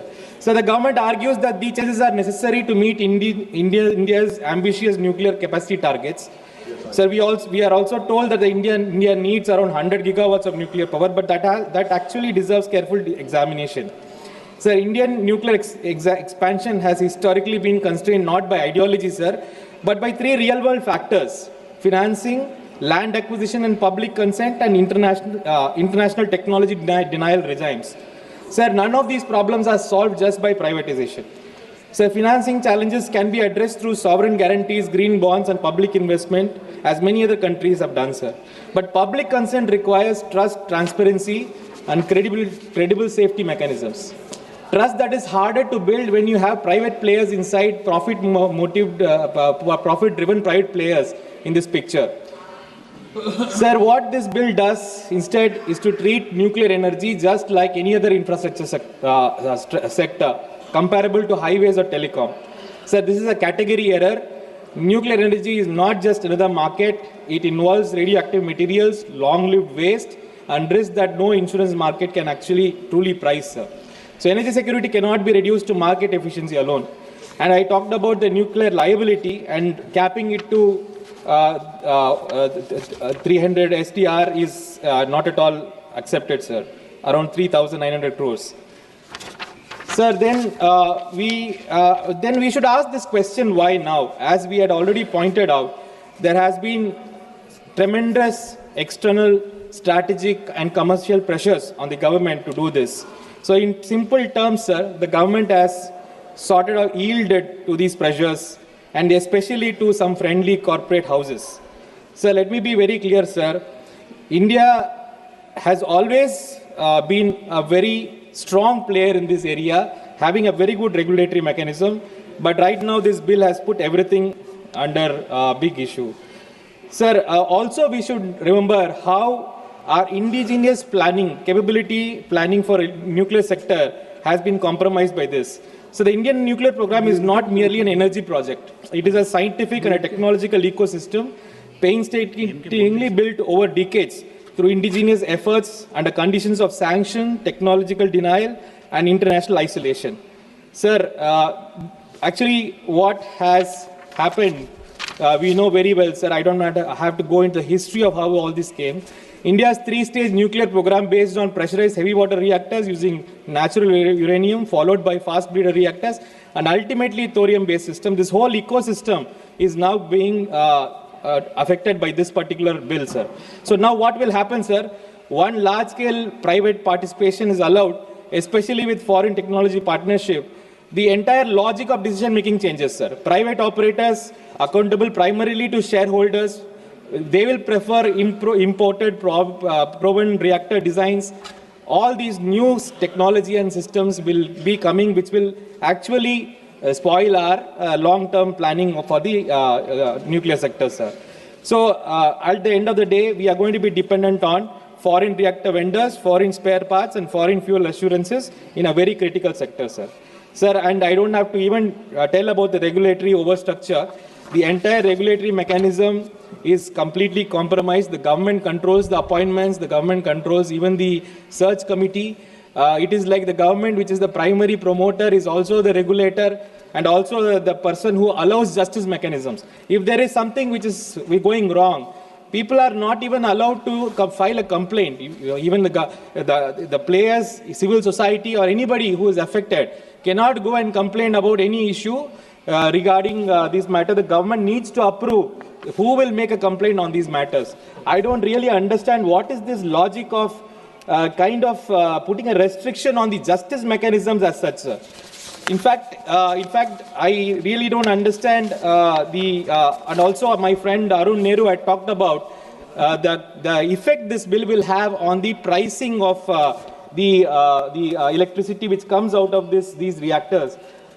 So, in fact, I have also seen the government has made a provision in this bill to actually regulate that price of this thing. So, the Honorable Minister will also have to explain why this provision was brought inside this bill of regulating the pricing, where the normal regulators are kept aside and it is a bill.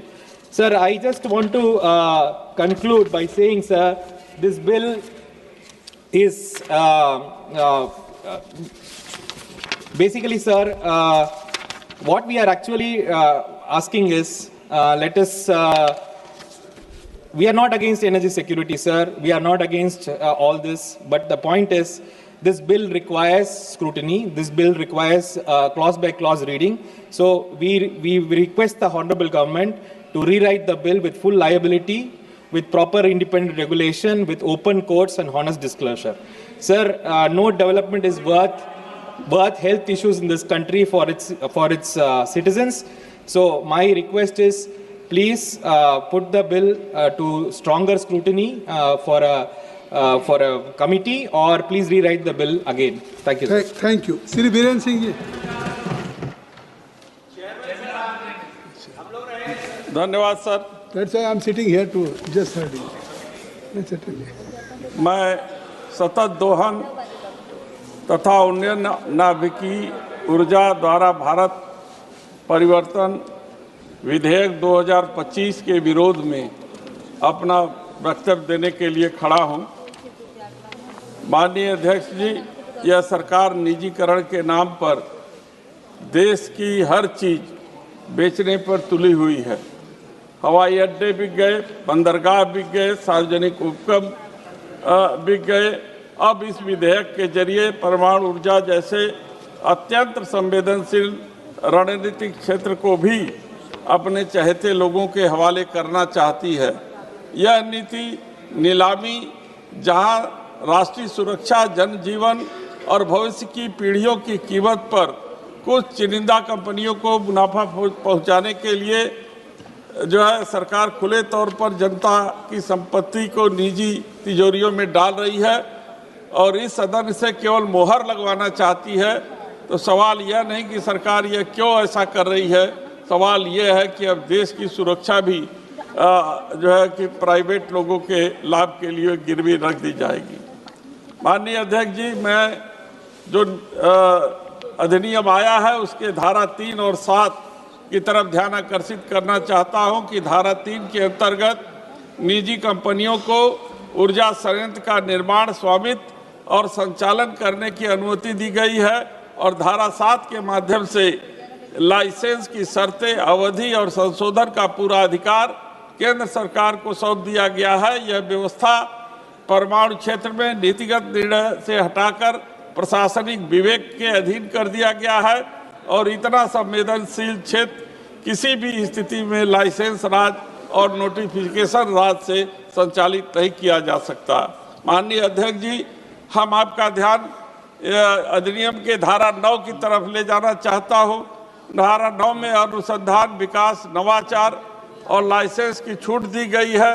मैं पूछना चाहता हूं कि जब परमाणु पदार्थ और विकिरण शामिल हो तो छूट शब्द का प्रयोग ही खतरनाक है।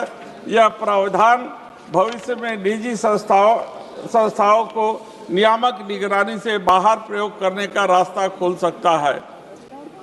अध्यक्ष जी, धारा 11 से 16 तक धारा 13 में ऑपरेटर की देनदारी सीमित कर दी गई है और धारा 14 स्पष्ट करती है कि सीमा से अधिक नुकसान की जिम्मेदारी होने पर केंद्र सरकार इसे उठाएगी।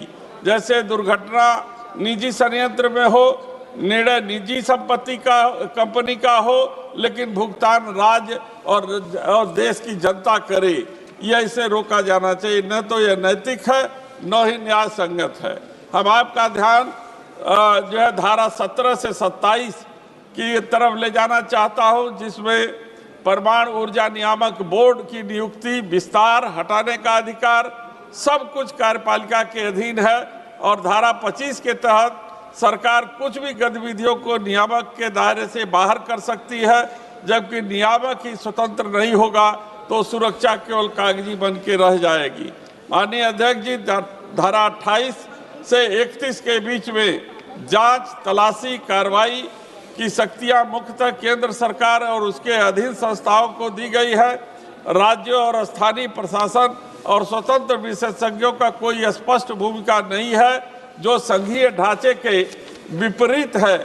माननीय अध्यक्ष जी, अध्याय 5 के धारा 32 से 46 के बीच में जो नीति निर्धारण, अधिग्रहण, अनुबंध के अन्वेषण, छूट और आपात शक्तियां, ये सब कुछ सौंप देती है और वह भी पर्याप्त संसदीय नियंत्रण के बिना। परमाणु शक्ति पर ऐसा केंद्रीकरण लोकतंत्र के लिए जोखिम है। अतः हम आपसे अनुरोध करते हैं अंत में कि परमाणु ऊर्जा का विस्तार आवश्यक हो सकता है, लेकिन निजीकरण बिना कठोर जवाबदेही के अस्वीकार है और कार्यपालिका का अत्यधिक नियंत्रण संवैधानिक संतुलन को कमजोर करता है और परमाणु सुरक्षा को बाजार तर्कों पर नहीं छोड़ा जा सकता।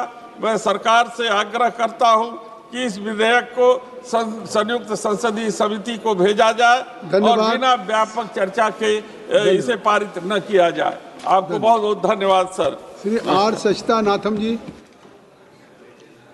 Are Sachidanandam. I rise to speak on the Shanti Bill 2025. The very name Shanti, meaning peace, immediately reminds us the irony embedded in this legislation. Much like Operation Smiling Buddha, this bill carries a name that suggests peace while in reality it represents the absence of it. In fact, the name appears to symbolize not peace for the people, but the government's deep and continuing love for privatization. Honorable Speaker, sir, after repealing the Atomic Energy Act 1948, the Atomic Energy Act 1962 was enacted. Subsequently, this act was amended 3 times in a progressive manner. Each of these amendments gradually broadened the scope of the nuclear power generation, which was originally confined strictly to the central government. However, even with these amendments, the core principle remained intact, that atomic energy must be used solely for the welfare of the people of India. The atomic energy clearly ensures the nuclear power is the strategic national resource meant to serve people interest, national security, the people's welfare. Unfortunately, the proposed Shanti Bill 2025 departs fundamentally from this principle. This bill discloses the dangerous shift where atomic energy is no longer centered on public welfare, but it is being redirected towards corporate welfare, that is especially for Modi's best friend Adani. Honorable Speaker, sir, what is most alarming is that the sector, which was so far remained under 100% control of the central government, is now being systematically opened up to complete private domination. Commissioning of the first prototype fast breeder reactor at Kalpakkam by 2026 marks a major milestone in our 3-stage nuclear program. It proves that the public sector institutions like Bhavini and NPCIL are fully capable of expanding nuclear power safely and indigenously. Kalpakkam stands as a symbol of India's scientific self-reliance, where indigenous design, fuel fabrication and reactor technology have been achieved without dependence on the foreign or private players. This success strengthens our strategic autonomy and showcases the strength of public sector research and manufacturing. Today, India's nuclear capacity is steadily growing from 8.18 gigawatt to projected 55 gigawatt and ultimately 100 gigawatt, entirely through public investment and strictly regulatory oversight by the AERB. In this context, the Shanti Bill and the move to privatize nuclear power is unnecessary and dangerous. Nuclear energy involves high-risk technologies like fast breeder reactors and radioactive waste management, which cannot be driven by profit motives. This is not merely a policy change, it is a profound shift in the philosophy of the governance. Atomic energy is not an ordinary commercial commodity. It concerns national safety, environmental security, and the future of our people. Handing it over to private corporate interests raises serious questions about accountability, safety, and sovereignty.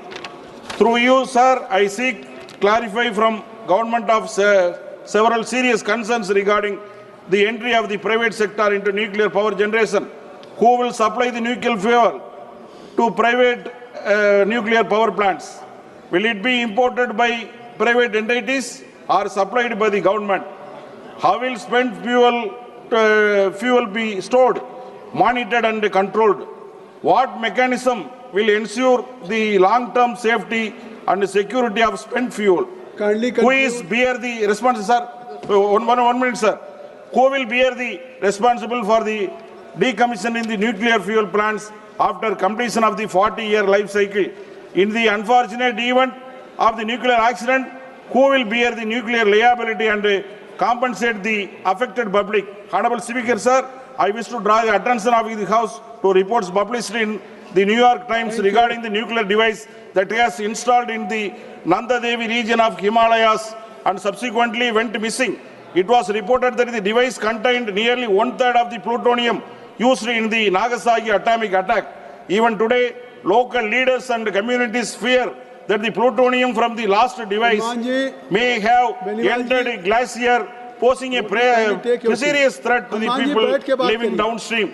Sir, even in the case of, just 1 minute, sir, case of the government-owned nuclear device, no authority has taken responsibility to this day.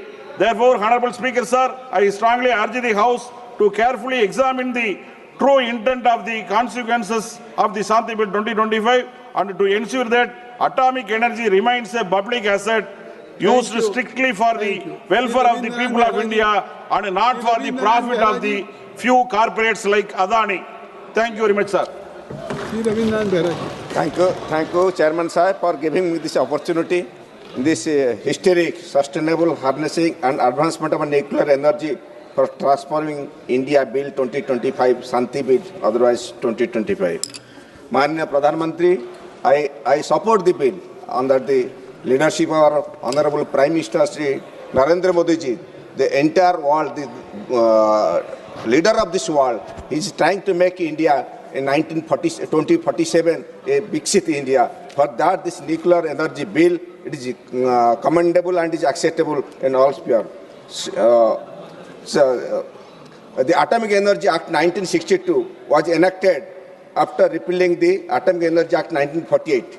After so many permutation, combination and rectification, the nuclear power production originally confined to the central government, to the government companies and joint venture companies. But now, with a strong research and development support since inception of the nuclear power program, India could achieve self-reliance in nuclear fuel cycle technology and has been carrying out the nuclear power program in the responsible manner.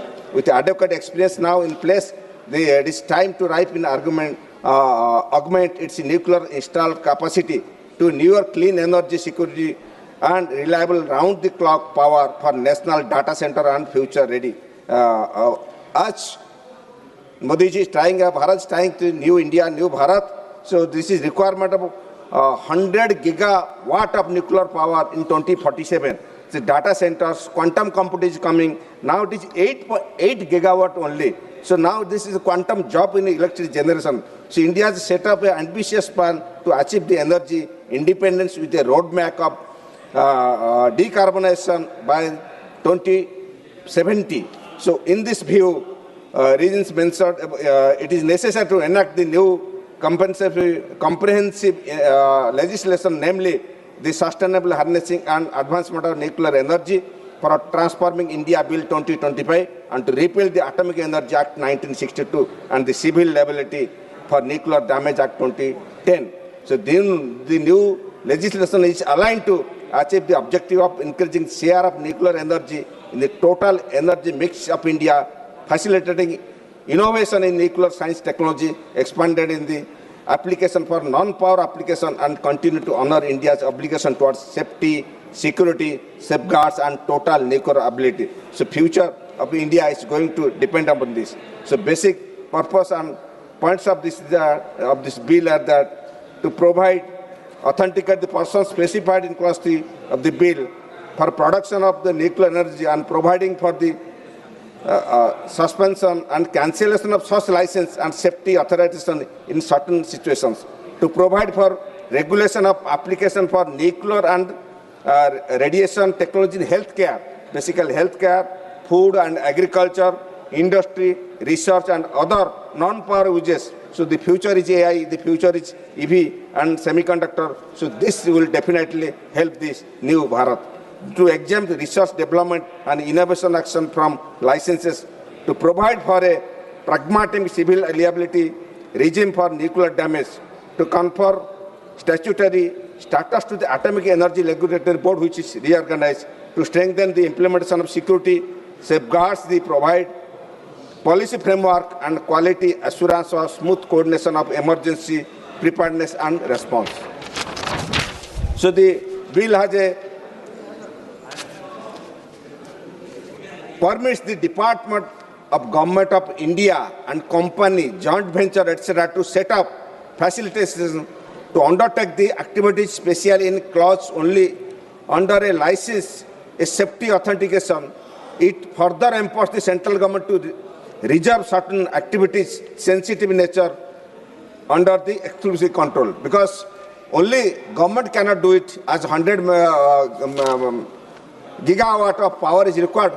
in government sector, you can go up to 50, as scientists have told. The next 50, it can by private sector handshaking. So the bill enables the Board of Regulating Manufacture, Use, Export, Import, Transport, Transfer, etc. of any radioactive substances and radiation generation equipment.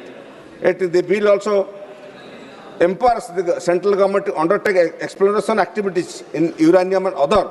As I have talked that you can have a with private partnership or other, the exploration can be taken in ocean and other areas also. India can be self-sustained in international market. So bill provides making of application and also provides a grant of license and safety authorization by the central government and board subject to terms and conditions laid down in the rules and regulations respectively.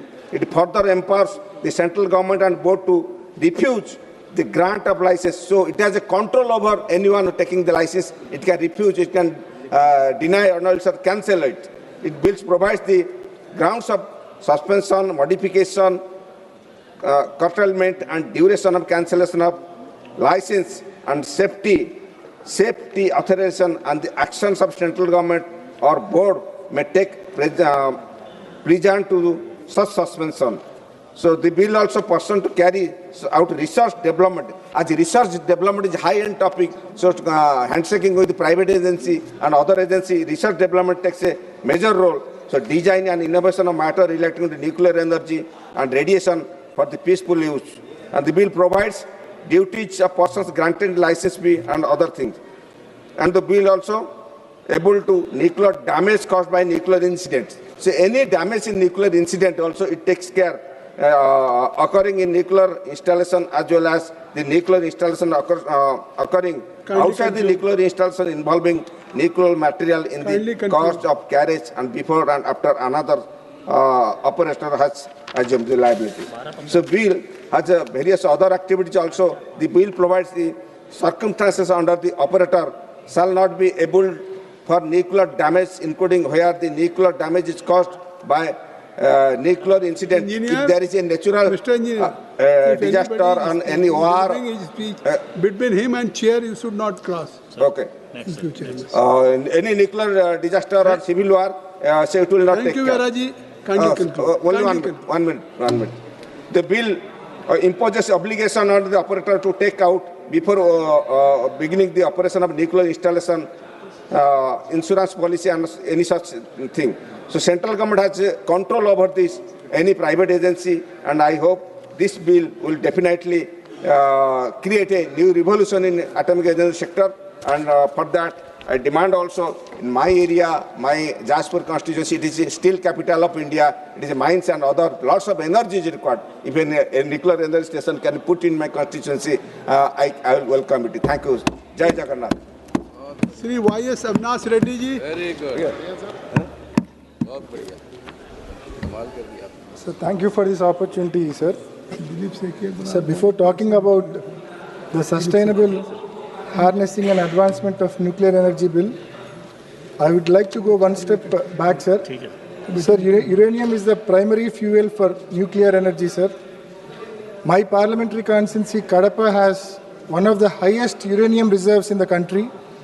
Sir, Uranium Corporation of India Limited, UCIL, is running mining and processing plant at Tummalapalli village in my constituency from the last 18 years. Keeping in view of the national interest, our people from 6 villages have given their valuable lands to UCIL in spite of the knowledge of severe radiation risks because of uranium. Sir, yet the UCIL does not have any respect towards people, sir. They does not have any compassion towards their grievances.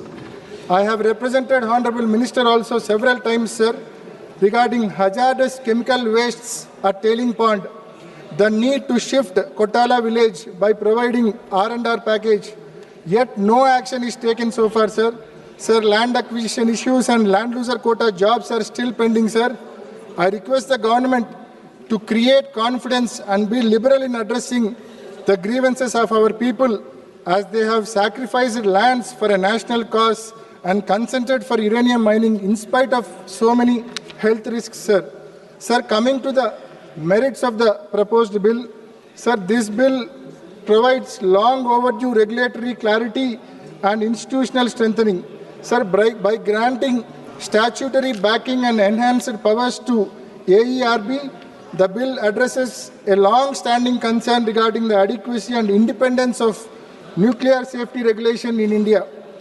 A clear licensing and safety authorization framework coupled with defined inspection and enforcement powers ensures that the expansion of nuclear energy is accompanied by robust safety and accountability mechanisms, sir. Sir, this bill promotes research, innovation and non-power applications of nuclear technology. Sir, coming to the risks, this bill has environmental and long-term risks for future generations, sir. Sir, while the bill talks about safety and waste management, it does not clearly mention how radioactive waste will be safely stored and monitored over long term. Nuclear waste remains dangerous for decades, even centuries, but the law does not clearly fix responsibility for environmental cleanup once plant stops functioning. Sir, there are no clear legal duties on who will pay for and manage long-term waste storage and land restoration. Because of this, there is real concern that the cost and risk of nuclear waste management may be pushed on to the future governments and future generations. Such long-lasting environmental risk require clearer legal safeguard and stronger accountability, sir.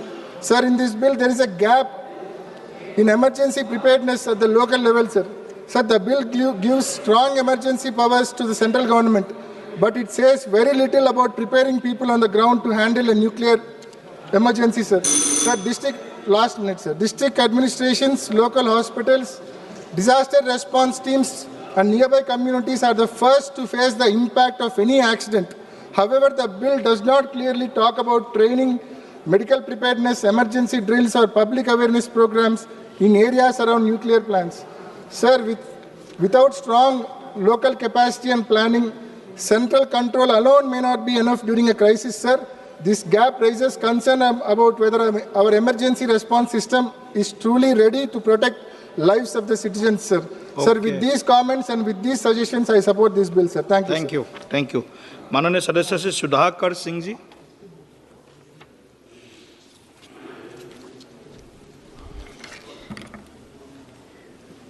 सभापति महोदय, भारत के रूपांतरण हेतु परमाणु ऊर्जा का संधारणीय दोहन और अभिवर्धन विधेयक 2025 अधिनियम पर विशेष चिंता व्यक्त करने के लिए यहाँ खड़ा हुआ हूँ, जहाँ पर परमाणु ऊर्जा अधिनियम 2062, 1986, 1987 तथा वर्ष 2015 में संशोधनों का निरसन के साथ वर्ष 2010 में व्यापक चर्चा और सहमति के आधार पर परमाणुीय क्षति के लिए, परमाणुीय नुकसान के लिए सिविल दायित्व और त्रुटि रहित दायित्व व्यवस्था के माध्यम से किसी परमाणुीय घटना के पीड़ितों को शीघ्र प्रतिकर के संदाय का उपबंध के लिए अधिनियमित किया गया था, उसका भी आज यहाँ निरसन होने की बात है। मैं बात करना चाहता हूँ कि हरित ऊर्जा को लेकर के भी दो राय इस मामले में है कि यूरोप के कई विकसित देश परमाणु ऊर्जा से किनारा कर रहे हैं। खासतौर से जर्मनी अपने सभी पुराने परमाणु घरों को बंद कर दिया गया और वो एक वैकल्पिक हरित ऊर्जा की तरफ बढ़ना चाहते हैं। मैं विरोध में इस बात को नहीं कहना चाहता हूं, लेकिन ये जो दो राय है उसको सदन के सामने में रखना चाहता था। तो तीसरी बात एक बहुत महत्वपूर्ण बात है कि इस देश में जो संशोधन है, मैं कोई निजी क्षेत्र का विरोधी नहीं हूं, लेकिन क्रिटिकल एरिया में परमाणु बिजली घर के क्षेत्र में निजी क्षेत्र खोलने का क्या औचित्य है? क्या देश की सरकार यह मानती है कि हमारे पास पैसे का घोर अभाव है, हम बिजली घर नहीं लगा सकते, या टेक्नोलॉजी को लेकर के इनके भीतर की टेक्नोलॉजी हमारे पास नहीं है? इसलिए मैं इस बात को चर्चा करना चाहता हूं कि एनटीपीसी इस देश में 54,000 मेगावाट बिजली कोयला के माध्यम से पैदा करने के लिए सरकार के पास पैसे हैं, तो आखिर परमाणु बिजली पैदा करने के लिए जो पहले से 8880 मेगावाट जो जनरेट हो रहा है, क्यों नहीं भारत सरकार उनका बजट बढ़ाने का काम किया और सरकारी क्षेत्र में बिजली घर लगाने का काम किया? बिहार में प्रस्तावित रजौली परमाणु बिजली घर पिछले 20 साल से 2 दशक से आज तक उस पर एक ईंट नहीं रखा गया। ये प्रस्तावित क्या सरकार को कौन चीज़ ऐसा रोक रहा था इस काम को करने के लिए? जब 8 से 9 हज़ार मेगावाट बिजली पैदा करने के लिए जब देश का कानून आपको रोक नहीं रहा था, तो फिर रजौली में बिजली घर लगाने से कैसे रुका? अगर पैसे का अभाव था तो इस देश में कोयला आधारित बिजली घर और पन बिजली घर कैसे लग रहे थे? एक कंट्राडिक्टरी यह एक स्टेटमेंट सरकार के द्वारा दिया गया इस विधेयक को के औचित्य पर, वो हम लोग के समझ के परे है। इसलिए मैं कहा कि इसका विरोध इसलिए भी नहीं है क्योंकि बिजली, परमाणु बिजली अगर पैदा ही करना है तो सरकार के नियंत्रण में क्यों नहीं बिजली पैदा होना चाहिए? क्योंकि यहाँ ड्यूडल टेक्नोलॉजी का इस्तेमाल होता है, जहाँ परमाणु बिजली पैदा करने में जो संबंधित जो यूरेनियम है, अगर निजी क्षेत्रों के जरिए कहीं से लीक हो गया, जो अभी भी हो रहा है, कई जगह पे बिहार में यूरेनियम पकड़े गए, देश के कई हिस्से में यूरेनियम पकड़े गए, जबकि ये टोटली गवर्नमेंट के कंट्रोल में है। जिस दिन निजी क्षेत्रों में चला जाएगा, ये सुरक्षा टूट जाने का खतरा। 1 मिनट सर दिया जाए, बिहार का सवाल है।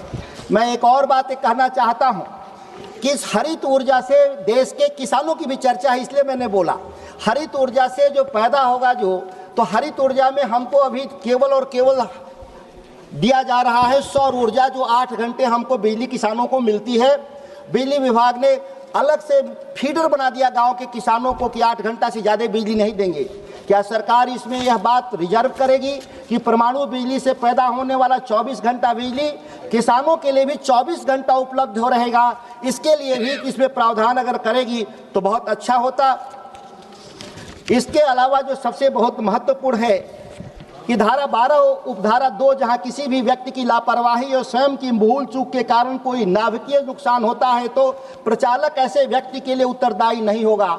ये बहुत ही चिंतनीय विषय है कि कोई दुर्घटना हो जाएगा वो मानवीय चूक से, तो उसके आधार पे कंपनसेशन नहीं मिलेगा। ये बहुत अच्छी बात तो नहीं कह सकते। समाप्त कीजिए प्लीज। एक मिनट सर। धारा 13(3) भारत सरकार अतिरिक्त पूर्ति करेगी, जबकि यह इसका मुनाफा निजी क्षेत्र को जाएगा। तो क्यों नहीं यह प्रतिपूर्ति केवल निजी क्षेत्र करेगा, सरकार क्यों करे? क्योंकि मुनाफा तो प्राइवेट सेक्टर को जाना है। इसमें विदेशी आपूर्तिकर्ताओं को नाभिकीय चूक पर कोई भी जुर्माना नहीं देना होगा, छूट दे दिया गया जो 2010 के कानून में था। धन्यवाद जी, धन्यवाद। श्री संदन चौहान जी। धन्यवाद सभापति महोदय। आज सबसे पहले परमाणु ऊर्जा क्षेत्र में अपना जीवन लगाने वाले होमी बाबा जी को याद करते हुए the sustainable harnessing and advancement of nuclear energy for transforming Indian bill 2025 शांति के बारे में आपने बोलने का समय दिया। मैं इसके लिए आपका धन्यवाद, आभार व्यक्त करता हूँ। मान्यवर, 2014 में भारत की परमाणु ऊर्जा क्षेत्र में 4.4 गीगावाट जो है कैपेसिटी थी। आज हम 8.8 में हैं 2025 के अंदर, और 2047 का विकसित भारत का संकल्प आदरणीय प्रधानमंत्री जी का जो है उसे पूरा करने के लिए 100 गीगावाट की आवश्यकता है परमाणु ऊर्जा की। इन ज़रूरतों को देखते हुए जहां थोरियम का बड़ा संग्रह भारत के क्षेत्र में है और पाया जाता है, वहीं इसे भारत के लोगों के कल्याण तथा अन्य शांतिपूर्ण प्रयोजन के लिए परमाणु ऊर्जा के विकास, नियंत्रण और उपयोग हेतु एक विधिक ढांचा प्रदान किया जा सके। इस बिल के आने के पश्चात परमाणु ऊर्जा अधिनियम 1962, 1986, 87 और 2015 में जो संशोधन किए गए, कहीं ना कहीं उनको ध्यान में रखते हुए मजबूती प्रदान करने का काम होगा। वर्ष 2010 में CLNDA जो civil liability for nuclear damage act है, उसके अंदर जो बदलाव किए गए, कहीं ना कहीं उन सभी चीज़ों को ध्यान में रखते हुए परमाणु घटना के पीड़ितों को शीघ्र प्रतिकर एवं उपलब्ध कराया जाए, ये अधिनियम में किया गया है। मान्यवर, वर्तमान विश्व परिस्थितियों को देखते हुए और भारत जैसी बड़ी आबादी जिसकी ज़रूरतों को पूरा करने के लिए लोकहित के अंदर ये बिल अति आवश्यक है। भारत पूरी जिम्मेदारी के साथ न्यूक्लियर एनर्जी का संग्रह, परमाणु ऊर्जा कार्यक्रम का संचालन, हमारे पास परमाणु अनुभव उपलब्ध है। यह समय भविष्य को तैयार करने के लिए और नए प्रयोग हेतु विश्वसनीय 24 घंटे विद्युत आपूर्ति क्षेत्र में परमाणु क्षमता को स्थापित करने और एसएमआर जो हमारा जो है एसएमआर स्मॉल मॉड्यूलर रिएक्टर्स के अनुसंधान के विकास हेतु, क्योंकि लगातार सरकार और आदरणीय हमारे मंत्री जी डॉक्टर जितेंद्र सिंह जी, उनका विजन इसमें ही दिखाई पड़ता है कि 2025-26 में 20,000 करोड़ का जो है निवेश किया गया था रिसर्च एंड डेवलपमेंट के लिए। 2033 तक कम से कम 5 स्वदेशी जो है डिजाइन के हमारे एसएमआर जो है हम डेवलप कर लें, इसकी अति आवश्यकता है। मान्यवर, भारत 2070 तक डीकार्बोनाइजेशन क्षेत्र में एक बड़ा लक्ष्य निर्धारित किया है। इसको पूर्ण करने में कहीं ना कहीं ये हमारा बिल मददगार साबित होगा। जीवांश ईंधनों पर निर्भरता कम करने, रणनीतिक ऊर्जा एवं इलेक्ट्रिक वाहन को अपनाते हुए ग्रीन हाइड्रोजन प्रोडक्शन हेतु 2040 तक दोगुनी होगी, जो पर्यावरण के लिए बेहतर होगा। मान्यवर, एआई एक सुझाव आदरणीय पूरे सदन के सामने है। एआई और न्यूक्लियर एनर्जी दोनों म्यूचुअल बेनिफिशियरी हैं और एक दूसरे से रिश्ता रखते हैं। जहां एआई सेफ्टी और एफिशिएंसी न्यूक्लियर ऑपरेशंस में इंप्रूव करने का काम करेगी, वहीं एआई की बढ़ती मांग को न्यूक्लियर पावर लो कार्बन ऊर्जा का स्रोत है। एआई न्यूक्लियर लाइफ साइकिल को डिजाइन से लेकर डीकमीशनिंग तक मदद करने का काम करेगा। एनहांस सेफ्टी और monitoring, nuclear operation efficiency, maintenance, reactor design and full management, चाहे रिसर्च एंड डेवलपमेंट के क्षेत्र में हो, चाहे सिक्योरिटी और सेफ गार्ड के क्षेत्र में हो, हमेशा इसमें एआई की मदद ली जा सकती है। आप समाप्त कीजिए प्लीज। अच्छा मान्यवर, एक मिनट के अंदर खत्म कर। मान्यवर, यह बिल सुरक्षा का भी सुनिश्चित करने की गारंटी देता है, वहीं ऑपरेटर और आपूर्तिकर्ताओं की जिम्मेदारियों को स्पष्ट में विभाजन करने का काम करता है।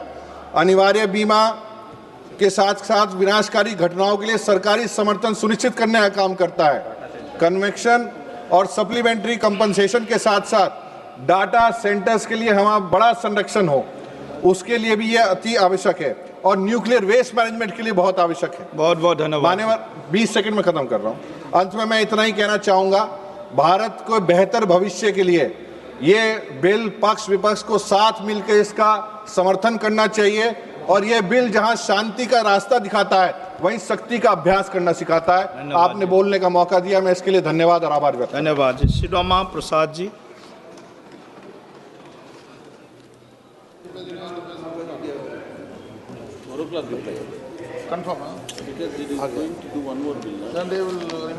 माननीय सभापति महोदय, भारत के रूपांतरण के लिए नाभिकीय ऊर्जा का संधारणीय दोहन और अभिवर्धन विधेयक 2025 जन विरोधी है, पर्यावरण विरोधी है, सुरक्षा विरोधी है।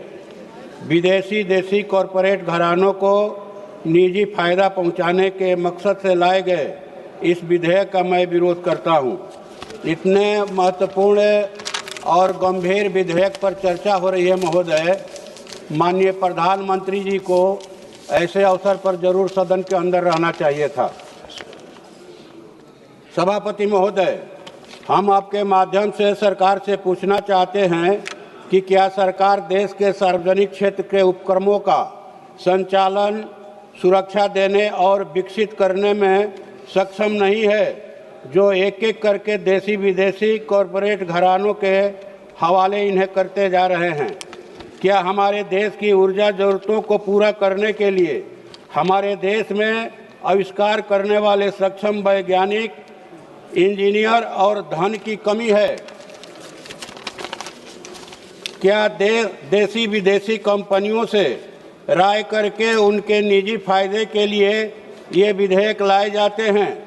क्योंकि किसानों के तथाकथित फायदे के लिए बनाए गए 3 कृषि कानूनों के समय भी यह दिखाई पड़ा कि सदन में विधेयक आने और कृषि कानून बनने के पहले ही अडानी अंबानी के बड़े बड़े गोदाम अनाज रखने के लिए देश के विभिन्न हिस्सों में बन गए थे। महोदय, परमाणु सुविधाओं का निजीकरण, वर्तमान में रेडियोधर्मी और निर्धारित पदार्थों की खरीद, प्रसंस्करण, उपयोग और निपटान केंद्रीय सरकार और उसके सार्वजनिक क्षेत्र की एजेंसियों जैसे कि परमाणु ऊर्जा विभाग, DAE, NPCIL, UCIL के अन्य कठिन नियंत्रण में है। विदेशी निवेश वाले निजी कंपनियों को परमाणु ऊर्जा संयंत्रों के संचालन की अनुमति देने से यूरेनियम, प्लूटोनियम और खर्च किए गए ईंधन के प्रबंधन से देश में अकल्पनीय खतरा सुरक्षा पैदा हो सकती है। यह सामरिक संपत्ति पर राज्य के नियंत्रण को कमजोर करेगा, जो राष्ट्रीय सुरक्षा के लिए खतरा है। अनुसंधान में छूट, महोदय एक सेकेंड, धारा 9 लाइसेंस के बिना परमाणु ऊर्जा में अनुसंधान विकास की अनुमति देती है। यह छोटी मात्रा का उल्लेख करती है, लेकिन इसका स्पष्ट माप देने में विफल रहती है। उच्च लागत के कारण केवल कुछ ही निजी कंपनियां भाग लेंगी, जिससे ऊर्जा क्षेत्र में एकल इकाई का एकाधिकार होगा और बिजली महंगी होगी। आप समाप्त कीजिए प्लीज। अंत में यह 2010 के देयता अधिनियम की पुरानी देयता सीमा को दोहराता है, जिसमें मुद्रास्फीति को नहीं जोड़ा गया है। क्षतिपूर्ति की राशि मिलियन है, जबकि 1989 में भोपाल गैस कांड के समय यूएस के साथ $470 मिलियन का भुगतान किया गया था। महोदय, उत्तरदायित्व तो नहीं बनाया गया है कंपनियों को, बल्कि इसका उत्तरदायित्व तो दिया गया है कि अगर कहीं कोई दुर्घटना होती है तो इसका जवाबदेह जो है परमाणु ऊर्जा का संयंत्र चलाने वाला मैंने ऑपरेटर होगा। कंपनियां इसके बाहर से बाहर है महाराज। डॉक्टर शर्मिला सरकार जी, पुनः इस विधेयक पर पुनर्विचार किया जाए। धन्यवाद।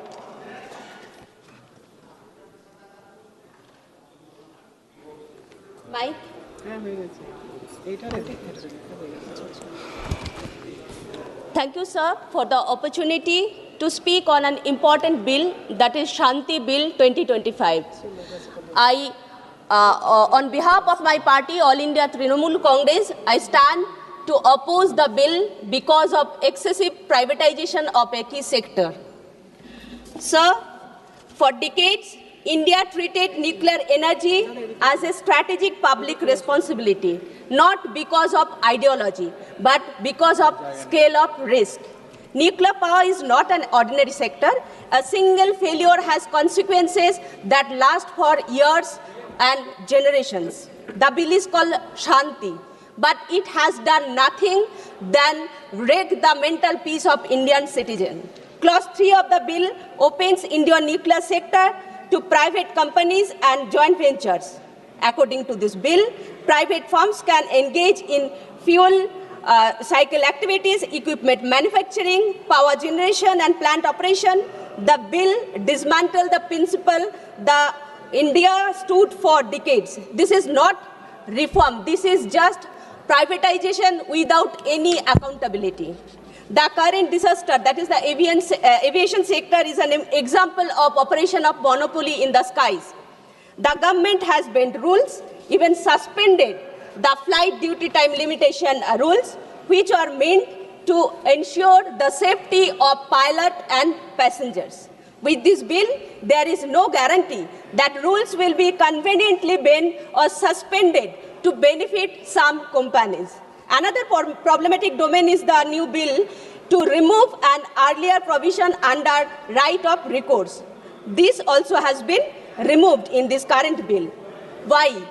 Why are you so anti-people, sir? Let me tell you. Because your foreign friends asked you to remove this. That's why. The bill limits liability of ₹1 crore in case of severe breach. Sir, they have put an amount of 1 crore on the lives of humans. This is the true face of BJP. BJP can put a cost of 1 crore on Indian citizens. The maximum liability of the operator has been fixed at ₹3,000 crore. Does this account for inflation, sir?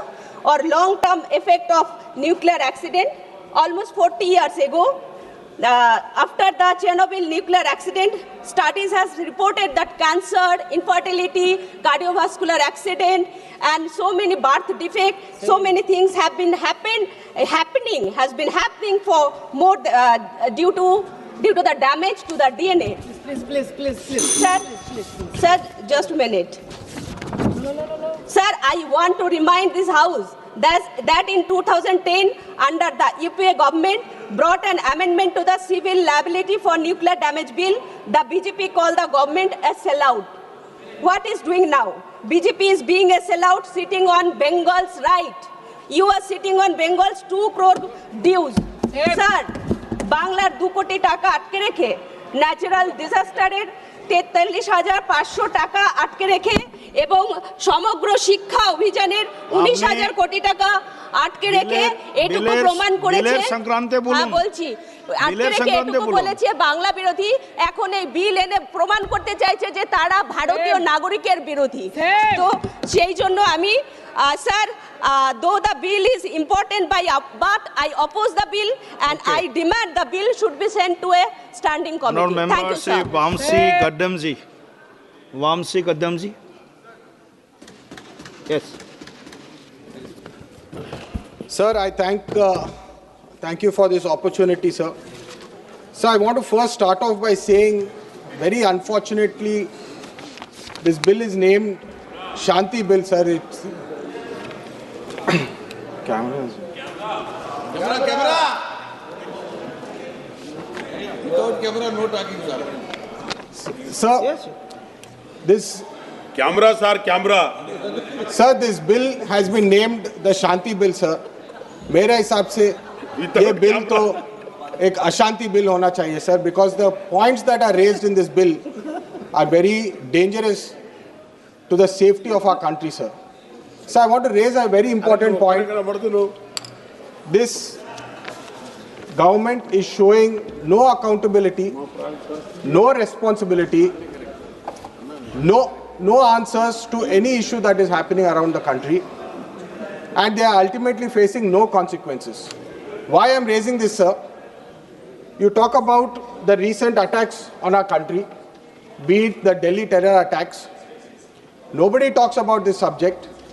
We all saw Rahul Gandhi ji raise that after Operation Sindoor, what is the government going to do when there is a next attack that is going to happen on our country? Unfortunately, nobody talks about this. When we try to raise it, there is no time allocated to that.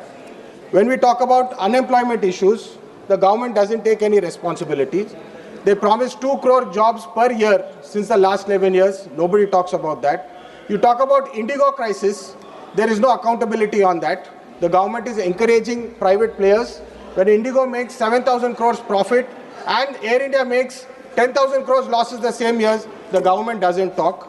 The rupee devaluates, the government doesn't talk. So why I'm raising all these important issues is, when this government introduces a bill like the atomic bill, removing the liability from the suppliers, who is going to be liable when an accident or an incident happens in the nuclear space, sir? So we have to understand the biggest disastrous change is the change to the civil liability law. If you are so confident that there are not going to be any accidents, there are not going to be any nuclear incidents, I've heard some of the members say that we are very safe, there's no incident going to happen, then why is this liability law being removed, is my question to the Honorable Minister through you, sir. So when we talk about France, Russia, China, South Korea, all of them are state-owned and government-owned, sir. Who will be responsible is the biggest question that comes when we talk about this bill. The government is passing this bill to put national security, national defense in the hands of private players, sir. I want to ask, what is it that the people have given mandate for? And are the people okay when we take such draconian decisions in putting such power in the hands of few private players, sir? So we all know, Honorable Member Manish Tiwari ji has rightly raised, when Adani has shown interest to enter the nuclear space, within a month, this bill is put up, sir. Is it a pure coincidence? Or are we repeatedly doing the same mistakes that were done in the last 10 years? Sir, we have to learn from history. We always keep looking at the mistakes that our predecessors have done and we have to take forward-thinking actions. We have to take decisions which impact our children of the future for the better. But unfortunately, sir, this Shanti bill is all about risk. And it's not about if it will happen, sir. It is about when it will be happening. And when such an untoward incident happens, if everything is safe, if everything is diluted, the liabilities are diluted, the nuclear danger, the nuclear incident does not care about intention, sir. It does not care if it is a private player that is owning the nuclear plant or it's a government player that is owning the nuclear plant. Radiation does not behave like a gas tragedy or a water tragedy, sir. It does not leak or does not disappear. We have to think about the children of the future. Radiation is zameen mein bas jati hai, sir. India's previous governments, previous leaders would take responsibility if there was any untoward incident, if there was loss of life to the people of our country. We have heard about resignations of ministers taking responsibility in our earlier governments. But unfortunately, today, we simply divert the topic and we go on to the next one. Sir, I repeatedly want to raise that sending this bill to the private players and giving private players whole and sole responsibility would be dangerous for the people of this country. I feel this bill is against the interest of our country, the safety of our country, and the safety of the citizens of our country. Privatization of nuclear power has failed repeatedly globally, and I urge this government to rethink its decisions, to have some liability on the private players and the suppliers in order to ensure safety and the security of our country. Thank you, sir. Jai Hind. Very good. माननीय सदस्य श्री अनूप धोत्रे जी.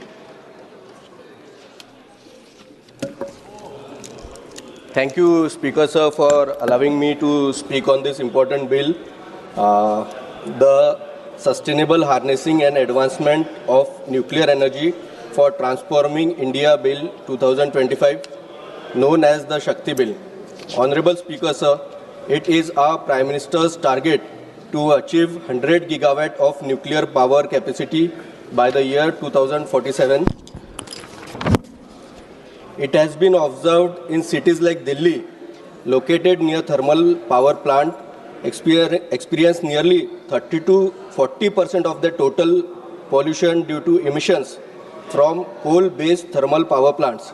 Additionally, coal transportation to thermal power station is predominantly carried out through Indian Railways, accounting nearly 49% of the total freight movement.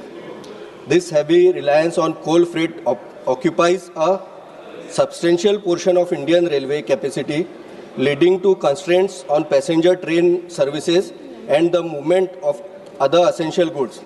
Sir, nuclear power today is no longer merely a source of electricity. It is a strategic national asset. During 2024-25, India generated 56.68 billion units of nuclear electricity, thereby preventing an emission of 56.68 million tons of carbon dioxide in a single year, which was one of the lowest life cycle greenhouse gas emissions. Nuclear energy strongly supports India's commitment in achieving net zero emissions by 2070. Nuclear reactor produce hydrogen by using methods such as electrolysis and advanced thermochemical cycles or hybrid methods. Hydrogen is fuel of automobile industry with zero emissions. Sir, nuclear power also is cost effective and commercially viable. Some of the cheapest electricity in India today is generated by nuclear power plants.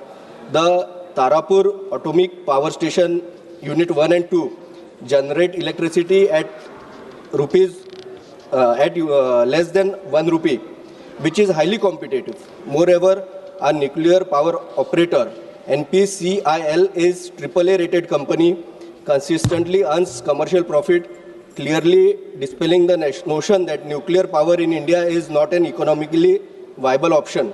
However, the cost of establishing a nuclear power plant in India is approximately 20 crores per megawatt. Therefore, private sector participation is very essential. Sir, the bill replaces outdated legislation with a single, comprehensive and future-ready framework. It strengthens significantly our regulatory oversight, rationalizes civil liability provisions, enable responsible participation with fully safeguarding national interests. It establishes a strengthened Atomic Energy Regulatory Board which clearly defines power for licensing, safety authorization, inspection, enforcement, emergency response and public outreach, thereby ensuring transparency and enhancing public confidence. Sir, the BARC has developed TAG24, which stands for Trombe Akola Groundnut 24, a popular and high-yielding groundnut variety through mutation and recombination breeding at its Trombe facilities. This variety was developed by crossing mutant derived from Spanish improved groundnut variety and was achieved in collaboration with Dr. Panjabrao Deshmukh Krishi Vidyapith PDKV, the Agriculture University serving my constituency Akola. This was a successful collaboration and stands a fine example how nuclear science and agriculture research can directly benefit farmers at grassroots level. Sir, I would like to also draw your attention Baba Atomic Research Center in field of agriculture applications. BARC has developed irradiation technology that significantly enhances the shelf life of agronomical as well as horticultural crops through controlled use of radioactive sources such as cobalt-60. This technology helps reduce post-harvest losses, improves food security and increases farmers' income. I therefore request necessary enabling provisions and supportive amendments to be incorporated in the bill to promote wider application of such nuclear and radiation-based technologies in agriculture, which would be of immense benefit to the farmers. In conclusion, sir, I support this bill. This landmark legislation strengthens India's energy security, accelerates climate action, promotes technological leadership, ensures public safety. I strongly support this bill and urge the August House to do the same in larger national interest. Thank you, sir. Thank you. माननीय सदस्य हनुमान बेनीवाल जी, ये nuclear energy पर बोल रहा है जी, Hanuman ji. Sir, nuclear energy bill है। हाँ, उसी पर बोल रहा हूँ सर। आप देखिए, मैं बहुत ढंग से बात करता हूँ मेरे से। सभापति जी बहुत विद्वान आदमी हैं, आप समझ रहे हैं कि नहीं बोलेंगे न्यूक्लियर पे? सभापति महोदय, सपोर्ट करने सभापति महोदय, सबसे पहले तो आपने मुझे भारत के रूपांतरण के लिए नाभिकीय ऊर्जा का संधारणीय दोहन और अभिवर्धन विधेयक 2025 चर्चा में भाग लेने का अवसर दिया, इसके लिए धन्यवाद। सभापति महोदय, विधेयक का उद्देश्य परमाणु सत्याग्रह की व्यवहारिक नागरिक दायित्व व्यवस्था बनाना, परमाणु ऊर्जा नियामक बोर्ड को वैधानिक दर्जा प्राप्त करना है। मैं आपके माध्यम से कहना चाहता हूँ कि परमाणु ऊर्जा क्षेत्र में क्रम रूप से आप निजी क्षेत्र को प्रवेश दे रहे हैं। सभापति महोदय, सरकार ने जो विधेयक लोकसभा में पेश किया है, उसकी जनता, देश की जनता को गहरी शंका और सख्त आपत्ति है, क्योंकि सरकार की मंशा के दूसरे पहलू को देखेंगे तो ये सामने आएगा कि विधेयक केवल एक तकनीकी संशोधन नहीं, बल्कि ये हमारे संवैधानिक सिद्धांतों, जनता की सुरक्षा तो सरकारी जवाबदारी के सिद्धांतों में जड़ से बदलाव का प्रयास है। इस विधेयक के माध्यम से सरकार परंपरागत रूप से सार्वजनिक क्षेत्र के अधीन रहे नाभिकीय ऊर्जा पर निजी कंपनियों को खोलना चाहिए। परिवर्तन सिर्फ बाजार खोलने का पसंद नहीं, इसमें जोखिम की प्रवृत्ति, लाइबिलिटी, निगरानी संरचना पूरी तरह बदल जाएगी। सभापति महोदय, हमें मानते हैं कि निजीकरण की प्रक्रिया पारदर्शी, सख्त और जनता हित की शर्तों पर न हो तो भारी कीमत चुकानी पड़ सकती है। सभापति महोदय, ये विधेयक पुराने एक्ट को बदलकर नई व्यवस्था लाता है, जिसका अर्थ है कि दशकों में बने सुरक्षा मानदंड और पीड़ितों के अधिकारों के संरक्षण के लिए नियम होंगे। इसलिए मंत्री जी, आप जो जवाब देते हैं जरूर बताएं कि नागरिकों की सुरक्षा और दुर्घटना की स्थिति में मुआवजे का अधिकार कैसे सुनिश्चित रहेगा। महोदय, आपके माध्यम से मंत्री जी ये भी पूछना चाहता हूँ कि विधेयक में देयता की सीमा और ऑपरेटर उत्तरदायित्व जैसे प्रावधानों का नई तरह से निर्धारण हो रहा है। कुछ कई मीडिया रिपोर्ट्स के अनुसार ये विधेयक इसलिए भी चिंता का विषय है क्योंकि नाभिकीय दुर्घटनाएं स्थानीय नहीं बल्कि क्षेत्रीय और पीढ़ियों पर असर डालती है। ऐसे बहुत सीमांत जोखिमों के लिए सीमित लाइबिलिटी पीड़ितों का पुनर्वास, पर्यावरण सर्वनाश के समय अपर्याप्त साबित हो सकती है। नागासाकी और हिरोशिमा का उदाहरण इस बात को दर्शाता है कि इतिहास से हमें कुछ सीखने की आवश्यकता हमेशा ध्यान रखना चाहिए। इतिहास अपने आप को दोहराता है। सभापति महोदय, निजीकरण, ये विधेयक नाभिकीय ऊर्जा जैसे अति संवेदनशील क्षेत्र को निजी कंपनियों के लिए खोलता है। मंत्री जी से पूछना चाहता हूँ कि क्या सरकार ये गारंटी दे सकती है कि मुनाफे की दौड़ में सुरक्षा से समझौता नहीं होगा, क्योंकि इतिहास बताता है कि जब भी उच्च जोखिम वाले क्षेत्रों में निजीकरण वाला नुकसान आम जनता ने ही उठाया। दूसरा सवाल, दुर्घटना हुई तो जिम्मेदार कौन? मैं मंत्री जी पूछना चाहता हूँ, इस बिल में लाइबिलिटी को सीमित और रेस्पेक्ट किया जा रहा है, और लाइबिलिटी सीमित होगी तो पीड़ितों को मुआवजा कौन देगा? क्योंकि परमाणु दुर्घटना का असर केवल एक जिले एक साल तक नहीं रहता, उसका असर पीढ़ियों तक जमीन, पानी और स्वास्थ्य पर पड़ता है। सवाल महोदय, मेरा आग्रह है कि जनता को इसमें अंधेरे में क्यों रखा गया? क्या कोई व्यापक लोक परामर्श हुआ? क्या कोई खुली जन सुनवाई हुई? क्या सरकार का ऐसा रवैया नीतिगत व जबरदस्ती नहीं? महोदय मंत्री जी, जब आप ये बताएं कि रेडियो धर्मी कचरे का स्थायी और सुरक्षित निपटान कहाँ और कैसे होगा, क्योंकि अगर आज इसका उत्तर नहीं है तो भविष्य की पीढ़ियों में जरूर ये जेल छोड़ के जा रहे हैं। आपके माध्यम से सरकार को ये भी कहना चाहता हूँ कि विकास का मतलब ये नहीं कि सुरक्षा को कुर्बान कर दिया, जनता के अधिकारों को सीमित कर दिया जाए। मंत्री जी, लाइबिलिटी कानून को पीड़ित केंद्रित बनाया जाए, परमाणु ऊर्जा को पूरी तरह सार्वजनिक जवाबदेही के दायरे के अंदर रखा जाए। सभापति जी, ये अटल जी ने ये पोखरण के अंदर परमाणु जो परीक्षण किया था, और निश्चित रूप से उस समय बहुत बड़ा दबाव था।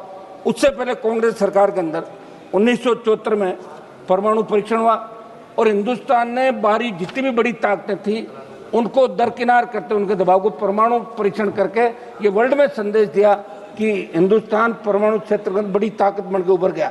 लेकिन आज अपन जो करने जा रहे हैं, ये कोई खिलौनों की दुकान नहीं खोल रहे हैं, खिलौना बना लिया कर लिया। ये हमारे पास अगर मेक इन इंडिया की अपन बात करें, जब परमाणु क्षेत्र में अपन प्राइवेट को घुसा देंगे सबको, तो अपन खुद क्या करेंगे? ये वर्ल्ड जानना चाहता है। ये मैसेज गलत वर्ल्ड के अंदर आपका जा रहा है। ये हमारी मांग है कि इसको एक बार आप पूरा सोच विचार करके और उसके बाद इसको पारित कराएं। बहुत बहुत धन्यवाद। महत्वपूर्ण मुद्दे हैं। माननीय सदस्य Shri MP Abdul Samad Samadani. Sir, thank you, sir. Sir, while taking part in this very important discussion on the Shanti Bill, I am reminded of a statement made by the famous American theoretical physicist Julius Robert Oppenheimer. Sir, when Oppenheimer witnessed the birth of atomic age, he is often called as the father of atomic bomb. When he witnessed the birth of atomic age, he recalled Bhagavad Gita, and he quoted these verses of Bhagavad Gita.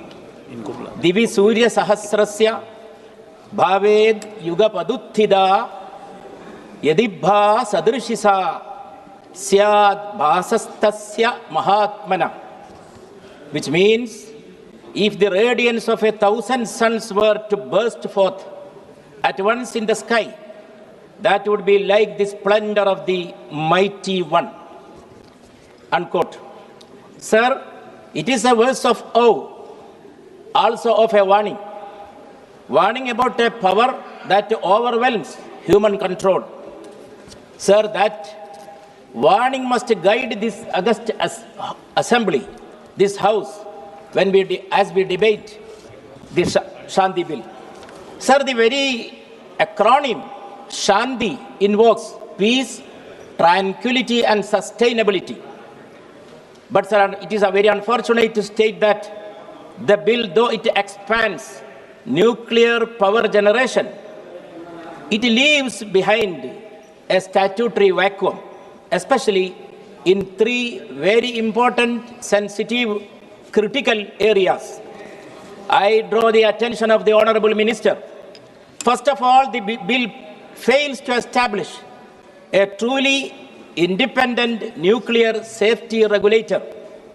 Sir, such a regulator has to be made answerable to the Parliament, insulated from both the executive and the nuclear establishment. But sir, unfortunately, the bill does not have such a provision. Sir, in a sector where a single failure can cause irreversible harm, regulatory subordination is unacceptable. Secondly, sir, the bill ushers in private and foreign participation in one of the most strategically sensitive sectors of the Republic. Sir, the bill is indebted to privatization. And sir, handing over such a sensitive area, sensitive domain to the corporate interests. Nuclear power is not an ordinary power source. It is inseparable from national security, public safety, and intergenerational responsibility. Sir, opening this domain to the profit-seeking private sector, it is equal to opening doors to the risks of regulatory capture, dilution of accountability, and erosion of sovereign control.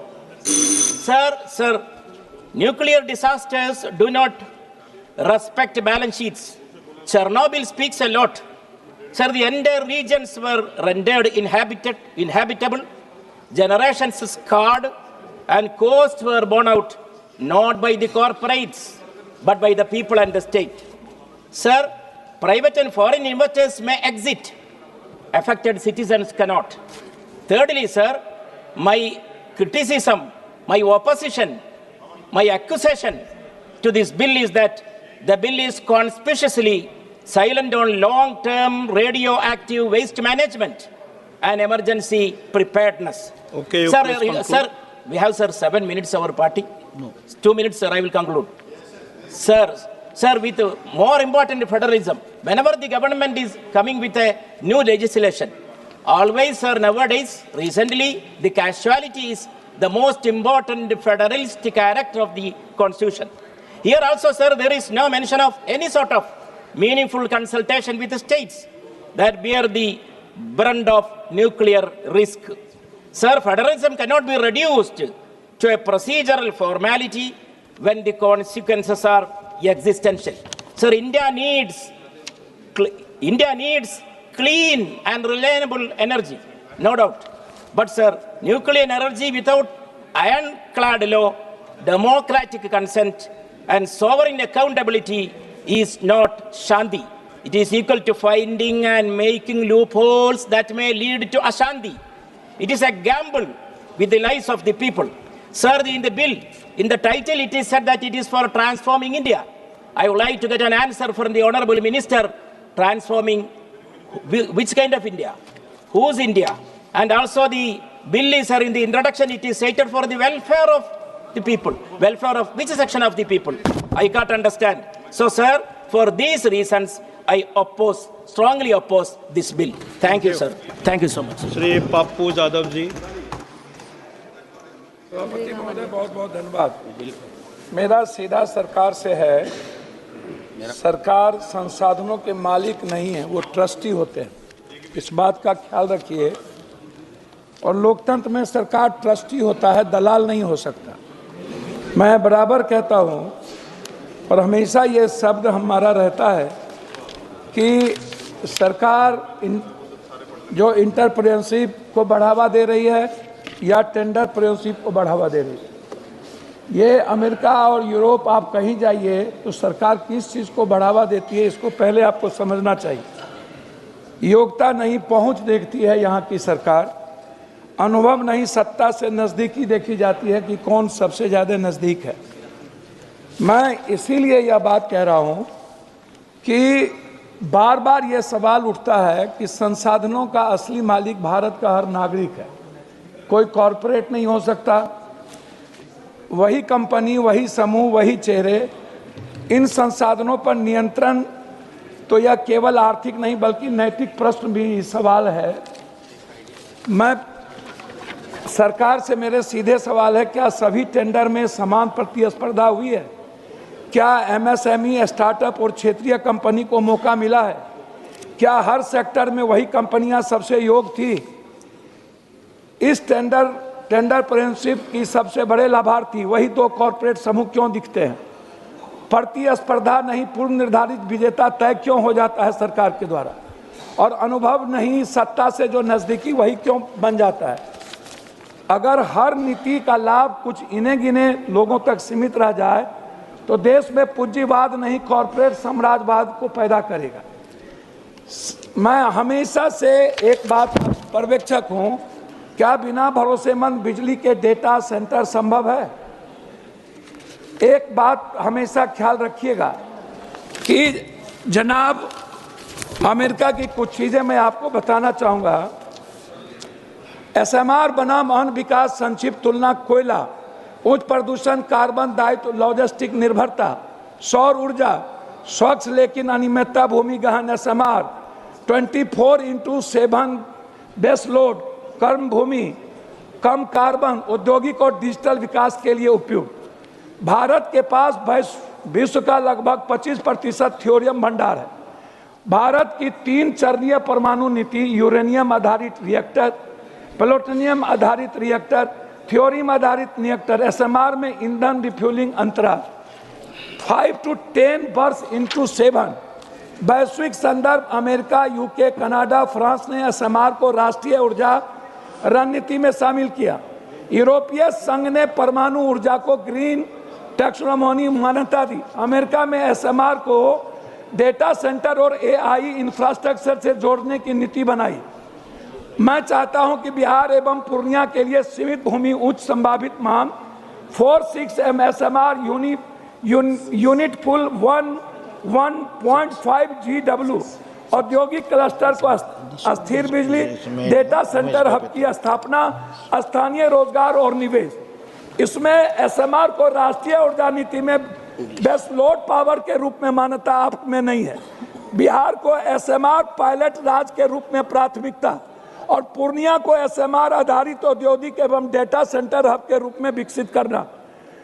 बार बार मैं इस बात पर बल देता हूं, मैं विरोधी नहीं हूं, कोई भी विपक्ष आपके विरोधी नहीं। डेटा तकनीकी और दूरदृष्टि से बनती है। SMR कोई विकल्प नहीं है, औद्योगिक और डिजिटल भारत की अनिवार्यता है।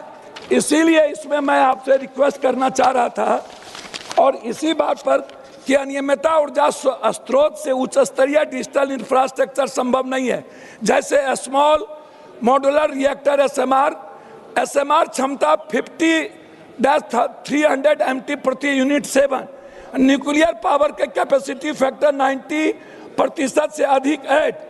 इसके लिए SMR हेतु भूमि आवश्यकता सोलर की तुलना में लगभग 1.10 या उससे कम 9, परिचालन जीवन 60-80 वर्ष 8, कार्बन उत्सर्जन परमाणु ऊर्जा 12G CO2 NKWH, कोयला लगभग 820G CO2 KWH 01। ये मैं लास्ट कर रहा हूँ अध्यक्ष महोदय, मैं हमेशा से कहता हूँ कि पूर्णिया को एक औद्योगिक हब बनाया जाए, डेटा सेंटर, परमाणु ईंधन को लेकर भ्रम न फैलाया जाए। मैं लास्ट कर रहा हूँ। मेरा आपको है कि ऊर्जा सुरक्षा डर से नहीं दृष्टि से चलता है, आप डर से मत चलाइए। मैं लास्ट कर रहा हूँ, 1 मिनट उमास भाई पटेल लास्ट 1 मिनट। चिंता जो है सुरक्षा मामलों की पारदर्शिता, दुर्घटना प्लीज कंक्लूड सर, स्थानीय जनता की समिति, निजी क्षेत्र की भूमिका। थैंक यू सर, एक माइक और ये सबसे इम्पोर्टेंट। माननीय अध्यक्ष महोदय, मैं शांति विधेयक पर अपने विचार रखने के लिए खड़ा हुआ हूँ। ये विधेयक भारत के परमाणु ऊर्जा क्षेत्र का निजी क्षेत्र के लिए खोलने का प्रस्ताव करता है, जो सरकारी एकाधिकार को समाप्त कर प्राइवेट कंपनियों की भागीदारी की अनुमति देगा। भारत के परमाणु कार्यक्रम के संस्थापक डॉक्टर होमी भाभा जी ने एक बार कहा था कि अविकसित देशों के पूर्ण औद्योगिकरण हमारी सभ्यता की निरंतरता और उसके आगे के विकास के लिए परमाणु ऊर्जा केवल एक सहायक साधन ही नहीं बल्कि एक अनिवार्यता है, और परमाणु ऊर्जा के उपयोग का ज्ञान मानव इतिहास के एक नए युग का प्रतीक है। इस विधेयक के माध्यम से हम उस दृष्टि को साकार करने की दिशा में कदम बढ़ा रहे हैं, लेकिन सावधानी पूर्वक।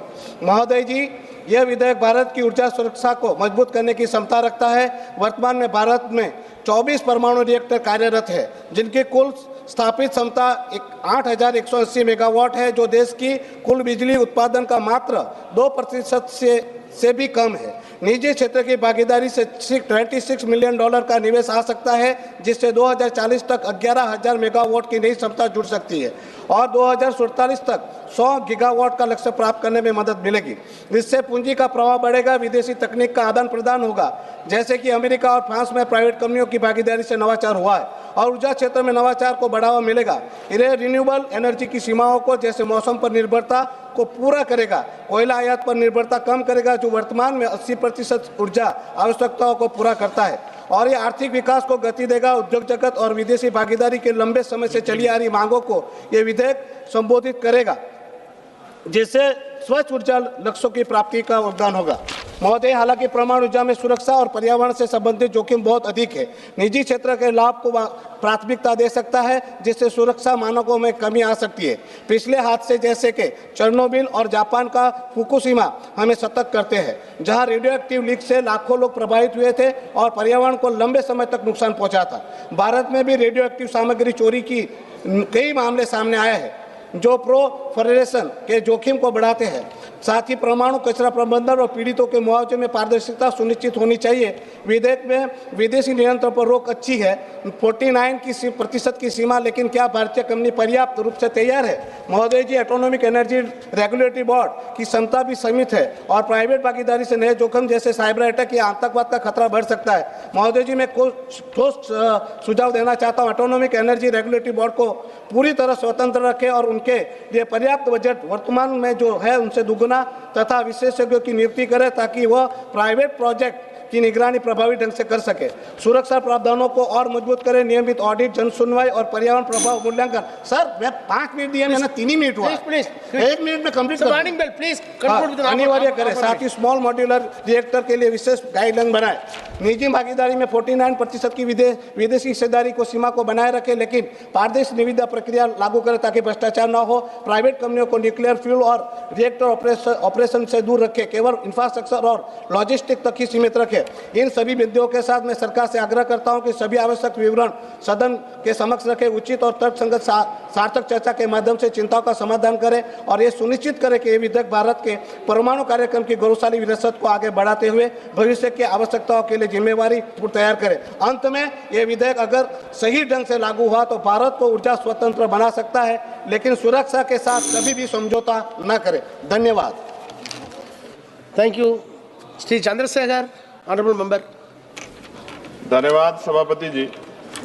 नाभिकीय ऊर्जा कोई साधारण क्षेत्र नहीं है, यह सीधे सीधे जन सुरक्षा, पर्यावरण और आने वाली पीढ़ियों से जुड़ा विषय है।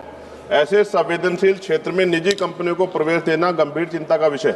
सरकार कहती है कि निजीकरण से दक्षता आएगी, लेकिन मेरा प्रश्न है, यदि दुर्घटना होगी तो जवाबदेह कौन होगा और पीड़ितों को न्याय कैसे मिलेगा? यह विधेयक कॉरपोरेट को सुरक्षा और जनता को असुरक्षा देता है। सरकार कहती है कि नियामक बोर्ड में वैधानिक दर्जा दिया जाता गया है, लेकिन खंड 7 से और 20 देखें, नियुक्तियां सरकार करेगी, शक्तियां सरकार तय करेगी, हटाने के अधिकार भी सरकार के पास होगा। तो मेरा प्रश्न है, क्या ऐसा नियामक वास्तव में स्वतंत्र होगा? नियामक संस्था को वैधानिक दर्जा देना पर्याप्त नहीं है। सवाल यह है कि वह सरकार और निजी कंपनियों से स्वतंत्र होगी। सभापति जी, हम SC/ST के प्रतिनिधि के तौर पर यहाँ हैं। पिछले जितने सेक्टर प्राइवेट हुए हैं, उनसे SC/ST OBC के कर्मचारियों को चुन चुन कर निकाल दिया प्राइवेट सेक्टर के लोगों ने। तो जब ये प्राइवेट हो जाएगा, निजी क्षेत्रों में चला जाएगा, SC/ST OBC कर्मचारियों के अधिकार की रक्षा होगी, इस बात की गारंटी सरकार को देनी चाहिए। खंड 3, 7 और 9 के माध्यम से नाभिकीय क्षेत्रों में निजी कंपनियों को लाइसेंस और सुरक्षा प्राधिकार देकर प्रवेश का रास्ता खोला गया है, लेकिन मेरा प्रश्न, क्या मुनाफे पर चलने वाली कंपनियां सुरक्षा को सर्वोपरि रखेंगी? महोदय, परमाणु दुर्घटना की कीमत कंपनी देश की जनता को चुकानी पड़ती है। खंड 11 से 15 स्पष्ट करते हैं कि नाभिकीय दुर्घटना की स्थिति में जवाबदेही को सीमित और नियंत्रित कर दिया गया है। यह विधेयक 2010 के नागरिक नाभिकीय दायित्व कानून की मूल भावनाओं को कमजोर करता है। खंड 12 और 13 में प्राकृतिक आपदा, आतंकवाद जैसे वाहनों के तहत देयता से छूट और सीमा तय की गई है। खंड 14 सरकार की देयता को भी सीमित करता है। नाभिकीय दुर्घटना का प्रभाव सालों तक नहीं बल्कि पीढ़ियों तक रहता है, लेकिन यह विधेयक पीड़ितों के अधिकारों पर कानूनी कैप लगा देता है। महोदय, खंड 15 के अंतर्गत निजी संचालकों के लिए बीमा अनिवार्य है, लेकिन सरकारी नाभिकीय प्रतिष्ठानों को इससे छूट दी गई। ये दोहरा मापदंड क्यों? क्या सरकारी संयंत्रों में दुर्घटना नहीं हो सकती है? खंड 5 और 25 के तहत यूरेनियम, थोरियम अन्वेषण और संवेदनशील गतिविधियों पर केंद्र सरकार का पूर्ण नियंत्रण स्थापित किया गया है, लेकिन विस्थापन, जल प्रदूषण, रेडियोधर्मी कचरे पर स्थानीय जनता की सहमति और पारदर्शी जन सुनवाई का कोई मजबूत प्रावधान नहीं है। अंत में सभापति जी, हम विकास के खिलाफ नहीं, लेकिन जन सुरक्षा कीमत पर विकास स्वीकार्य नहीं, इसलिए मेरी मांग है कि इसको JPC में भेजा जाए। धन्यवाद। जय भीम, जय Bharat. Thank you. Shri N.K. Bremchandar. Thank you very much, Mr. Chairman, sir. Sir, I vehemently oppose this Shanti bill with utmost Ashanti. Why I am opposing is, sir, this is 2 laws are being repealed. One is Atomic Energy Act of 1962 and another one is civil liability for Nuclear Damages 2010.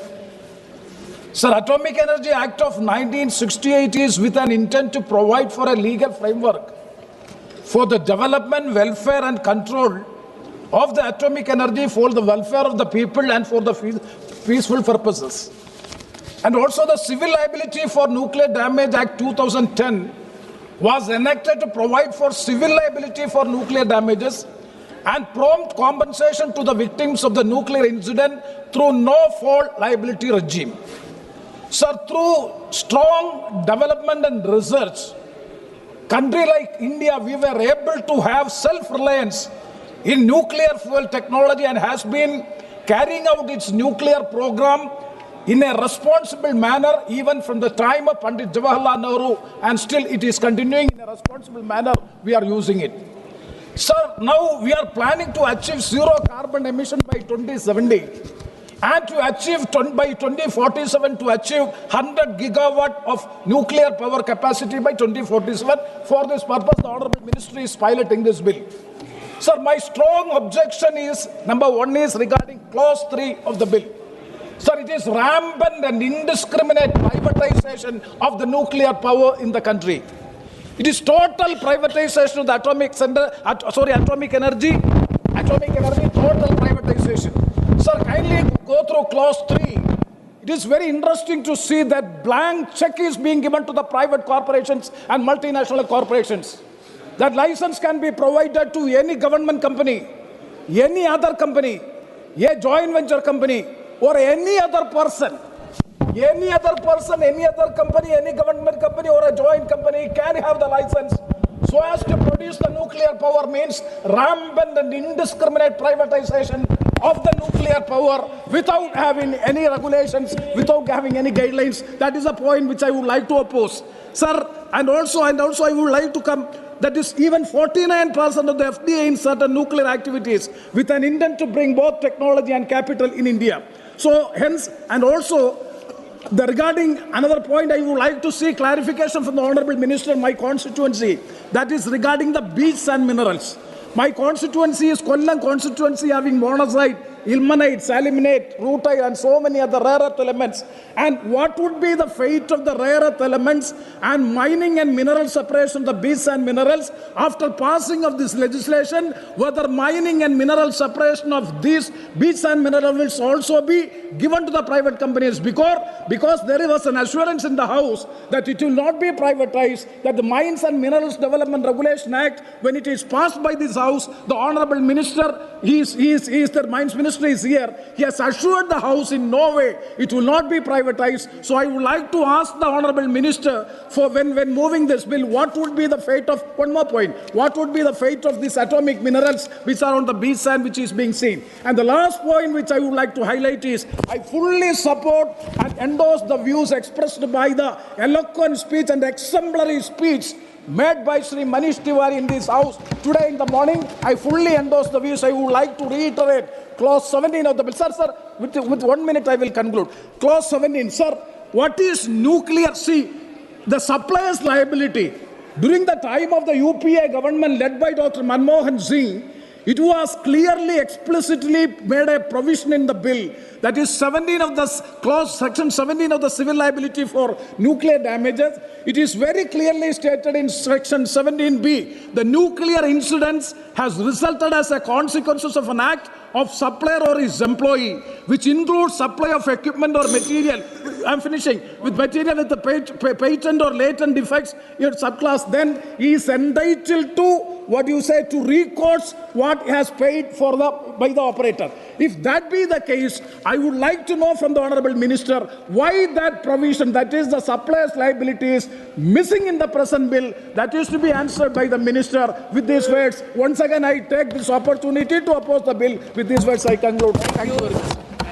Honorable Member, Ms. R. Sudha. Thank you, sir. Sir, I rise to oppose this Shanti Bill 2025. Sir, Prime Minister Nehruji passed an Atomic Energy Act in 1962 to provide a strong framework for the development and control the atomic energy for Indians' national interests. thanks to the efforts of the Prime Minister Jawaharlal Nehru and Homi Baba and Prime Minister Indira Gandhi, under whose tenure India's first nuclear plant came in 1969, and Dr. Manmohan Singh, India boasts of 24 atomic power plants. Even most of the 10 atomic power plants under the construction right now are a continuation of the Congress started during our tenure, sir.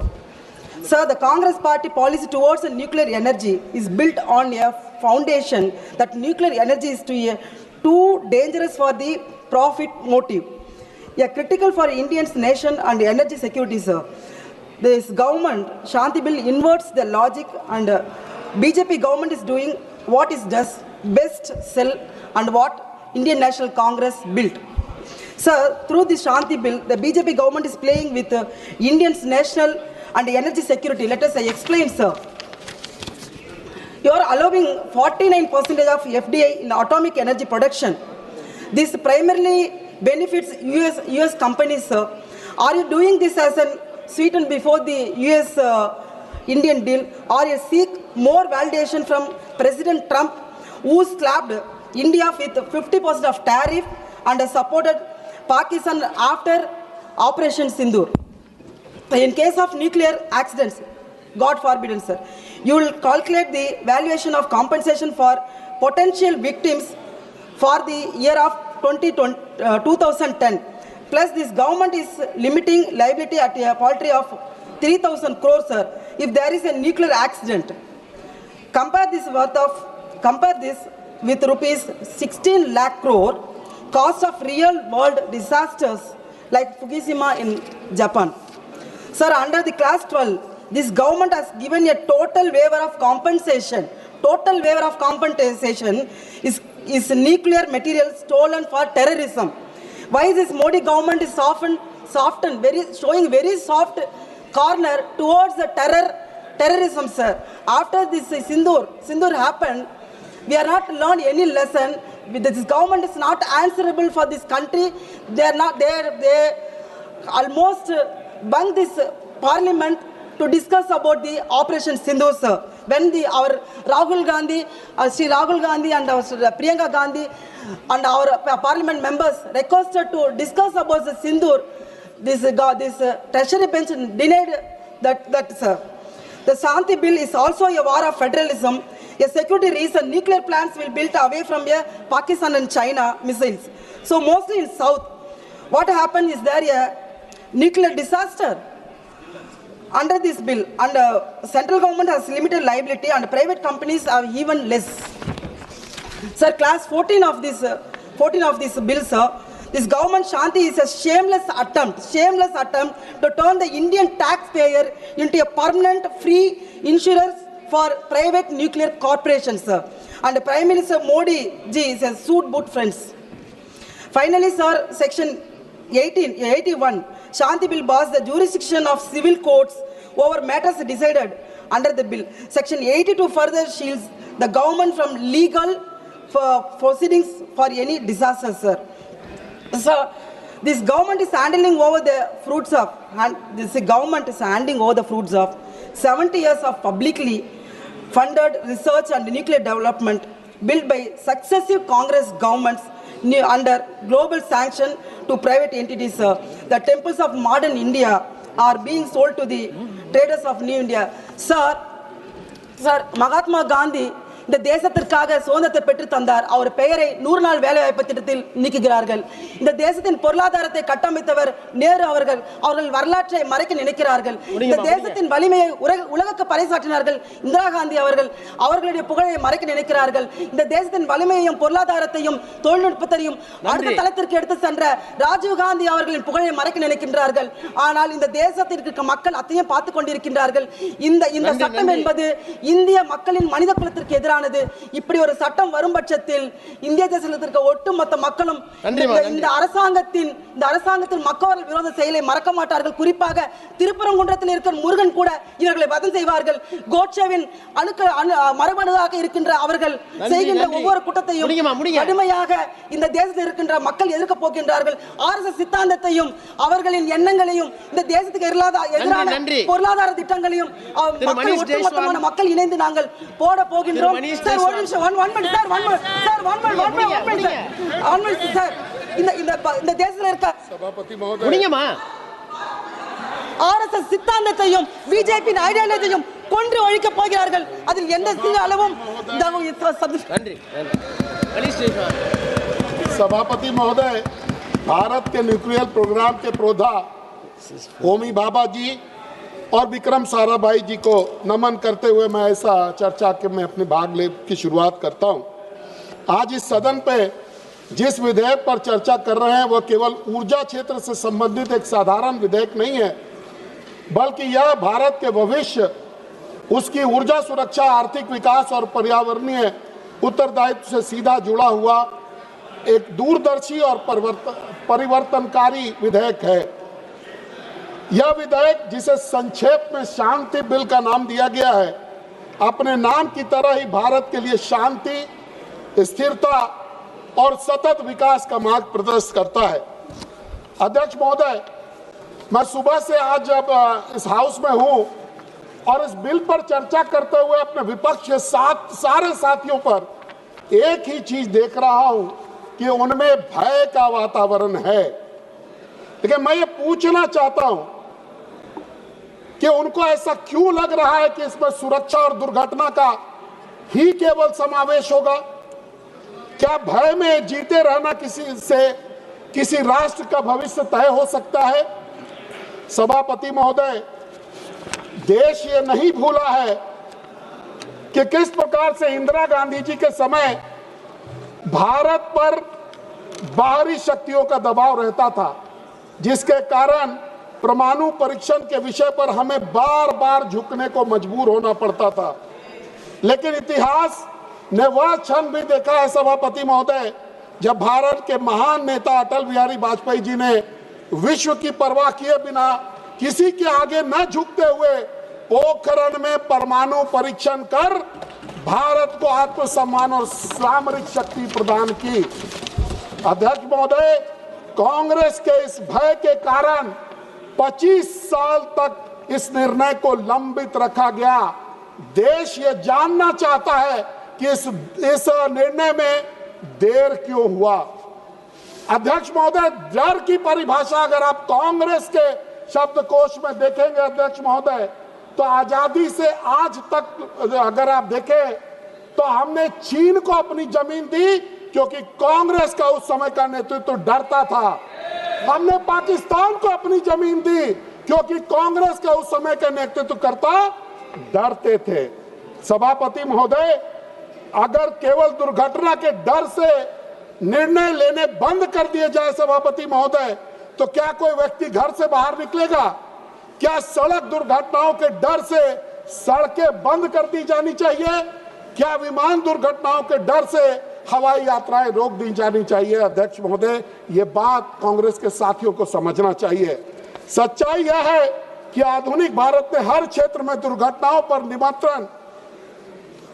नियंत्रण की क्षमता विकसित की है और मोदी जी के राज में इसके पीछे मजबूत नीतियां, तकनीकी और जवाबदेह शासन है। अध्यक्ष महोदय,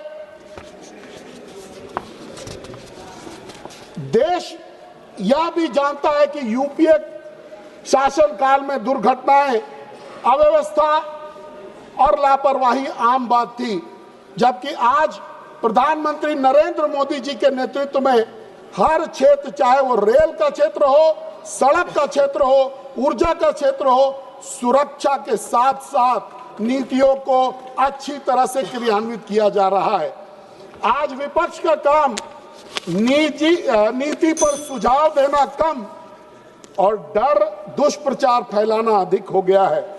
लेकिन मोदी सरकार डर के आधार पर नहीं अध्यक्ष महोदय, तथ्य, विज्ञान और उत्तरदायित्व के आधार पर निर्णय लेती है।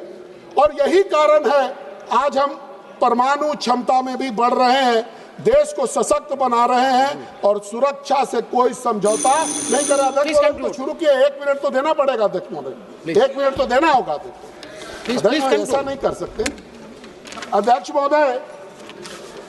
इस परमाणु ऊर्जा से जो आज जिस बिजली को हम लोग रिप्लेस करेंगे, थर्मल पावर को, आप हमारे क्षेत्र में हजारीबाग के, झारखंड के हजारीबाग, रामगढ़, चतरा इन जिलों को देखेंगे तो कोयले के परिवहन और छाई के परिवहन से, मैं करता हूँ अध्यक्ष महोदय, छाई के परिवहन से हम वहाँ के लोगों का जीना मुश्किल हो गया अध्यक्ष महोदय। आज इस ऊर्जा से जो है हम लोगों का जीवन अध्यक्ष महोदय में सुधार आएगा। अंत में अध्यक्ष महोदय मैं ये कहना चाहता हूँ, यह विधेयक भविष्य की जरूरत है, वर्तमान की चुनौती का समाधान है, भारत की आकांक्षाओं का प्रतीक है।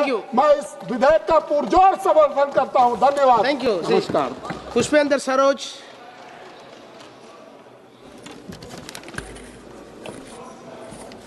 So thank you, Speaker sir, for giving me the opportunity to speak on this bill. Sir, firstly, on behalf of my party and my leader, Shri Akhilesh Yadav ji, I would like to oppose this bill. And my first objection is regarding the name of the bill, Shanti. So the most powerful energy in the world, the most unstable energy in the world, and the name of the bill, Shanti. Thank you.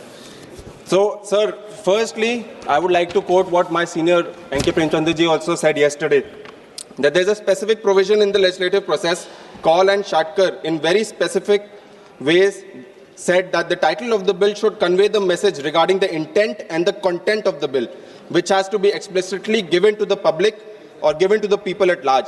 So the title should be clear enough while it is being drafted, sir. But it is quite unfortunate that this bill, by its very title, by its very virtue, does not intend that.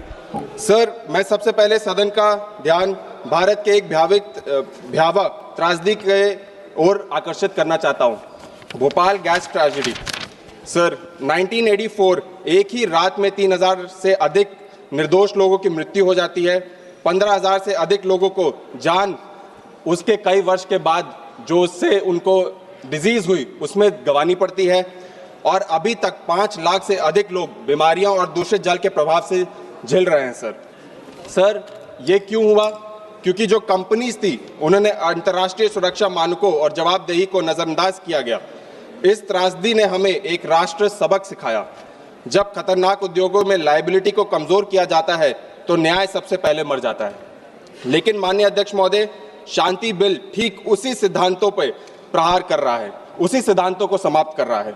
यह bill operator की liability को सीमित करता है और supplier liability को लगभग समाप्त कर देता है, जिससे भविष्य में किसी भी परमाणु दुर्घटना का बोझ सीधे पीड़ितों और जनता पर आ सकता है। सर, जो कैप 3000 करोड़ का लगाया गया, उससे मैं उदाहरण के रूप में देना चाहता हूं that the Bhopal gas tragedy, that time the losses were 4000 crore, sir.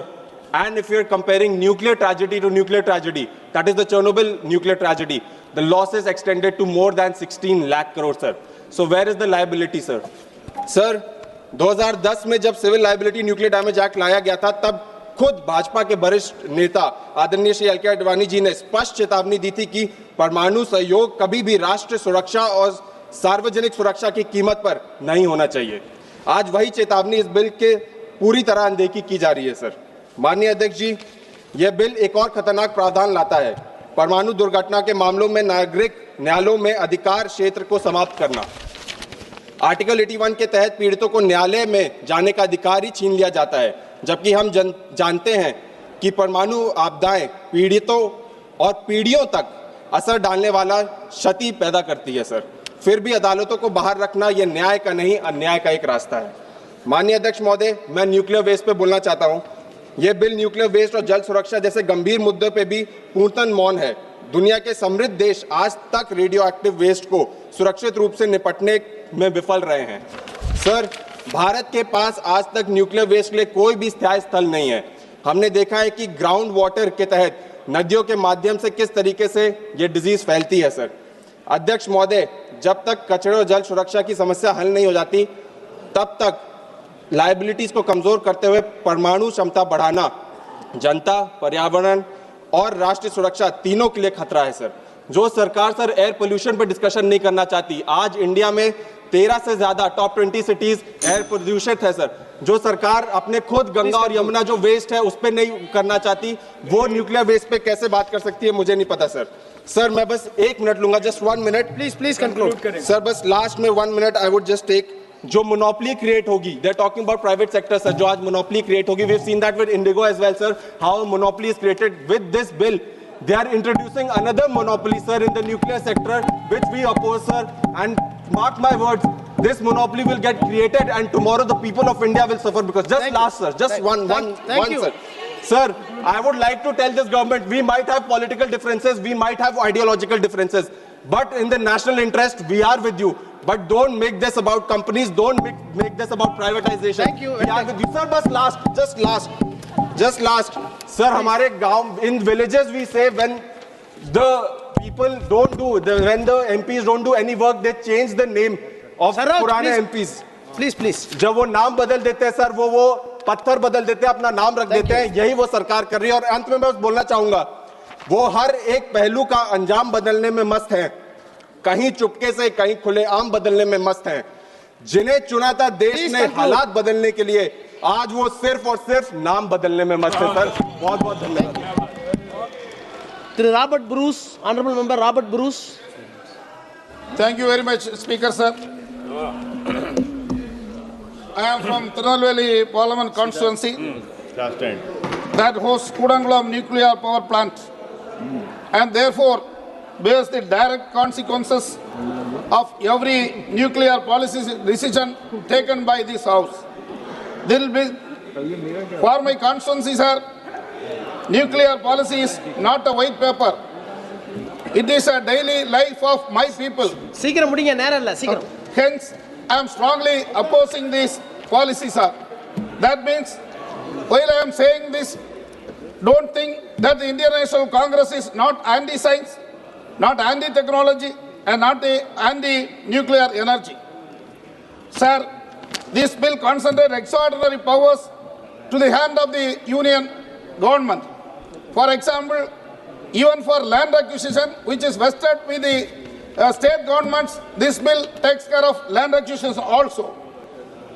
Sir, the states are reduced to silent spectators even through land, water, health and disaster responses. The union government take away all these things from the state government through this bill, sir. Sir, this bill claims the Atomic Regulatory Board, but let us read carefully. The chairperson and members are appointed by the Government of India on the recommendations of committee constituted by the Atomic Energy, sir. Especially if you read the sections 54 to 56 deals with the compensation. This section reduces the compensation, not only reduces the compensation, but also this section entrusted the compensation with a tribunal or a authorized person. It deletes the trial of the court to decide the compensation. One second. And also this, yes sir, 1 minute sir. Also there is no time frame is fixed for issuing the compensation also sir. And mainly sir, 2 minutes I will finish it. Just started, sir. Yeah, 2 minutes. About class 26 allow the central government to decide whether the nuclear incident is significant enough to notify. If radiation occurs in Kudangulam, will the people of Idindagarai, Kudangulam and Kuttanguli will wait for some order passed from the Delhi, sir? And there is no facility there. If the serious incident occurs in Kudangulam, if fishing grounds are contaminated, if lives are destroyed for generations, this government should not forget about the incidents happen in Chernobyl, 3 Mile Island, 3 Mile Islands and Fukushima, sir. Mainly, I would say that this bill allows the private sector to enter into the nuclear energy, sir.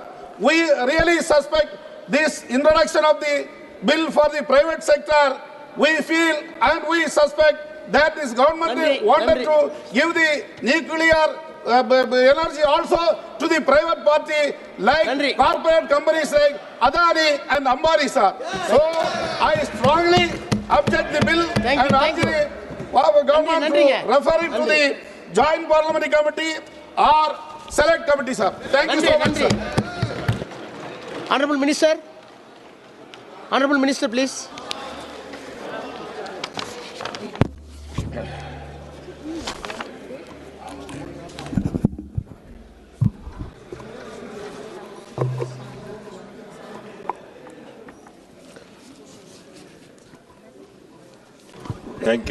Thank you, Speaker, sir. At the outset, I have to thank the honorable members. इस bill का title था शांति, and I have to compliment you all for living up to this title in the letter and spirit of the title. बड़ा शांति पूर्वक ये सारी चर्चा संपन्न हुई है, इसके लिए धन्यवाद भी और बधाई भी। इससे पहले कि मैं कुछ आगे कहूं, माननीय जिन सदस्यों ने इसमें भाग लिया उनका नाम लेते हुए उनका धन्यवाद करना है। मनीष तिवारी जी, हमारे मित्र, शशांक जी, सौगत राय दादा, अरुण नेहरू जी, कृष्णा प्रसाद जी, सुप्रिया सुले जी, अरविंद सावंत जी, शशि थरूर जी, शंकर लालवानी जी, दरियाशील राव जी, प्रतिमा मोंटाल जी, शशिकांत सेंथिल जी, वीरेंद्र सिंह जी, सचिदानंदम जी, रविंद्र नारायण जी, वाईएस अविनाश रेड्डी जी, सुधाकर सिंह जी, चंदन चौहान साहब, सुदामा प्रसाद, शर्मिला सरकार जी, वांसी कृष्णा गदा, अनूप संजय दोत्रा, हनुमान बेनीवाल जी, सामदानी साहब, पप्पू यादव जी, प्रेमचंद्रन जी, बाबू भाई पटेल, चंद्रशेखर जी, सुधा जी, मनीष जायसवाल जी, पुष्पेंद्र जी, सब ने अपने अपने ढंग से अपनी बात रखने का प्रयास किया है। रॉबर्ट क्रूज, सॉरी, मैंने ये सब बिंदु लिखित में अपने पास रखे हैं, लेकिन चूंकि अध्यक्ष महोदय का ये कहना था कि ये तमाम बिंदुओं पर विस्तार में तफसील में बात उत्तर में आए, इसलिए उस बात का लाभ लेते हुए और साथ ही साथ कुछ एक बातों का उत्तर देने का प्रयास करूंगा चंद एक मिनटों में। लेकिन शायद बिंदु ना रखने के वजह से ये भी हुआ कि बहुत सारे मित्रों की ओर से कुछ ऐसी observations I which were contrary to the facts in the bill itself. Some observations which are also self-contradictory. Some observations which were possibly appearing to have been misinterpreted, I don't know whether by design or default or out of ignorance. और कुछ एक, चूंकि अगर मुझे आरंभिक समय में ज़्यादा वक्त मिलता तो मैं वजाहत करता कि मुख्य तौर पर दो प्रावधान थे न्यूक्लियर एनर्जी को लेकर के। जैसे मनीष जी ने भी कहा, एटॉमिक एनर्जी एक्ट 1962 और CLND 210 2010। बीच में एटॉमिक एनर्जी रेगुलेटरी बोर्ड का गठन किया गया एक एग्जीक्यूटिव सब ऑर्डर के तहत, जिसको अब स्टैट्यूटरी बॉडी का दर्जा दिया जा रहा है। अब इस नए प्रावधान को लाते हुए नई व्यवस्थाओं को स्थापित करने के बजाय या उनमें परिवर्तन करने के बजाय ये मुनासिब समझा गया कि एक कॉम्प्रिहेंसिव नया बिल लाया जाए, जिसमें इन सभी प्रावधानों की भी जगह रहे और जो समय के अनुसार जो ज़रूरतें हैं उसके मुताबिक उनको एड्रेस भी किया जाए। इसलिए बहुत कुछ ऐसा है अध्यक्ष जी इस बिल में जो पहले से ही मौजूद था। अब in the haste sometimes to oppose the treasury benches, हम कभी कभी भूल जाते हैं कि कुछ एक ऐसे प्रावधान हैं जिनका हमने विरोध किया जो हमारे ही लाए हुए। अब बार बार ये कहा गया कि आप सरकारी रिएक्टर्स को इंश्योरेंस के कवर में क्यों नहीं लाते। ये सच है, सभी मान्य सदस्यों ने नेहरू जी को श्रेय दिया, हम भी देते हैं। लेकिन ये भी सच है कि जो पहला रिएक्टर स्थापित हुआ था इस देश में, उसका नाम था अप्सरा रिएक्टर। वो भाभा एटॉमिक रिसर्च सेंटर में कायम हुआ था, साल 1956 का था। देश के प्रधानमंत्री कौन थे आप सब जानते हैं, और उसको इंश्योरेंस कवर में ना रखने का निर्णय लिया गया था। 1956 में प्रधानमंत्री कौन थे, और उसके पीछे शायद ये भाव था कि ये रिसर्च रिएक्टर है, इसको it is not a commercial purpose और फॉर पब्लिक यूज। उसके बाद ये कहा गया कि एटॉमिक एनर्जी रेगुलेटरी बोर्ड में उस तरह की ऑथराइजेशन नहीं है जैसे होनी चाहिए। मनीष जी ने भी कहा, दूसरे मान्य सदस्यों ने भी कहा। हकीकत यह है कि एटॉमिक एनर्जी रेगुलेटरी बोर्ड स्थापित किया सन 1983-84 में। तो प्रधानमंत्री कौन थे? श्रीमती इंदिरा गांधी जी। हमने तो इसको स्टैट्यूटरी बनाया है, बल्कि इसको और मजबूत रुतबा देने का प्रयास किया है। तो यानी इंश्योरेंस की बात भी पंडित जी की समझ से आई, आप ही ने इनकी तारीफ की। Atomic energy regulatory board Mrs Gandhi के समय में बना, हमने उसको बल्कि और जो आप कह रहे हैं उसी बात पर अमल करते हुए we have try to give it more of authorisation and independence. फिर ये कहा गया कि CLND में जो परिवर्तन आ रहे हैं, इसमें कैपिंग क्यों है।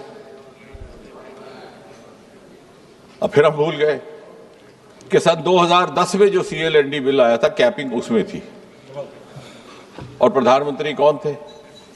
डॉक्टर मनमोहन सिंह। हमने तो उसको रैशनलाइज किया है, we have done different grading, अब वो भी आएगा। और फिर ये कहा गया कि what has the size of the reactor got to do. नुकसान ज्यादा है तो भला 3000 की कैपिंग कैसी है? 3000 की कैपिंग, क्योंकि हो सकता है कि वक्त ना मिला हो माननीय सदस्यों को, हालांकि 2 दिन थे। Capping is for the operator. अगर 1000 करोड़ का भी नुकसान हुआ है तो उसकी भरपाई पूरी की पूरी मिल जाएगी, because the next stage will be nuclear liability fund, जो सरकार की तरफ से होगा। वो इस बिल में मौजूद है, जो पहले ना था। फिर उसके बाद, since we are also signatories to the CSC, which is the Convention of Supplementary Compensation, further compensation would be available through that source. अब ये कहा गया, क्योंकि उसके बाद मैं फिर इस ठोस बिल पर भी आता हूं, कि जब आपने लायबिलिटीज में संशोधन किया है, सेक्शन 17 CLND, तो आपने A, B और C में ये माना कि B हमने हटा दिया। B था कि सप्लायर को भी लायबिलिटी बेयर करनी पड़ेगी, वो हटा दिया। लेकिन माननीय सदस्यों ने बार बार ये कहा कि ये C वाली बात रखने की क्या औचित्य है, कि C यानी the negligence of individual will also be liable for penalty. हम फिर भूल गए, ये तो हम ही ने लाया था सन 2010 में। CLND जो 2010 में पारित किया गया, उसमें सेक्शन 17 A, B और C थी। हम सिर्फ B को रिपील कर रहे हैं, जिसमें के सप्लायर्स को उससे बाहर रखा गया। वो अब आगे बात करेंगे, लेकिन पहले मैं वो बता रहा हूं कि जहां जहां where you have missed reading your own document. So शुरू में मैंने कोशिश कर रहा हूं कि वो बातें कि जो हमारे ही बिलों के द्वारा लाई हुई है, सन 1962 में, सन 2010 में, और बाकी जहां तक हमारे कमर्शियल रिएक्टर्स हैं, NPCIL पूरी तरह से इंश्योर्ड है, इंश्योरेंस पूल है through GIC under the ministry of finance या मिनिस्ट्री ऑफ फाइनेंस के सौजन्य से काम करता है। तो ये भी कहना दुरुस्त ना होगा कि इंश्योरेंस का कोई प्रावधान नहीं है। अब बात आती है कि साहब सरकार को प्राइवेट की क्या जरूरत पड़ गई, सरकार खुद क्यों नहीं कर पा रही। सन 2014 में डिपार्टमेंट ऑफ एटॉमिक एनर्जी का बजट था 13,879 करोड़, 13,879 करोड़। आज इस बजट में atomic, and the figures are available on the website, the figure is 37,483 crore, almost 170% increase in the last 10 years. यानी जब ये दुहाई दी जाती है कि सरकार इज नॉट डूइंग इनफ, तो हम शायद अपना आंकड़ा नहीं पढ़ते, और we are driven by the political expediency and haste. अब बात आई है, जो बात सुबह रह गई थी, जहां से वहीं से शुरू करते हैं कि ऐसा निर्णय लेने की जरूरत क्यों पड़ी। जैसा कि मैंने सुबह भी कहा था कि अगर हमने अपने लिए ये लक्ष्य रखा है कि 100 gigawatt by 2047, so that we move as close as possible to the goal of use of clean energy sources, जिससे हमारी आत्मनिर्भरता बढ़ेगी, पेट्रोलियम और फॉसिल प्रोडक्ट्स पर हमारी निर्भरता घटेगी, तो आत्मनिर्भर भारत का भी उसी से लक्ष्य पूरी तरह प्राप्त होगा। And as I said in the morning, if we have to envisage a global role for ourselves, we have to follow global strategies. The age of silos is over. अगर हम समझें कि हम अलग थलग अलग नीतियां बना करके और फिर भौगोलिक स्तर पर स्पर्धा करेंगे, तो बहुत बड़ी गलतफहमी होगी। वो शायद होती रही। गत कुछ वर्षों में प्रधानमंत्री मोदी जी के नेतृत्व में उसे दुरुस्त करने का प्रयास किया गया। The space sector was opened up and media fancifully said the space has been unlocked by Modi. And the results are miraculous. 5 years back, we were a dismal economy in space. I'm just giving one sentence of the space example. Today, we are $8 billion US. In next 7-8 years, we hope to go up 5 times to 40-45 billion US. The concept of a startup in space sector was unheard of. Today, we have close to 300 to 400 space startups, some of them of global potential, some of them millionaire entrepreneurs, and we hope to again go in a very faster pace than ever before.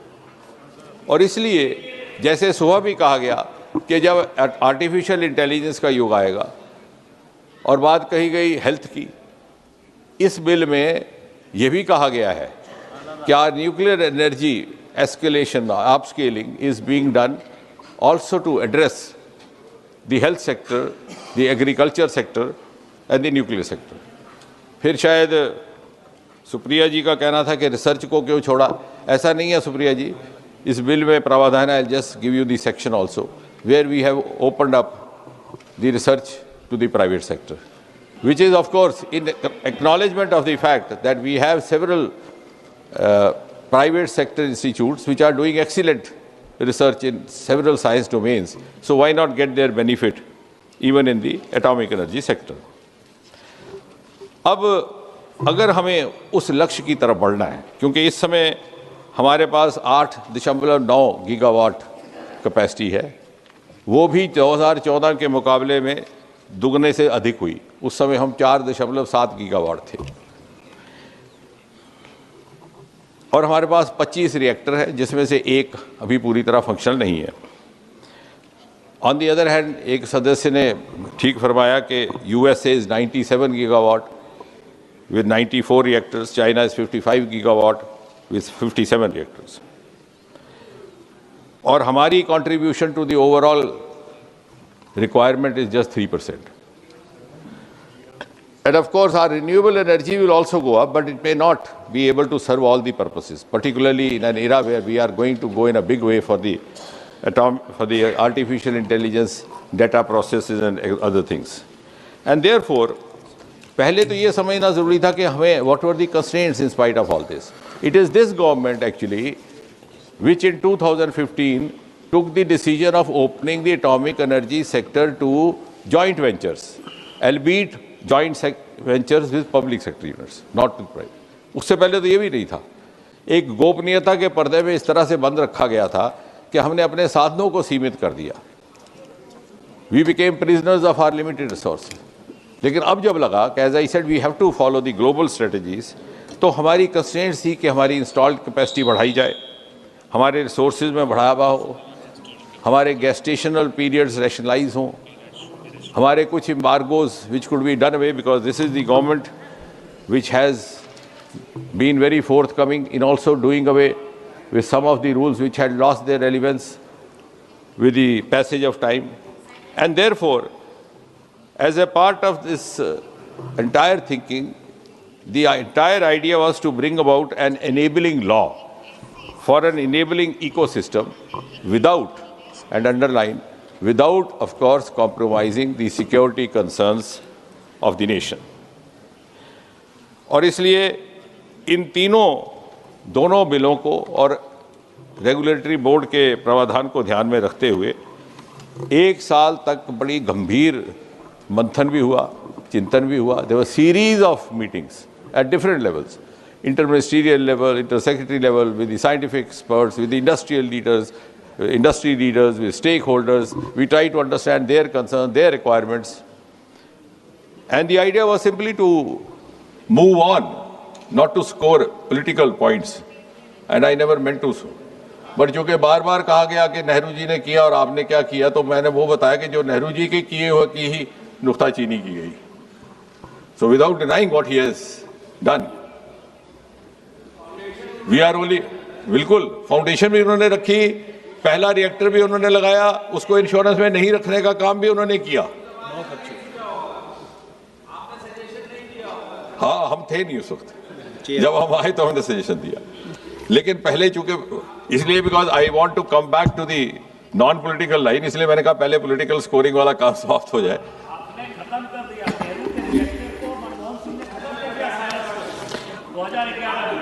अब इसमें इस bill में 10 chapters हैं, उसमें मैं सब के titles में नहीं जाऊंगा, लेकिन जो चैप्टर 1 है उसमें न्यूक्लियर डैमेज को, जैसे किसी माननीय सदस्य ने कहा कि एनवायरनमेंट का क्या हुआ, for the first time the bill actually finds a mention of the environmental damage and the economic losses as a part of the overall damage definition.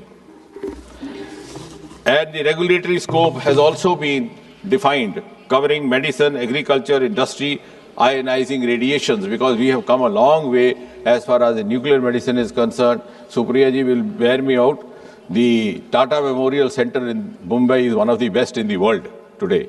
And I am proud to share with this House that very recently, in the last few years, 4-5 years, we are among the first to have come out with a nuclear medicine remedy for acute lymphoblastic leukemia for children, which is a kind of a blood cancer for children, and also a nuclear medicine driven remedy for, or possible remedy for prostatic cancers, which is on the increase with the aging and the long span of India's population that we are seeing these days. आप बात नहीं समझे, मैं nuclear medicine की बात कर रहा हूं. अब ये पॉलिटिकल बात पे आप आ गए, अब उसको भी अपस्केल करने की जरूरत है. या I am coming to that. Tata की भी एक्सपेंशन इसी सरकार ने की. If you want to be political, today we have 11 Tata memorial hospitals in the country, out of which 9 are functional. अब आपको 9 फंक्शनल है. बेटे बेटे जवाब दोगे और ये बोलेंगे और ये बोलेंगे, आप किसी का जवाब. और न्यूक्लियर ग्रिड हमने स्थापित की है, कैंसर ग्रिड स्थापित की है, जिसमें 300 से अधिक अस्पतालों में किसी न किसी तरह से टाटा मेमोरियल सेंटर की कोई ना कोई कैंसर केयर सुविधा प्रोवाइड की है. वो भी इसी सरकार ने की है. लेकिन जैसा आपने ठीक कहा कि उसको भी अपस्केल करना जरूरी है, जैसे दादा कह रहा है, तो कहां से करेंगे. और इसलिए प्राइवेट पार्टिसिपेशन के प्रावधान का अध्ययन करने का प्रयास हुआ. अब जहां तक सेक्शन 3(1) है, तो उसमें जैसे सब जानते हैं, उसमें दोहराने की आवश्यकता नहीं है. उसमें कोई भी कंपनी उसका हिस्सा बन सकती है, जॉइंट वेंचर भी हो सकता है, joint venture between public sector unit as well as non government entity भी हो सकता है. और सेक्शन 3(2) में अब ये कहा गया, अच्छा एक और बात कही गई कि साहब ये आपने स्पेंट फ्यूल की सही तरीके से रख रखाव नहीं किया। अब शायद हमारे दिमाग से निकल गया कि स्पेंट फ्यूल का एक प्रावधान कायम है, there is a SOP for some time it is kept within the reactor, then afterwards about close to the reactor, which is called away from reactor, it is put about 10 meters deep for 30-40 years, and during the construction of the plant also, जब नया plant होता है, जो safety की बात की गई, हर 3 महीने के बाद उसकी इंस्पेक्शन होती है ड्यूरिंग कंस्ट्रक्शन। जब कंस्ट्रक्शन हो जाती है तो हर 6 महीने बाद उसकी इंस्पेक्शन होती है, even when it becomes functional. फिर हर 5 साल के बाद लाइसेंस रिन्यू होता है, और उसके अलावा जो इंटरनेशनल एटॉमिक एनर्जी एजेंसी है उसकी भी सुपरविजन रहती है। अब ये SOP कौन बना गया? आपको जानकर अच्छा लगेगा, पंडित जवाहरलाल नेहरू 1962 के एक्ट में। अब आप कह रहे हैं इसमें गलती निकाल रहे हैं। ये वही SOP है जो 1962 की चल रही है, इस बिल में नई नहीं लाई गई। In your haste possibly to oppose the bill आपने इसको किया। The same safety measures are in place which were there in the Atomic Energy Act of 1962 under the then Prime Minister। अब कुछ सेफगार्ड्स रखे गए हैं, ये भी कहा गया कि सिक्योरिटी कंसर्न्स नहीं है। ऑपरेशन के लिए इजाजत होगी प्राइवेट पार्टिसिपेशन की भी, फैब्रिकेशन ऑफ न्यूक्लियर फ्यूल की भी होगी, ट्रांसपोर्टेशन के लिए, इंपोर्ट एक्सपोर्ट के लिए। लेकिन जिन बातों के लिए सेक्शन आपका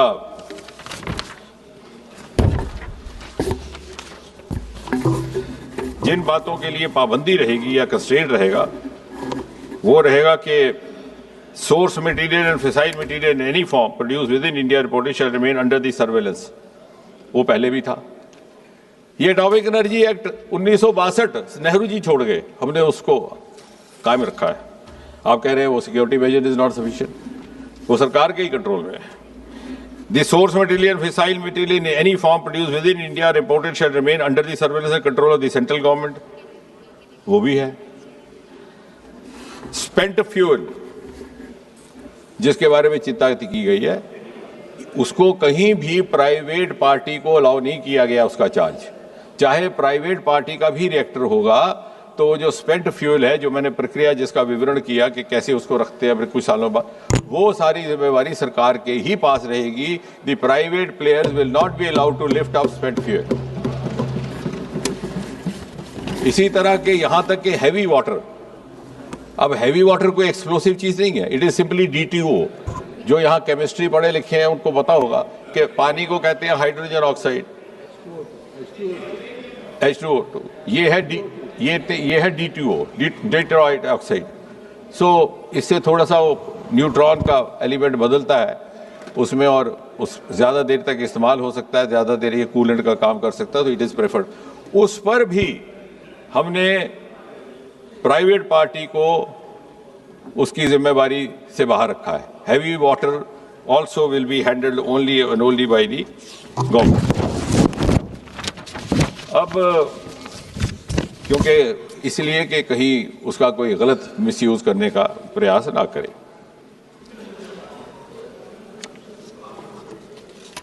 सेक्शन 9 है of the bill allows for a person to carry out research, development, design and innovation. It is there. And section 7 of chapter 2, grant of license for central government, rejection for security safety reasons, same security reasons which were there in the 1962 bill brought by the then government. We are not changing it. So I don't know why it is being objected to, because it has been lost sight that it is their bill. We have just added on or made some suitable provisions which are relevant to the contemporary times. Yes, financial, technical, management and other organization committees also will be there. Then The Chapter 2, Sector 4 also refers to Chapter 2, Section 4 refers to the medicine, industry, agriculture uses. So we have rather put it on record that this, I think India has created a model of the use of atomic energy for the purpose of creating ease of living in different sectors, for infrastructure use, in food industry, in health. That's why in the morning we said, now the moment has arrived to vindicate what Homi Bhabha declared to the world, our nuclear program dedicated to peaceful purposes. In Chapter 3 of Section 10, the duties of the licensee have been very clearly defined. जो आप कहते हैं कि वो भी शंका के दायरे में है. Number 1, he will operate strictly as per the guidelines laid down in the 1962 bill of the then government. वो तो आपको मंजूर होना चाहिए अगर रह गया था. Must comply with the regulatory documents, maintain accounts, inspection reports, etc. ये पहले भी लागू होते थे, लेकिन सरकारी दायरे में रिएक्टर स्थापित किया जाता. फर्क सिर्फ इतना है, अब प्राइवेट दायरे में हो रहा है. रेगुलेशंस वही हैं, सिक्योरिटी कंसर्न्स वही हैं जो 1962 में नेहरू जी छोड़ गए थे. Number 3, must maintain financial security for decommissioning, waste disposal, compensation of non-nuclear. अब आया liability of nuclear damage. Liability of nuclear damage in installation or transport. वो तो अब नेहरू जी बता सकते हैं.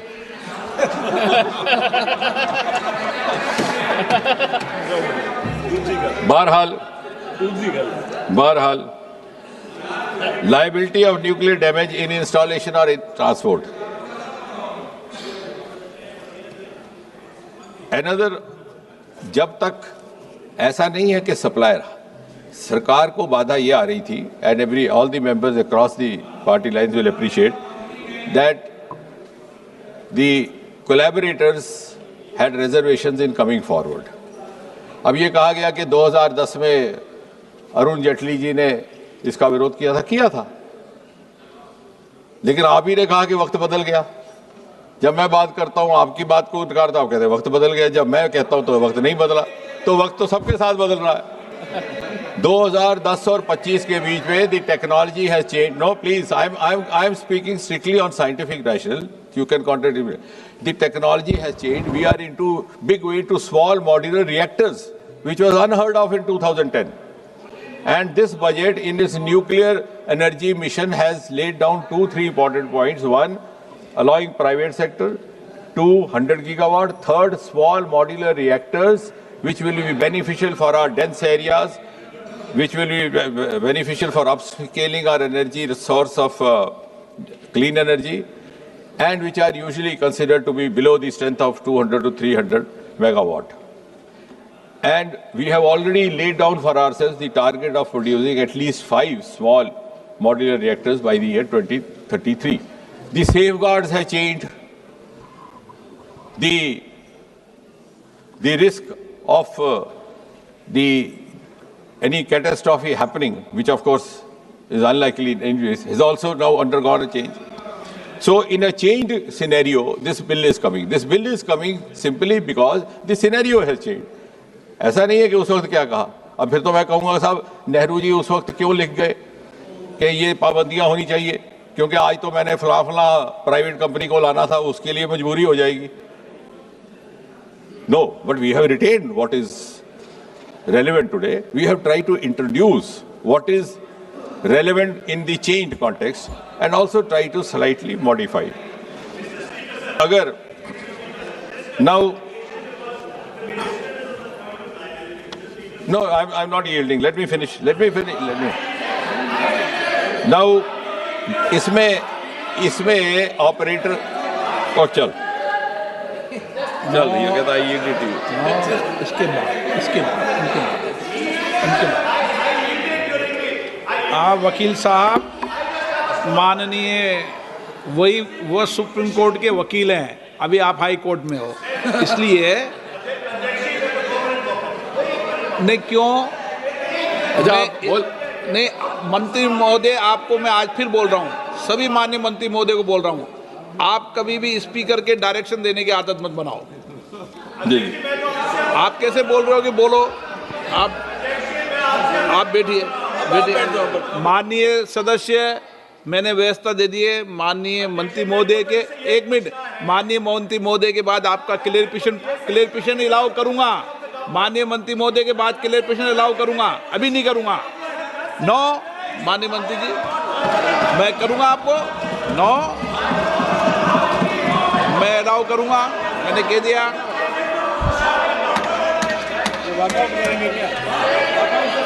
ये पॉइंट ऑफ ऑर्डर लेके नहीं आए उपनेता। बीच में कभी भी डिबेट के बीच में किसी को नो नहीं होगा। पहले माननीय मंत्री जी का जवाब होगा, उसके बाद क्लियरफिकेशन अलाउ करूंगा। अध्यक्ष ने व्यवस्था दे दी है तो दे दी है माननीय मंत्री महोदय। जहाँ तक सप्लायर का ताल्लुक है, अगर एक्सपोर्टर कोई एग्रीमेंट करता है सप्लायर के साथ, अगर सप्लायर अगर ऑपरेटर अपने स्तर पर कोई एग्रीमेंट करता है सप्लायर के साथ, वो भी लिखित में, तो वो अपने उसको निबटता रहेगा। लेकिन जहाँ तक सरकार का ताल्लुक रहेगा, हमारी डीलिंग केवल और केवल एक्सपोर्टर के साथ रहेगी। उससे बहुत सारी शंकाएं जो सप्लायर्स के मन में हैं वो भी दूर हो जाएंगी। Of course with the necessary safeguards. मैं करूंगा इनके जवाब के बाद। और उसमें भी कुछ एक और प्रावधान लाए गए हैं कि मान लीजिए ट्रांसपोर्टेशन के दौरान अगर कहीं कोई ऐसा हादसा होता है तो उसकी भी जिम्मेवारी एक्सपोर्टर पर होगी। अगर कंसाइनमेंट दी जाती है तो जिसने दी है उसका होगा तब तक जबकि उसने दूसरी पार्टी से कोई रिटर्न में ना लिया हो। आप भी खड़े हो जाते हो। कुछ एक ऐसे माननीय मंत्री जी, कुछ एक ऐसी परिस्थितियां हैं जहां लायबिलिटी नहीं होगी। Up now what I am going to say is, you will appreciate with what grade of sensitivity and depth this has been studied and worked out. We have exempted operator also from liability under certain conditions where he would not be obviously responsible. Like for example, suppose a natural calamity happens, भूचाल आया, इमारत उड़ गई, तो we will not expect him. We have been fair to each stakeholder.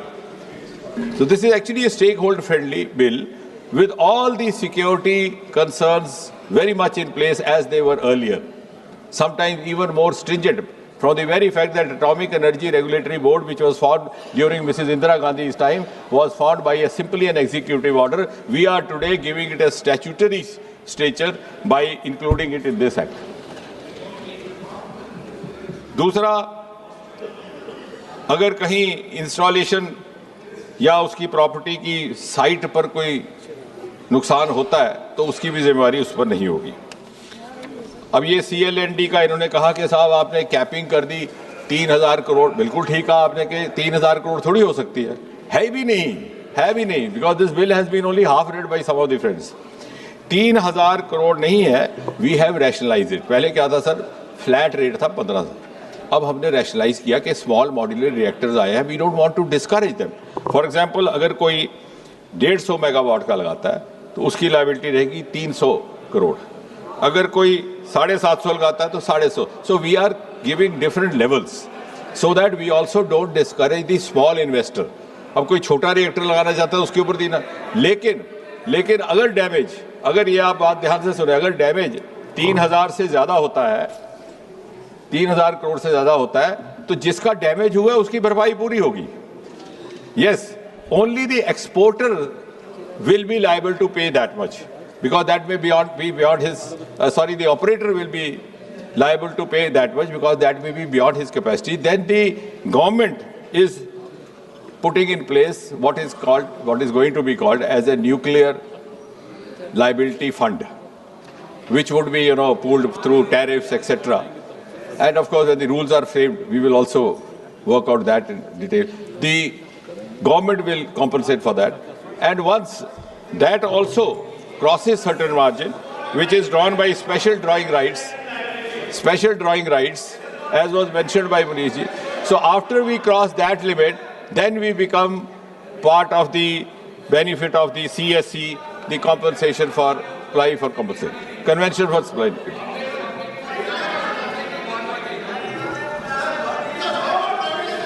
वो तो आप कल कहेंगे कि इंश्योरेंस वाला भी पब्लिक का ही भरपाई दे रहा है। वो आप इंश्योरेंस का पैसा ले लेते हैं दूसरे के टैक्स में से, है वो ठीक है आपके लिए। We are following the norms of the constitution which are already there in place.